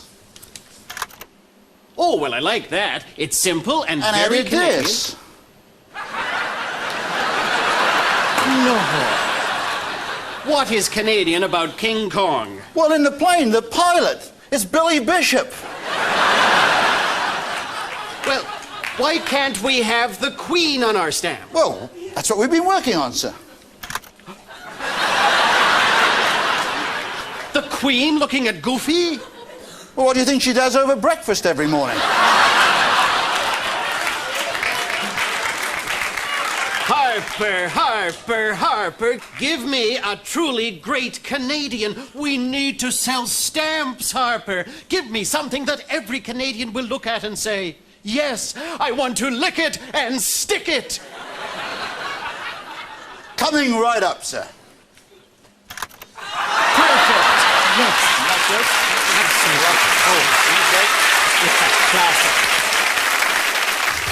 Weekdays at 3:30, don't miss the hit children's TV show. Prepare to cast off. Hey, Steve, give me a hand. What's up, Wally? Can't get the darn line off. Well, let's have a closer look.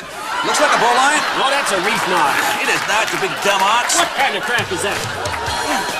Tune in weekdays at 3:30 and see Sailor Moon.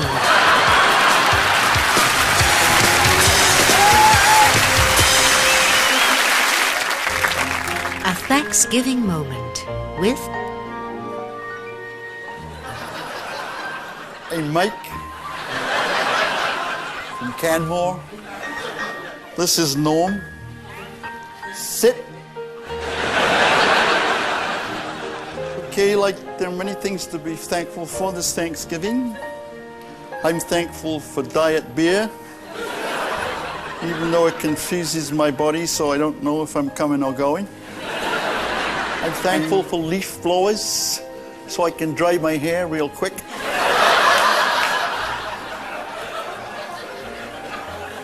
I'm thankful for craft dinner, which is an inexpensive way to insulate my garage.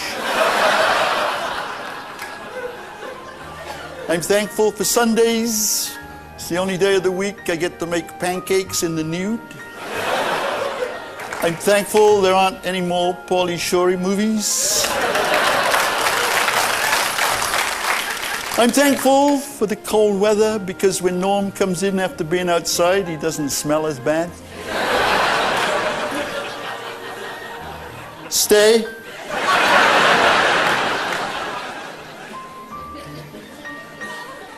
I'm thankful for the phone company for providing 100 different special calling features,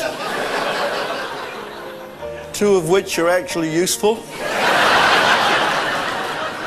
I'm thankful for our educational system, which allowed me to get my grade 6.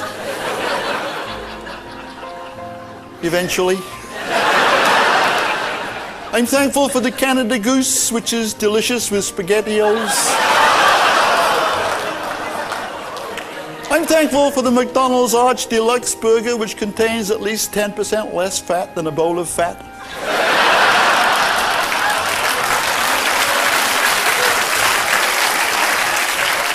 I'm thankful for the clapper, so I can flush the toilet without getting out of bed.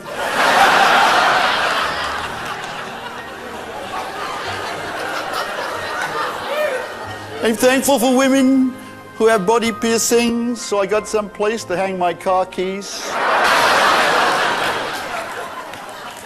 But most of all, I'm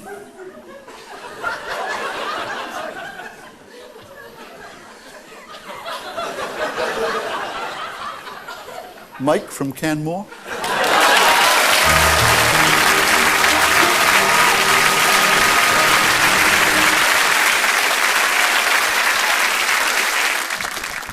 Bob Dylan for Banks.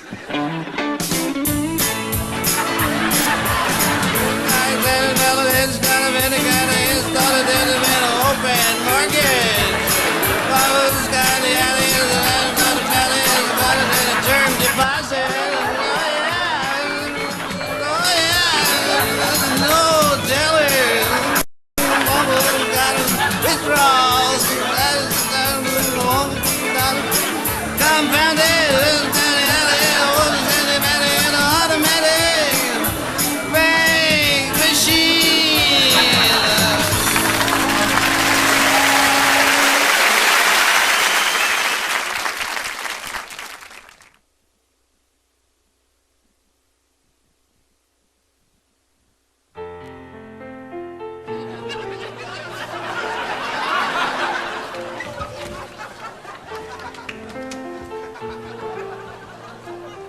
She's been coming in here for years.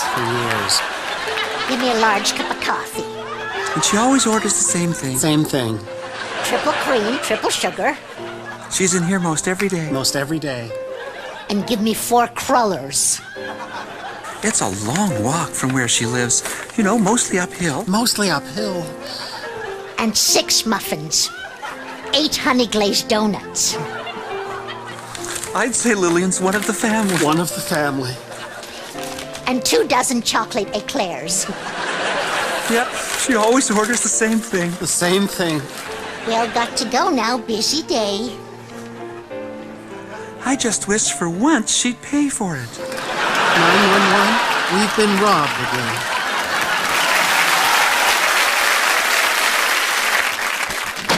Ursula! Ursula! The mailman brought another damn parcel. Who from? Who do you think? From the same place we got all the rest, Ottawa. More of Sheila Copses at Canadian flags.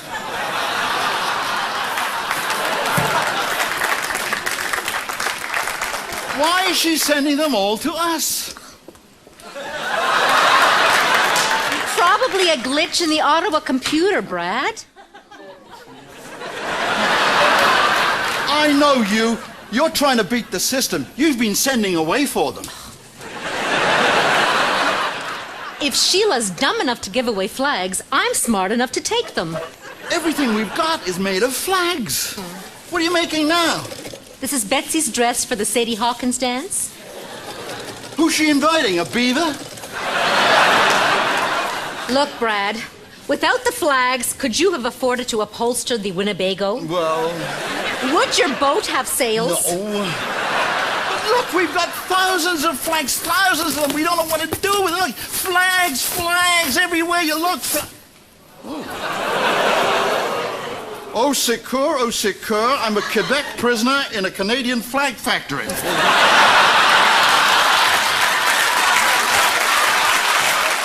You know me.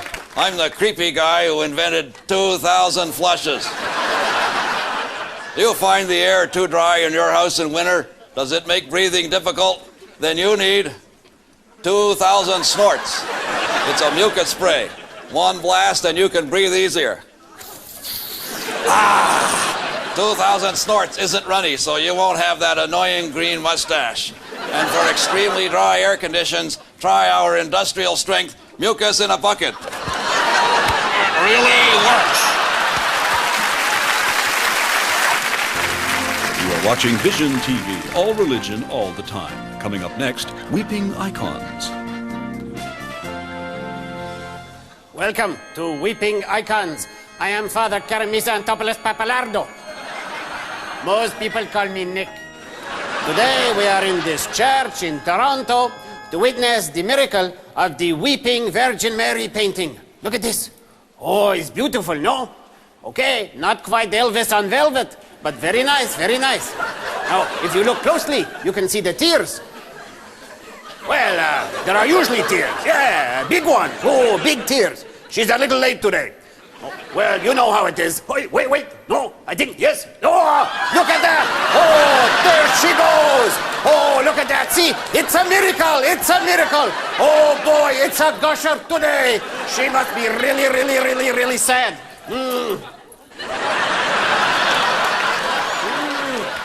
It tastes better than Perrier water. Oh, okay, she is finished. Okay. Bye-bye. That is all for now. Next show in 1 hour. Oh, before you go, I show you the other miracle painting, The Last Supper. Look. It is the smoking apostle.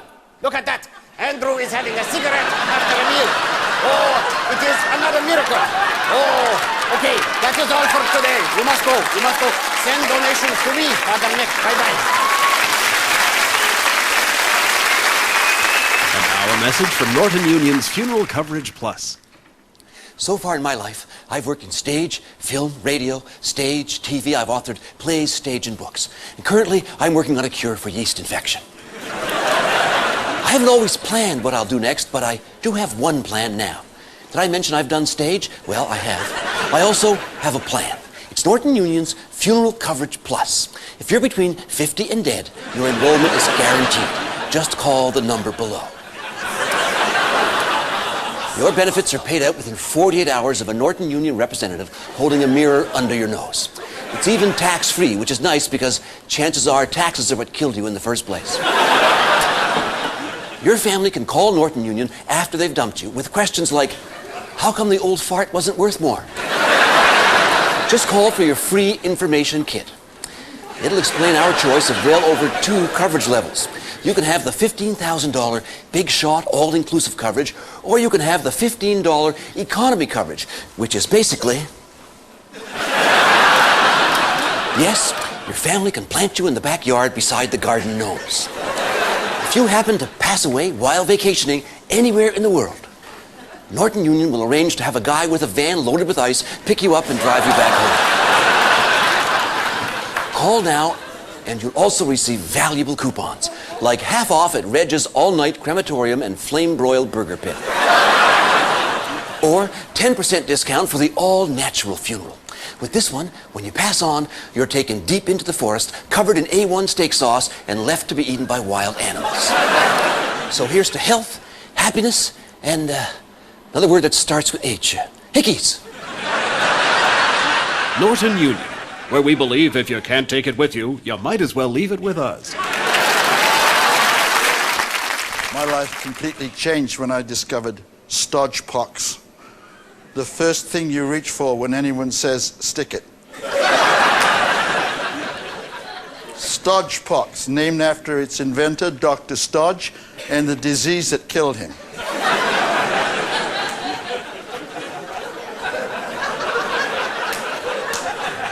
Chicken pox. I discovered it through a friend. He said he and his wife had made a coffee table together using stodge pox and were now inseparable. For years, we as a family had suffered from the undue attention of a hyperactive budgie. A single schlup on his perch, and never again did pretty Petey fly over the dining room table and avail himself of the cheese whiz. In fact, never again did he fly. He just stood there and cursed. I did not want the kids to hear such foul language before encountering it in kindergarten, so I wondered how stodge pox could solve the situation. I was about to squirt some stodge pox in the kids' ears when I got a better idea. Just a sh on the end of a long piece of cuttle bone, and in seconds we had a mute budgie with a 13-inch beak. And large staring eyes. He was a perfect match for Grandma after we used stodge pox to fix her dental plate. Mildred had been on to me for a long time to spruce up the garden, so I took the aging spaniel belonging to our neighbors, and today he is an attractive garden ornament. Our favorite evening's entertainment is watching the neighbors try and call him in.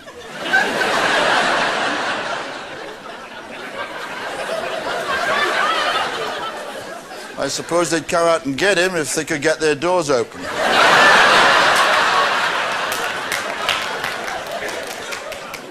What are the problems with stodge pox, you ask? Well, keep it out of the hands of children. Until recently, I was forced to work at home as a telemarketer, confined to one room after little Ernie spread stodge pox on the seat on which I'd sat. I'm not complaining. I did get to see a lot of the family, especially when they came in to take a shower.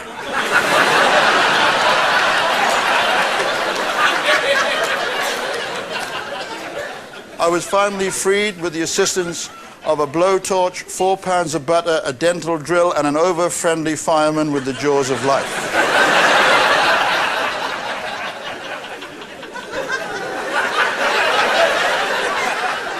When the seat finally came off, he proudly handed it to my family.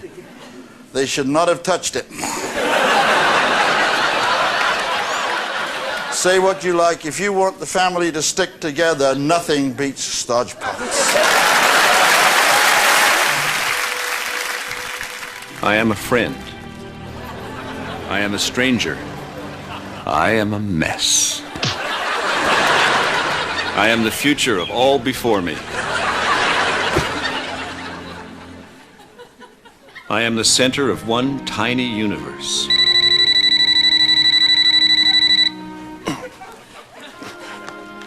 Hello?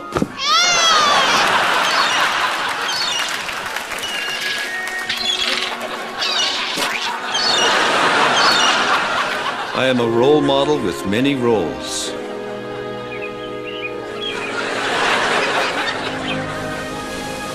I am an arsehole with a cell phone. Can tell, because any idiot can have a cell phone.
Also available from VSC.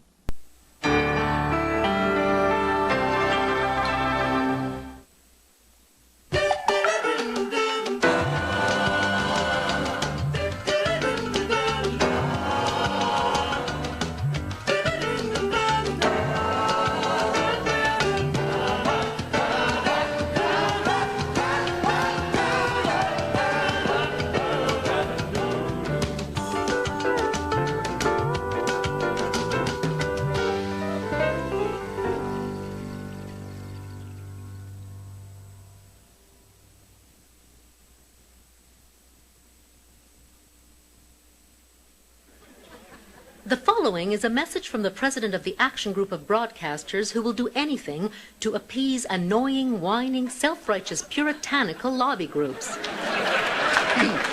As television has grown, so has the public's need to introduce a rating system to junk it up. Now, America was the first to introduce a voluntary system, and now it's Canada's turn to follow that meaningless gesture. By now, you've all seen the new symbols on your screen and said to yourself, what the hell is that? Oh, that's one of them now, yes. You'll notice the center of the symbol is empty, meaning one of two things. The program has no content, or it's an episode of Geraldo. All television shows will employ this new rating, except for variety, sports, news, music, talk, documentaries, and other informational programming, which leaves reruns of Mr. Dress-Up and Gilligan's Island. Now let's look at the specifics. This symbol means no offensive language, no sex, no nudity, no point in watching. If a show has this symbol, it means at some point during the broadcast, the number 8 will appear.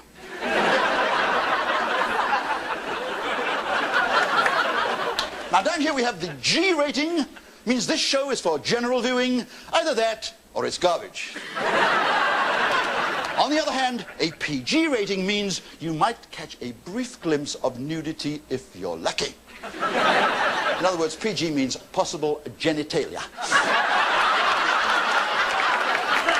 Now, there's nothing more natural than the human body, unencumbered, naked, and unrestrained in all its perfect beauty.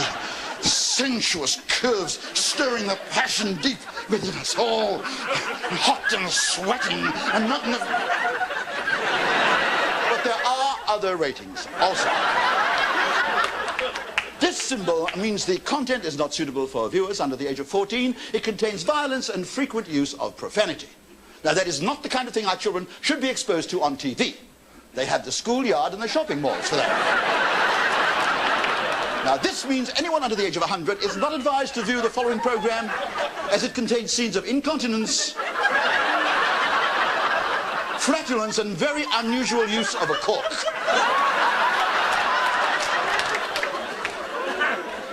There is also this warning, meaning a politician is about to make a speech.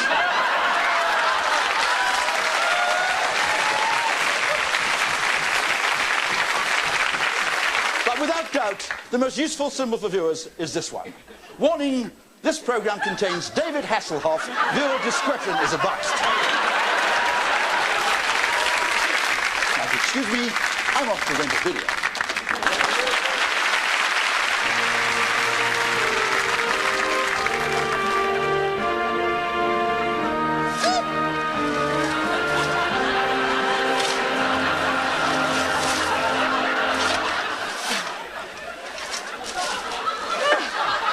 There's another bouquet, dearie. Oh, honestly, Mother, there better be at least this many flowers when I cork off. I say, Mother, bad news. It seems like we're losing support for the monarchy. The public think that we're completely out of it. What? Do you believe that, Mother? They have a new hip. The public perception is we haven't shown enough grief. Not enough? Didn't I have the corgis fitted with black collars for one entire weekend? My televised speech to the world was a masterful performance. It looked a vision of grief. More like a medicated rabbit caught in the headlights and stuffed into a black frock. Well, perhaps this public outpouring of emotion will subside. Yes?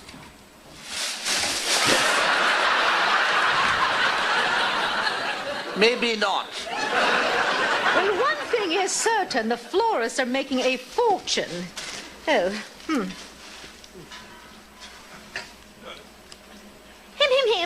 Note to me, buy shares in FTD. Oh, and have paparazzi follow Fergie.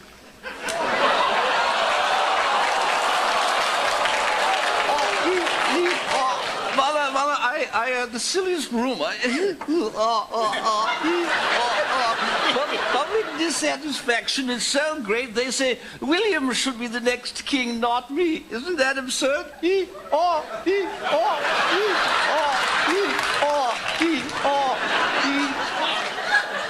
Yes, well, we must do something to win public support. Perhaps, Charles, you could start by having that pickle surgically removed from your... Mother! Well, I suppose we could set up a hot lunch program for destitute royalty. We'll call it Banquets on Wheels. Yes, capital idea. Oh, and we could loan our servants out to polish the silverware of the homeless. Yes, exactly. Let's donate Philip for scientific research. Perfect. That will give us a more common touch. I'll get right on it. Oh, one other thing. Yes? Seeing as how we're becoming a new-look monarchy. Yes. More in touch with the common person. Yes. Camilla and I... Forget it. Right.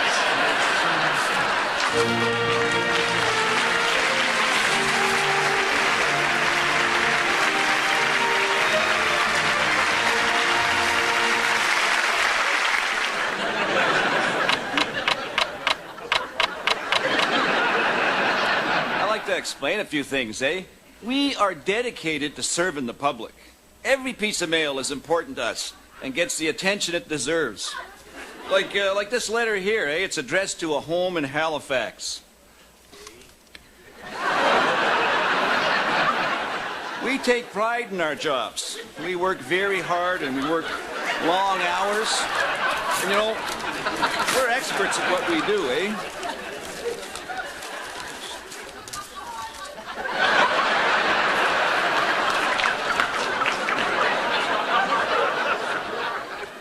We fully understand the hardship a strike causes. Without postal service, no one in the country will know if they already may be a big winner. What is our strike position? Well,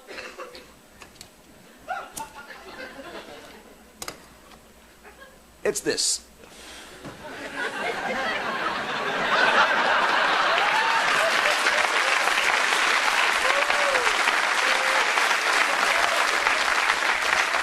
Which is pretty much our working position, too.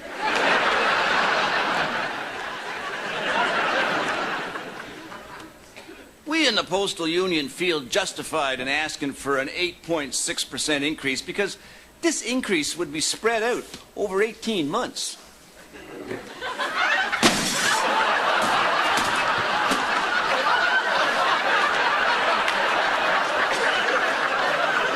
Management has offered us a meager 3% increase over 3 years. That's almost 1% a year. Right now, I only get $100 a day here, plus what they pay me. That may seem like a lot of money for a job that requires no skills and no education, but it's only 5 times more than McDonald's pays. Hey, and each time mail was handed to you, would you want your letter carrier to say, "You want fries with that?" Our demands are not excessive. The Postal Union wants a fair settlement. Nothing more, nothing less.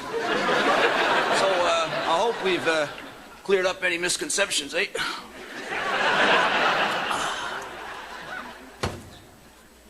They don't pay me enough for this job.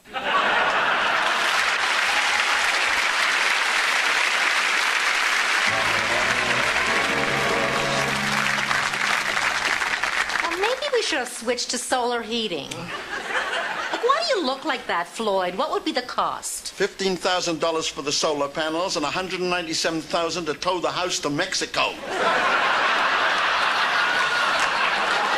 Can't even turn on the radio and try and get all steamed up over Howard Stern. I've got a cordless hairdryer. Oh, good. Stick it down my pants. I don't think even that would do any good.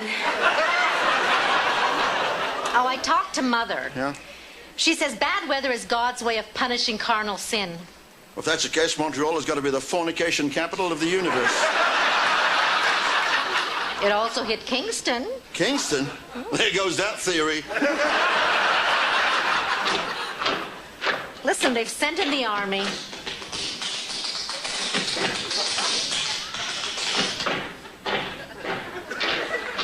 Must be the Princess Patricia's.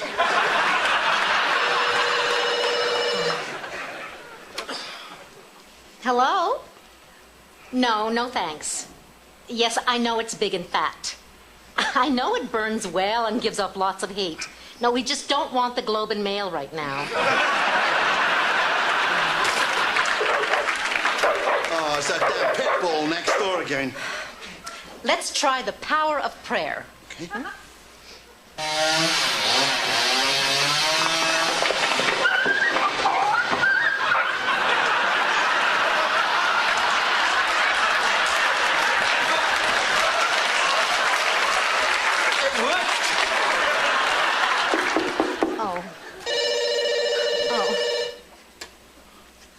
Oh, hi, Herb. How's it downtown? Keeping warm? What do you mean you got no choice? Body heat? You with 14 others for 3 days now? Oh, I hope the elevator starts up again soon. It's a survival kit. Articles donated by people all across Canada. Genuine Newfoundland short johns? Short johns? Your chest and your knees will be colder than a crystal, but in between you'll be hotter than a pistol. Cappuccino nutmeg grater. Oh, that's part of any Vancouver survival kit. From all the folks in Whitehorse, use this and you will stay warm. Oh.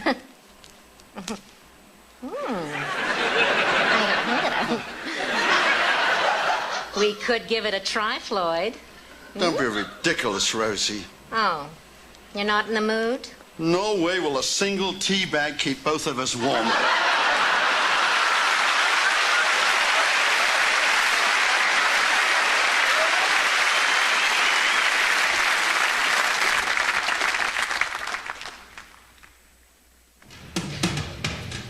Coming soon, a new, hard-hitting TV police drama that captures all the excitement and all the sensibilities of today's reality.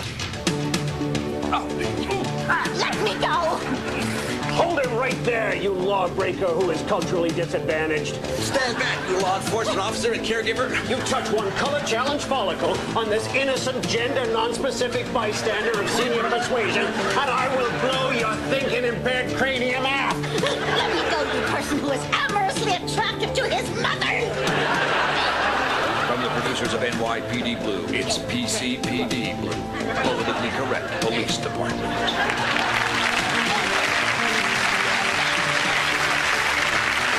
Speaker recognizes the Reform Party member with the voice that sounds like two porcupines mating on a chalkboard. Mr. Speaker, the name is Manning, as in Preston Manning, leader of the Reform Party. Now, Mr. Speaker, I want to speak out about a dire matter of vital national concern. The right of members of Parliament to wave little flags like idiots. Despite your recent ruling, flag waving is a matter of freedom of expression. It reaffirms our deep pride and undying respect in this great country. Plus, it gets the Bloc Québécois knickers, donzo, and twist.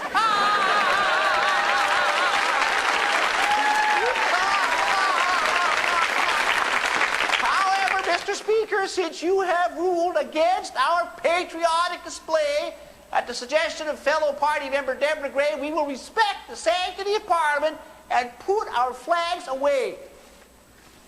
Gee, where is Deborah Gray anyway?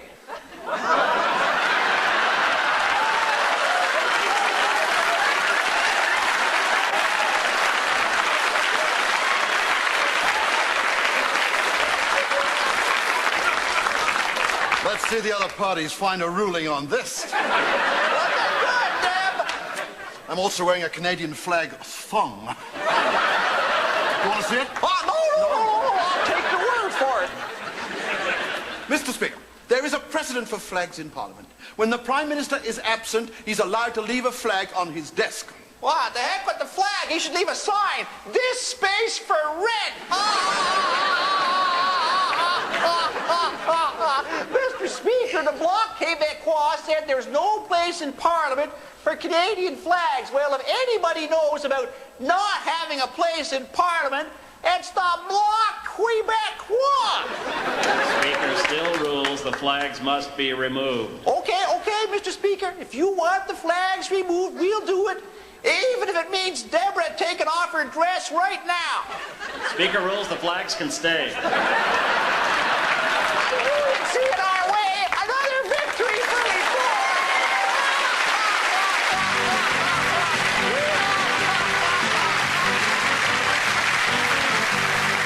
Okay, for sure, as I am bored now, so it is fine to send in the U.S. Secretary of State meddling uptight. Security, get up here. A troll has broke into my office. Prime Minister Kretkin, I'm Madeleine Albright. Never mind. Madeline's! Touch me and I'll break your arm. So, welcome to Ottawa, Ms. Nightlight. I notice you have spent so much time out of Washington. Well, that's because if I hang around the White House, sooner or later President Clinton is going to take a shot at me. I knew Clinton was horny. I did not know he was desperate. Last year, I visited over 50 individual nations. Jeepers creeps, you have been out of the country almost as much as me. International travel is not difficult for me because I'm fluent in 5 different languages. Hey, I am fluent too. I am just not sure in what 5 language. Thanks to my personal intervention, war with Iraq was averted. What did you do then? We negotiated calmly, listened to Iraq's concerns, and threatened to bomb the hell out of them. That's what I call diplomacy the American way. So, Miss Realtide, what bring you to Ottawa here? It's time Canada and the United States dealt with bilateral issues. Well, Well, you know, I have always feel what consenting peoples does in the privacy of their own bedroom should not involve the government. Although that Pamela and Tommy Lee video is pretty hot. Bilateral, not bisexual. Our countries have to resolve issues like the British Columbia salmon dispute, Cuba, and free trade. Okay, Madame Flashlight. You know, to be popular, you got to take the salmon and smoke them like a cigar because Cuba is a country that need trade to be free because I really like Cuban zirconia and the U.S. should drop the trade barriers because Fidel Castration is a good guy. Prime Minister, I cannot agree with you. Why not? I have no idea what you're talking about. Neither does I, but it fooled the Canadian voters 2 times. Well, Mrs. Albrand, we have had a good meetings, and I have a tea off time in half an hour. But we've agreed on nothing. No decisions have been made. We've completely wasted our time. Exactly. And that's what I call diplomacy the Canadian way.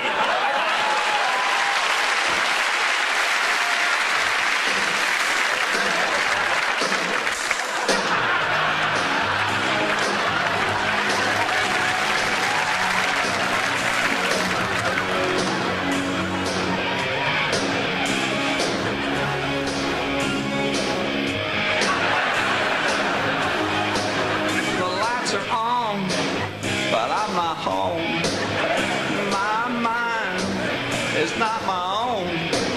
My heart sweats, my heart shakes. Another kiss is what it takes. I like to think that I'm immune to the stuff. Oh yeah. It's closer to the truth to say I can't get enough. I'm gonna have to face it. I'm addicted to love. I see the signs, but I can't read. I'm running at a different speed. My heart beats in double time. Another kiss, and you'll be mine. I like to think that I'm immune to the stuff. Oh yeah. It's closer to the truth to say I can't get enough. I know I'm gonna have to face it. I'm addicted to love. Might as well face it. I'm addicted to love. Might as well face it. I'm addicted to love. Might as well face it. I'm addicted to love. Might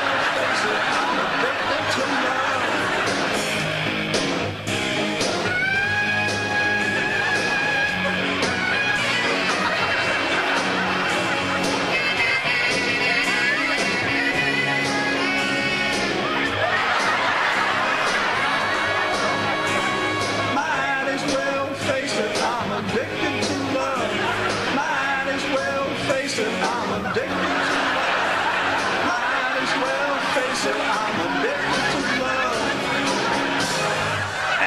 Not banned.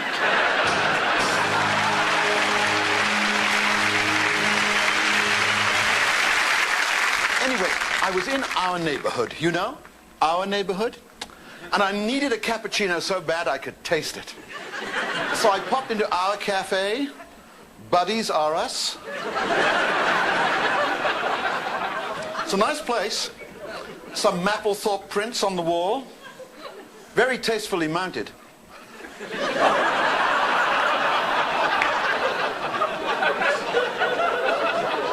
But it was just packed. So I said to Kevin, who runs the place, do you have a spare seat? Well, that's the kind of thing you just don't say to Kevin.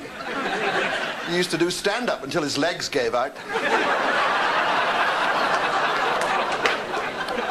Finally, he said, ask the guy over there if he'd mind sharing his table. So I looked across, middle-aged, very square-looking, not an earring or a safety pin in sight.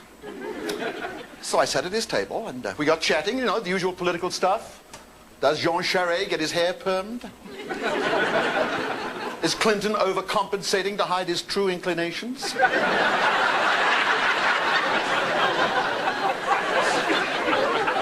So finally I asked him, I said, what line of work are you in? He said, I'm a judge. Well, I thought, this place is really going down market. And he said, I've been ordered to undergo sensitivity training. I said something that was derogatory about the kind of people who come here. I was appalled. I said, you said something derogatory about dog owners? Then he explained. He told me what he'd said. He'd used the F word that rhymes with maggot. In this day and age. Well, I thought I'd handle this with sensitivity, with a little bit of class. I said, you must have been pissed at the time.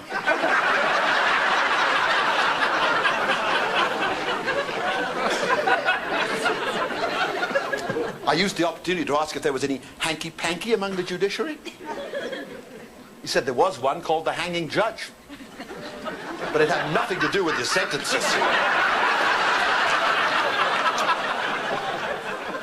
Well, I said, you won't be making any spit-for-brains comments like that again, will you? He said, I certainly won't. I'll confine my comments to groups that haven't been politicized, like the NDP. Then he said he had to leave. As part of his sensitivity training, he had to watch 8 hours of Bette Midler movies while singing YMCA. And as he left, I told the guys, I said, that's the judge that used the word that begins with F and rhymes with maggot. And they all rushed to the window to look at him. He turned and they all waved. He waved back. And then the guys, well, I've never seen 47 middle fingers come up so fast in all my life.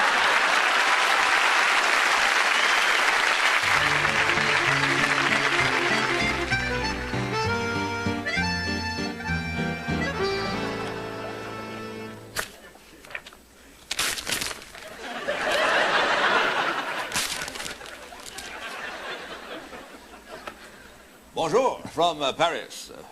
Here I am in France, where many people actually care who I am. When I got here, they gave me a full diplomatic welcome. I was totally ignored, overcharged for my hotel room, and the president refused to return my phone calls. So, all in all, it's been a pretty successful trip. But I want to discuss other matters involving me and our great nation, Bouchard land. First, let us look at that September meeting of those 9 premiers, or as I like to call them, morons are us. They said they will not accept the words distinct society to describe Quebec. But after 5 days of intensive meetings and heated debates, they did agree that Quebec could be recognized as unique. 5 days, 9 men to come up with one word. It would have taken longer, but they ran out of beer. Well, I have come up with one word to describe the premiers. Looks pretty unique to me, huh? Next, this so-called biography about me. The author questions my mental health. He quotes a psychiatrist who says I am vain, self-obsessed, and thin-skinned.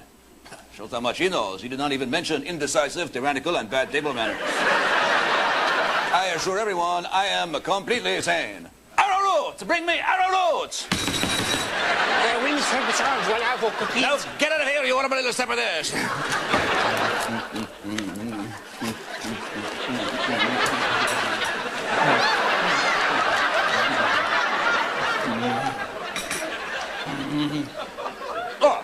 Where was I? Oh, yes. Despite the other premiers' interference, the negative books about me, I will continue to work for Quebec self-rule, just like Scotland did. What the hell, if a bunch of cheapskate, agus-eating, slobber-spitting caper tossers can do it, so can we.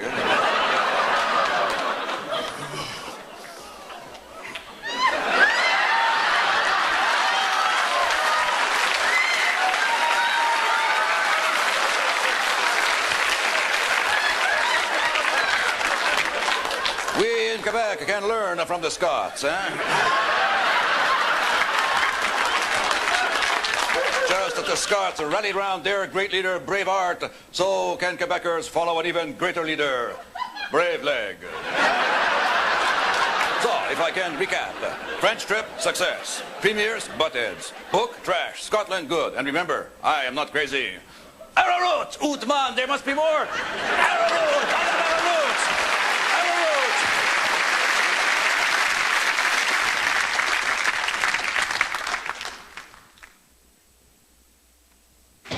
This is Speed Vision, the cable channel about things that go really fast. Hello and and welcome to Speed Vision Week in Review. And what a week it's been. You bet your gearbox. Clutch pedal stick shift it was. There was a big race in the Formula One European Series. It was an exciting race. Best ever. Let's look at the footage. They went fast. They went real fast. They went real fast. Fast. Okay, elsewhere, STP is sponsoring an exciting new driver. I did not know that. Now you do. In other news, the Speedway Grand Prix motorcycle competition was run. Let's look at the highlights. They went fast. Real fast. They're fast, real fast, incredibly fast, but not as fast as Jacques Villeneuve. He's fast. He's real fast. Okay, next story. The California International Hydroplane Open was held this week. They go fast. Bat out of hell. Here's the tape. It's a dumb sport. It's a stupid sport. But they go fast. They go real fast. They sure do.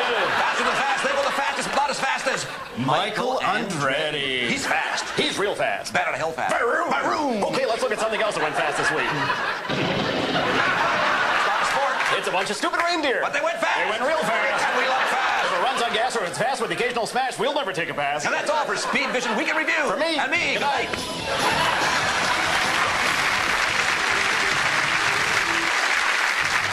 From the nation's capital, the 1998 final to decide who wins this year's title of Brain of Canada. And now, here's your host, Benson Struthers. Yes, it's time to find out who is the most intelligent person from sea unto sea. After an entire year of broadcasts, it's come down to two champions, and they are Phyllis Krakowitz of Fort Assiniboine, Alberta. Phyllis is an oil geologist specializing in electromagnetic anomaly interpretation. Our second finalist is Dr. Herman Klosters of St. Andrews, Prince Edward Island. Dr. Klosters is a surgeon specializing in mapping out the function centers of the human brain. And our third finalist has been drawn at random from this year's entries.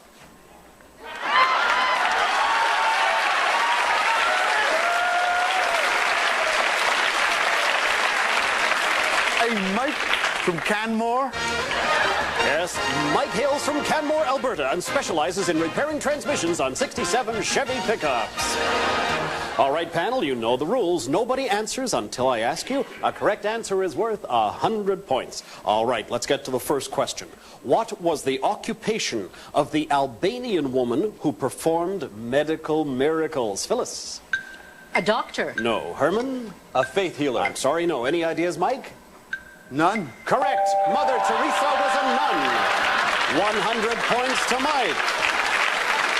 Next question. What was the nickname of the Canadian politician and baseball fan whom many think helped avert a world war? Herman? Phyllis? What about you? Mike?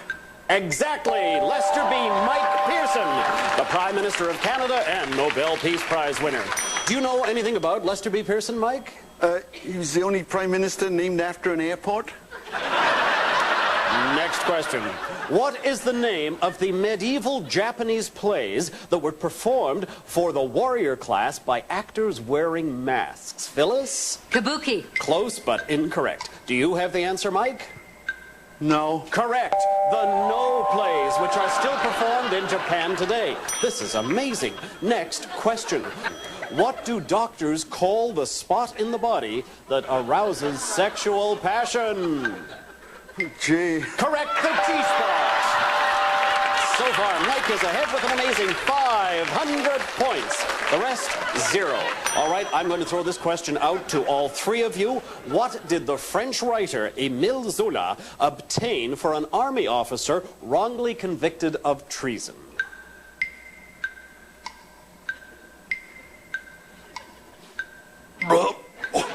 Pardon? Correct, a pardon for the wrongly convicted Captain Dreyfus was prompted by Zola's famous article, J'accuse. And now, our final question for the title, Brain of Canada, 1998. A famous 1926 literary work that epitomized the enemy of post-industrialized society was called The Something of Loneliness. The what of loneliness, Phyllis? The heartbreak of loneliness. No, that's psoriasis. Herman? The end of loneliness. No. Mike? Well... Exactly, the well of loneliness.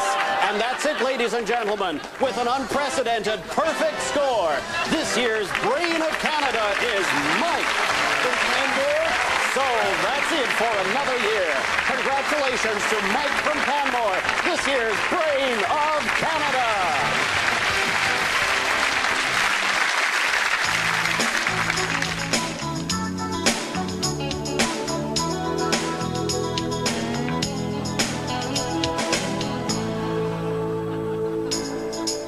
Send in Constable Fraser.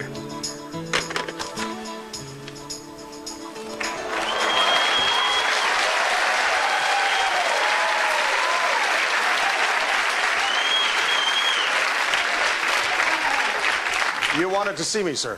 Yes, I did. What's the matter with Diefenbaker? Oh, well, this is Diefenbaker's replacement. Norm. Constable, something's been bothering me for 3 years, and I have to ask you, what the hell is a Mountie doing here in Chicago? Well, sir, my job is to be a liaison with state and federal authorities in areas of mutual concern while appearing incredibly attractive to women. And perhaps you can explain this. That is a file folder, sir. Are you trying to be smart? No, sir. I'm simply trying to be a metaphor for the Canadian persona by creating an emotional conflict between myself and my American associates. Stay. You have been gone for the past 2 months. What were you doing? You know, you're awfully cute when you're angry. Sir, I had to return to Canada to personally rescue the secret love of my life. Meg Thatcher from the Canadian consulate. No, sir. Rita McNeil. The singer? What happened? She had been kidnapped by Canada's most notorious gang, the Rankin family.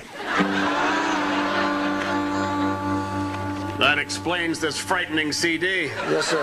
They took her to a remote location on Cape Breton. Where exactly? Well, it doesn't matter. Everywhere in Cape Breton is remote. Were you called in because of your expertise in tracking? Oh, no, sir. Because I was all the RCMP could afford. They blew most of their budget on the Mulroney Airbus lawsuit. Stay. Sir, I was on the trail for weeks, roughing it in the wilds, not caring about my personal being while running dangerously low on hair gel. Finally, I found the hideout. I quickly surrounded the house, and I overpowered the villains. And I will never forget the moment that I walked in to free my beloved Rita. She'd been locked in a room with nothing to eat but bread and water and pizza. I wasn't sure it was her until I heard her crying out to me. I've been calling you.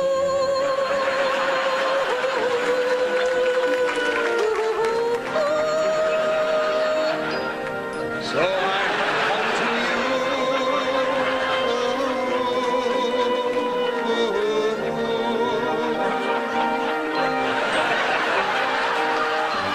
and now that I've seen you, I know, because my heart is aglow, that my love is true. You're my royal hero, tried I've come from due south to the rescue.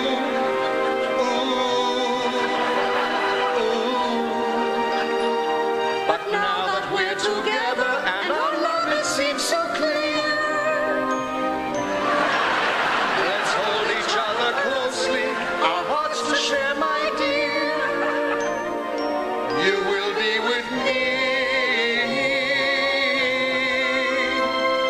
and I will be with you.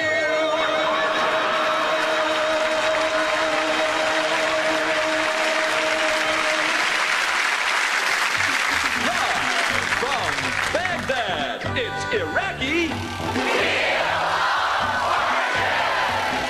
Yes, Iraqi Wheel of Fortune with your host, that wacky Iraqi Saddam Hussein.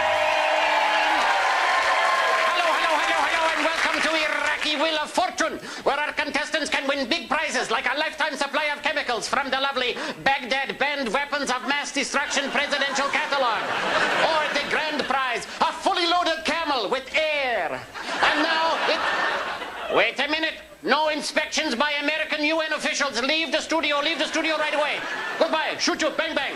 And have a nice day. All right. Let us get to our first contestant. It is Ishmael from Basra.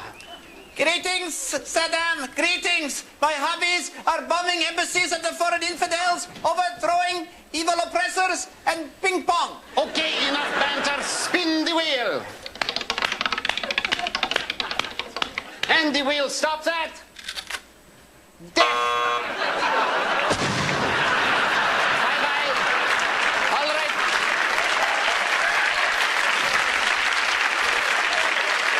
It is time now to meet our next contestant.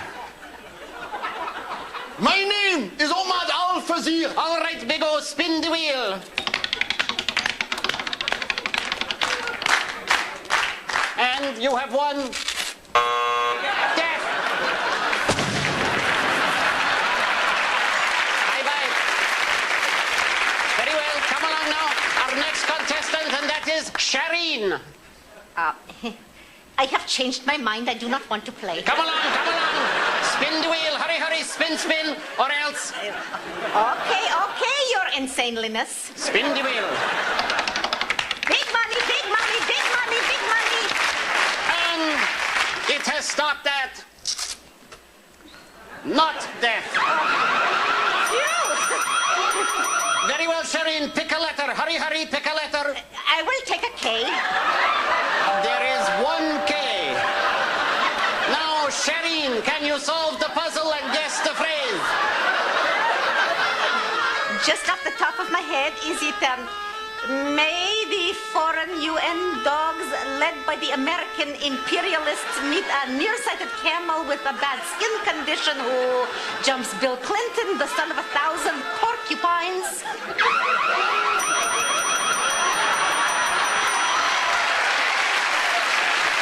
That is absolutely correct, Shireen. Absolutely. What do I win? What do I win? You win death.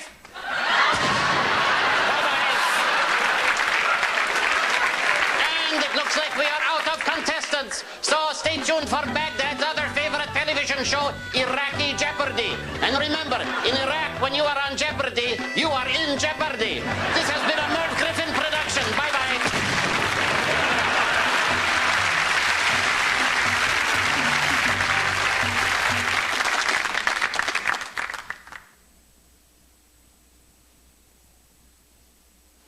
Hi. Are you looking for the ideal Christmas gift? Give the exciting new board game from Parker Sisters.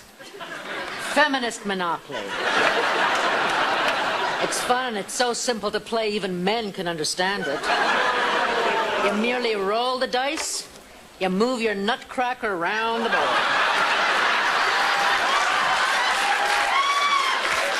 Land on free divorce and take him for every penny. Men are such pigs. Or maybe you'll take a chance. Stop shaving legs, save on razors, collect $50. If you land on utilities, you get to cut off his waterworks. If you already haven't. Or maybe you'll land on community chest. Pamela Anderson's breast enhancement sags. Win $100 bet. Get this, if you land on Boardwalk, it means the settlement goes through. You get to keep Boardwalk, and he gets the basement of the house you own on Baltic Avenue. Now that's family fun. Get Feminist Monopoly today, because men are such pigs.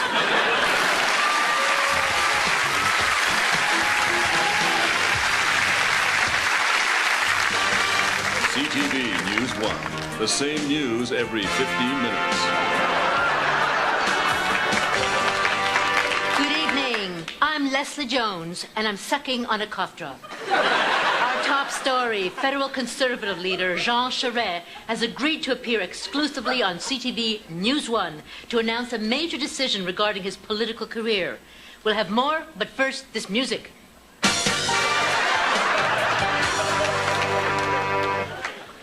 Jean Charest has finally made up his mind about his future.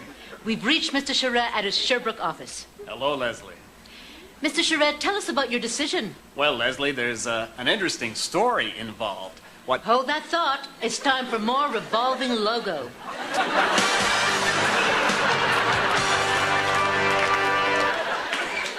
Go ahead, Mr. Charest.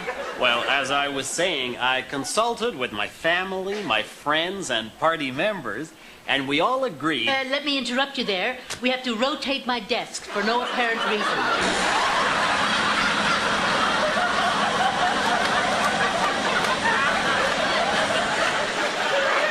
You were saying,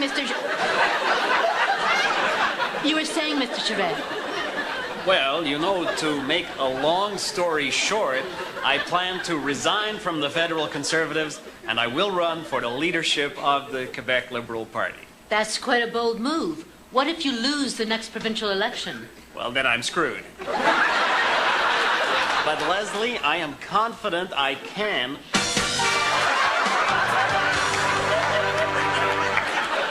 win. What is going on? Mr. Charette, how do you like some people calling you the savior of Canada? Well, I am hardly that. You know, it was just a coincidence yesterday when I used 5 loaves of bread and 2 fishes to feed the multitudes in Chicoutimi. There is much work in the days ahead.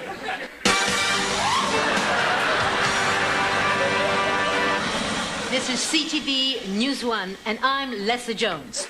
You see, what I am trying to say is...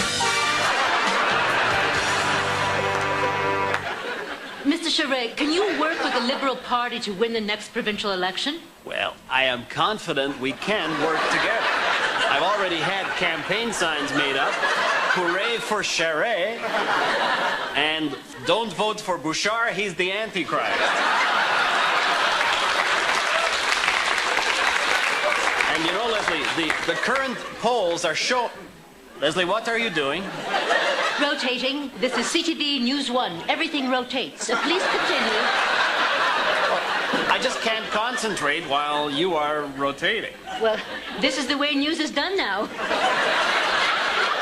If you were elected Premier of Quebec, will you hold a referendum? Well, let me tell you what I have never told anyone yet. What I plan to do is begin...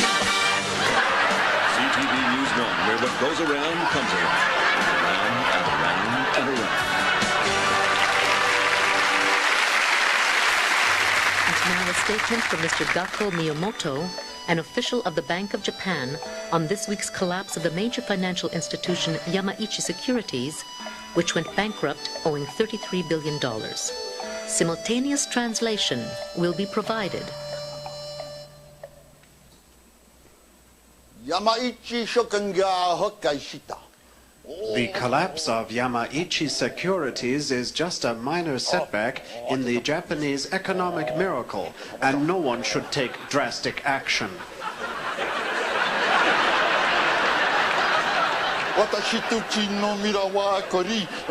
Our future is rosy, and everyone should be happy, happy, happy.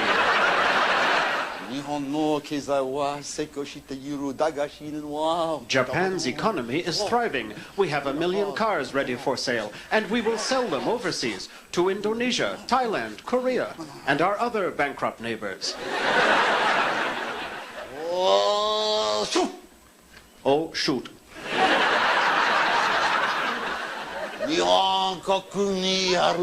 So have faith in Japan. Invest in our industries. Together we have a wonderful future.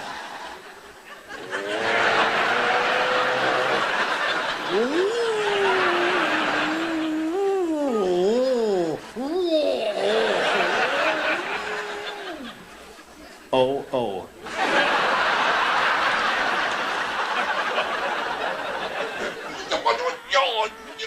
For instance, friends, Mitsubishi Industries is a good buy right now at 14 and 7 dates. And put a hold on Yamaha. Anyone who makes snowmobiles and pianos cannot be all bad.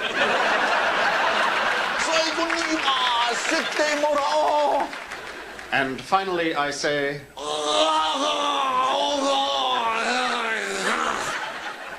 Gurgle, gurgle.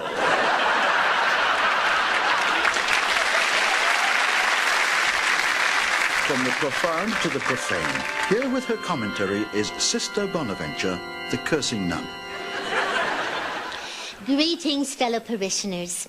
Can someone please tell me what the has happened to radio in Canada? This morning I tuned in my favorite inspirational music station and heard Howard Stern. Who's the gonad that decided this long-haired freak of nature should be in broadcasting in Canada? It's time the CRTC gets their head out of their own. The last thing this country needs is another face spewing bull over our airwaves. We already have enough of those holes in Ottawa. Whoa, whoa, whoa, whoa. Slow down there, sis. Whew. Man, you look hot in black. How about you and me go break some of the commandments together? My son, I will pray for you. Could you do it wearing only saran wrap? Please forgive this misguided soul. Thank you, and bless you, my children.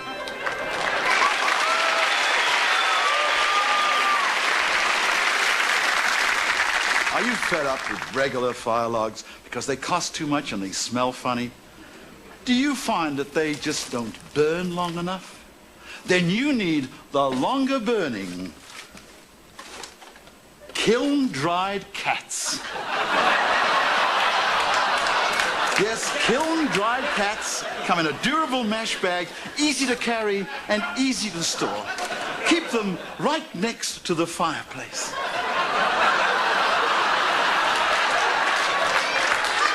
And they're ready to use whenever it gets chilly.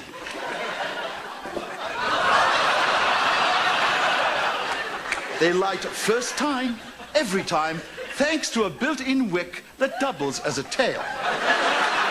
And if you don't feel like a full fire,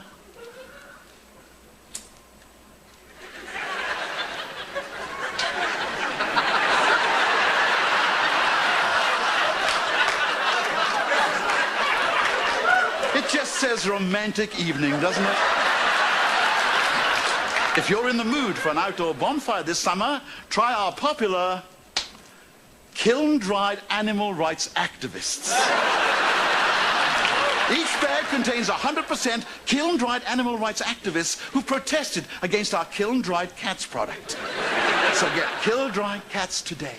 We wouldn't make these silly products if you didn't buy them. Olympic Recap with your host, Brian Williams. All right, let's look at a few Olympic skiing highlights. This is, of course, the men's downhill event, which was almost as exciting as the freestyle skiing aerials, a sport invented by a Canadian who chugged a six-pack and then had to get to the outhouse in the worst way. Canada had great success this year in speed skating, thanks mostly to this, the clap skate. And folks, if I can get technical here, you see, the heel of this skate comes apart, and as a result, it allows the skater to, well, you see, it means that, well, the heel comes apart. All right, the most controversial medal had to be the gold won by snowboard enthusiast Ross Rebougaloo. Ross Rebigly Blotto. Ross Rebouger. Well, the guy from Whistler, BC. Joining me now from Whistler is a spokesman for Canada's snowboarding team. How are you doing? Brian Williams here. Brian isn't here, man.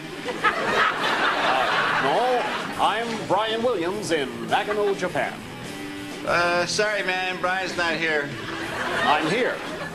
Brian? Yes. Hey, some dude was here a minute ago looking for you. Does anyone on the snowboarding team condone drugs? No way, man. We do not condone them under any circumstance. We just use them. All right. Here's another memorable moment from the Nagano Games. The U.S. men's hockey team checks out of their hotel. Now, folks, I am here to tell you their behavior was inexcusable. Inexcusable, there's no excuse, and that brings us to the conduct of the ice dance judges. Folks, I gotta tell you, it is outrageous how these judges conspired to keep Canadian dancers Shailene Bourne and Victor Kratz out of the medals. Ice dance judging is a joke, and I just wish something could be done. Actually, something can be done.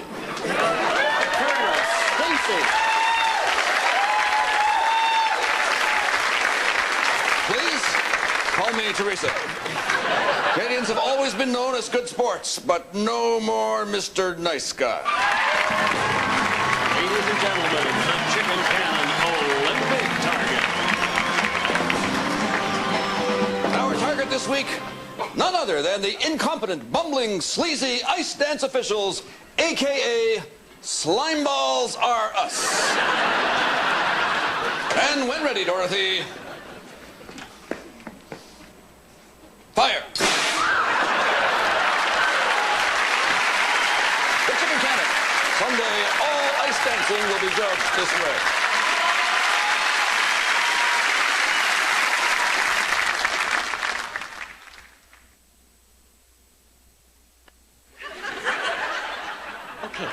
What color is the grass? Green! Good!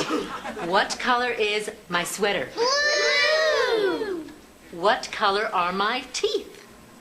Yellow. Rusty. Pukey. Charcoal. Gross.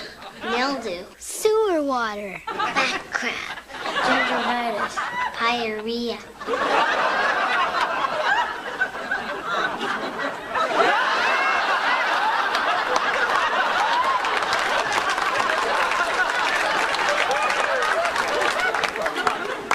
Now what color are my teeth?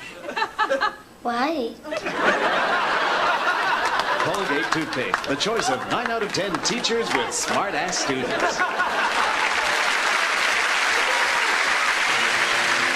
National Magazine, with a short person wearing glasses. Hello, I'm Hannah Gartner and my hands are on uppers. This week, federal inspectors from across the country confiscated several imported British food products. Over concerns of mad cow disease, certain items were removed from store shelves. Joining me is the president of the British Manufacturers of Food-like Products Association, Mr. J. Andrew Weedle. Hello, Hannah. Mr. Weedle, how do you respond to the removal of British food from Canadian shelves? It's mad. Silly. There's no real threat. When you look at the facts, you will see the actual number of people stricken with mad cow disease is very small, less than 1,000 or 2. Well, tell us about some of these banned products. Of course. One of our most popular exports is royal ham spread and pig parts. It's very delicious, very nutritious, and as safe as our mouth-watering anthrax helper. It's a perfectly normal dish in British households. What shocked us was the ban on our tasty Pride of London steak and rabies pie. Were you surprised that Canadian inspectors didn't touch British-made spam? No, not really, no. There's no real test to prove that spam is actually a food product. How is the British food industry going to deal with this action? We will continue to stand by our products. Each item meets the highest quality standards in the industry. How can anyone question such fine British products as McCain's Curly Haggis? Or England's perennial favourite, Mad Cow brand baking soda. And what normal appetite could resist the thought of House of Windsor Roadkill Shake and Bake? I mean, these products are totally safe to eat. Or some might have a problem with our Lord Nelson exploding shepherd's pie. Stop, please. And what is wrong with our biggest selling seafood export, pubic herring? This has been the National Magazine. Hannah Gartner will be off until further notice. Shalom. As leader of Israel, I'm kept very busy with affairs of state, like ribbon-cutting ceremonies at the kibbutz's mall and ordering hit squads. So it's important to start my day off with a nourishing breakfast. That's why my cereal is Kosher Krispies. bowl contains the daily minimum requirement of niacin, riboflavin, and blintzes. Just add milk to kosher Krispies and listen to them go snap, crackle, oi. It's like nothing you've ever tasted before. Yes? Throw them in jail and burn their homes. Wrong number. So try kosher Krispies. They're recommended by 9 out of 10 Mossad agents. And they're perfect for making kosher Krispie squares. And it's not oatmeal. One bowl of kosher Krispies in the morning and you'll have enough energy to blow up a variety of Palestinian fundamentalist leaders. And don't forget our bonus offer. Free in specially marked packages, a Canadian passport. So start your day with kosher Krispies. Kosher Krispies, snap, crackle, oi! Your Life Network presents Canada's premier program for you fishermen and hunters out there. It's Out and About with Floyd Fleming. And how are you today? Oh, we got a big story for you anglers out there. Dermot O'Connor at the Lunenburg Swordfish Fighting Club. Them says fight swordfish like bullfighters fight bulls. You might call them aficionados. Well, Dermot had an incredible experience this week. I'll let him tell you about it himself, so let's go out and about to Dermot at Lunenburg.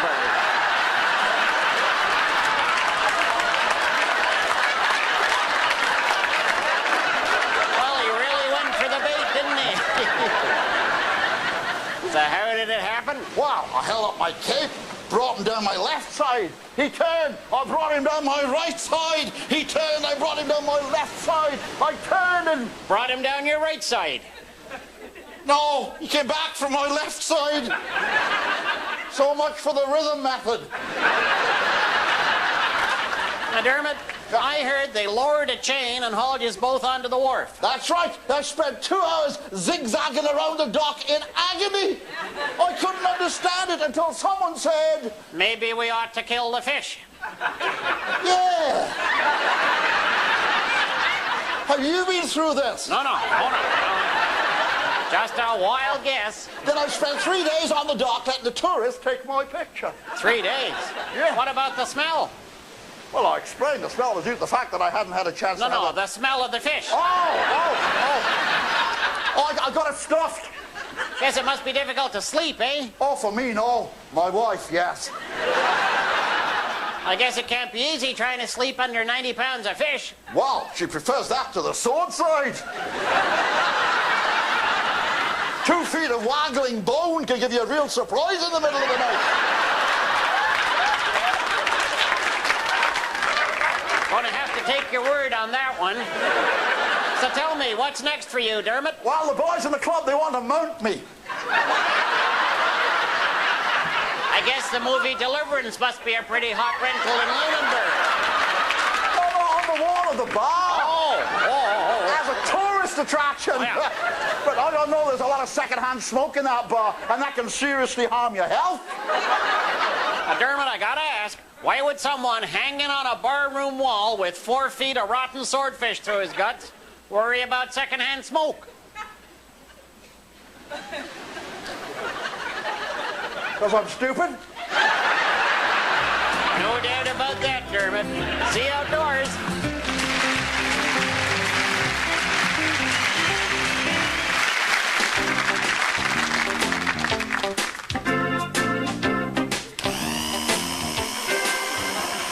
Hello.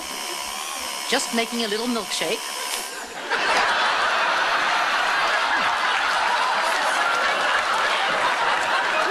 The perfect way to start the day.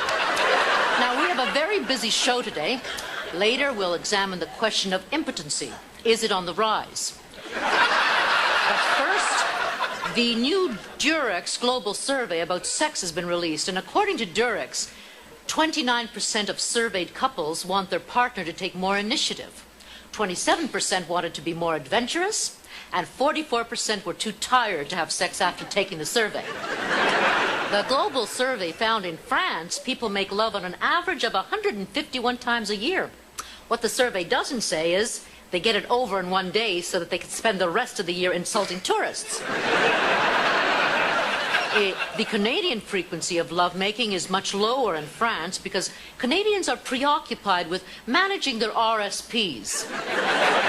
Now, France and Germany both rated sexy underwear as their biggest turn-on, while Canada rated it second, just behind arriving at the donut store when the fresh Timbits were being put out. The majority of Canadian males surveyed said they were satisfied with the number of times they made love, while the same number of Canadian women said, all things considered, they'd rather be shopping. As for stamina, American men kept going for almost half an hour. 1 minute for lovemaking and 29 minutes of bragging about it. This survey also revealed that on a global average, couples attempt the horizontal mambo 112 times a year, leading me to believe on a global average, couples are lying. 112 times at a half hour. That's 56 solid hours of... Where was I? Boy, is it hot in here or what? All right, let's move on to my guest today. A new pill to treat impotency has been introduced, and joining me is a man who developed it, Dr. Reimer. Hello, Sue. Dr. Reimer, how does this pill of yours work? Well, you simply take one when needed, and in a few minutes it takes effect. Is it safe? Oh, yes. In fact, I've been testing the pill on myself for quite some time now. How long is it? The research of it? Well, I started 4 years ago in the lab. I'd often take my work home at night and try different active ingredients. Gradually, after quite a bit of experimenting, I hit on the right formula. The pill reacts with the body's natural enzymes, producing the desired results. However, there is one small side effect. I can't stop my knee from twitching.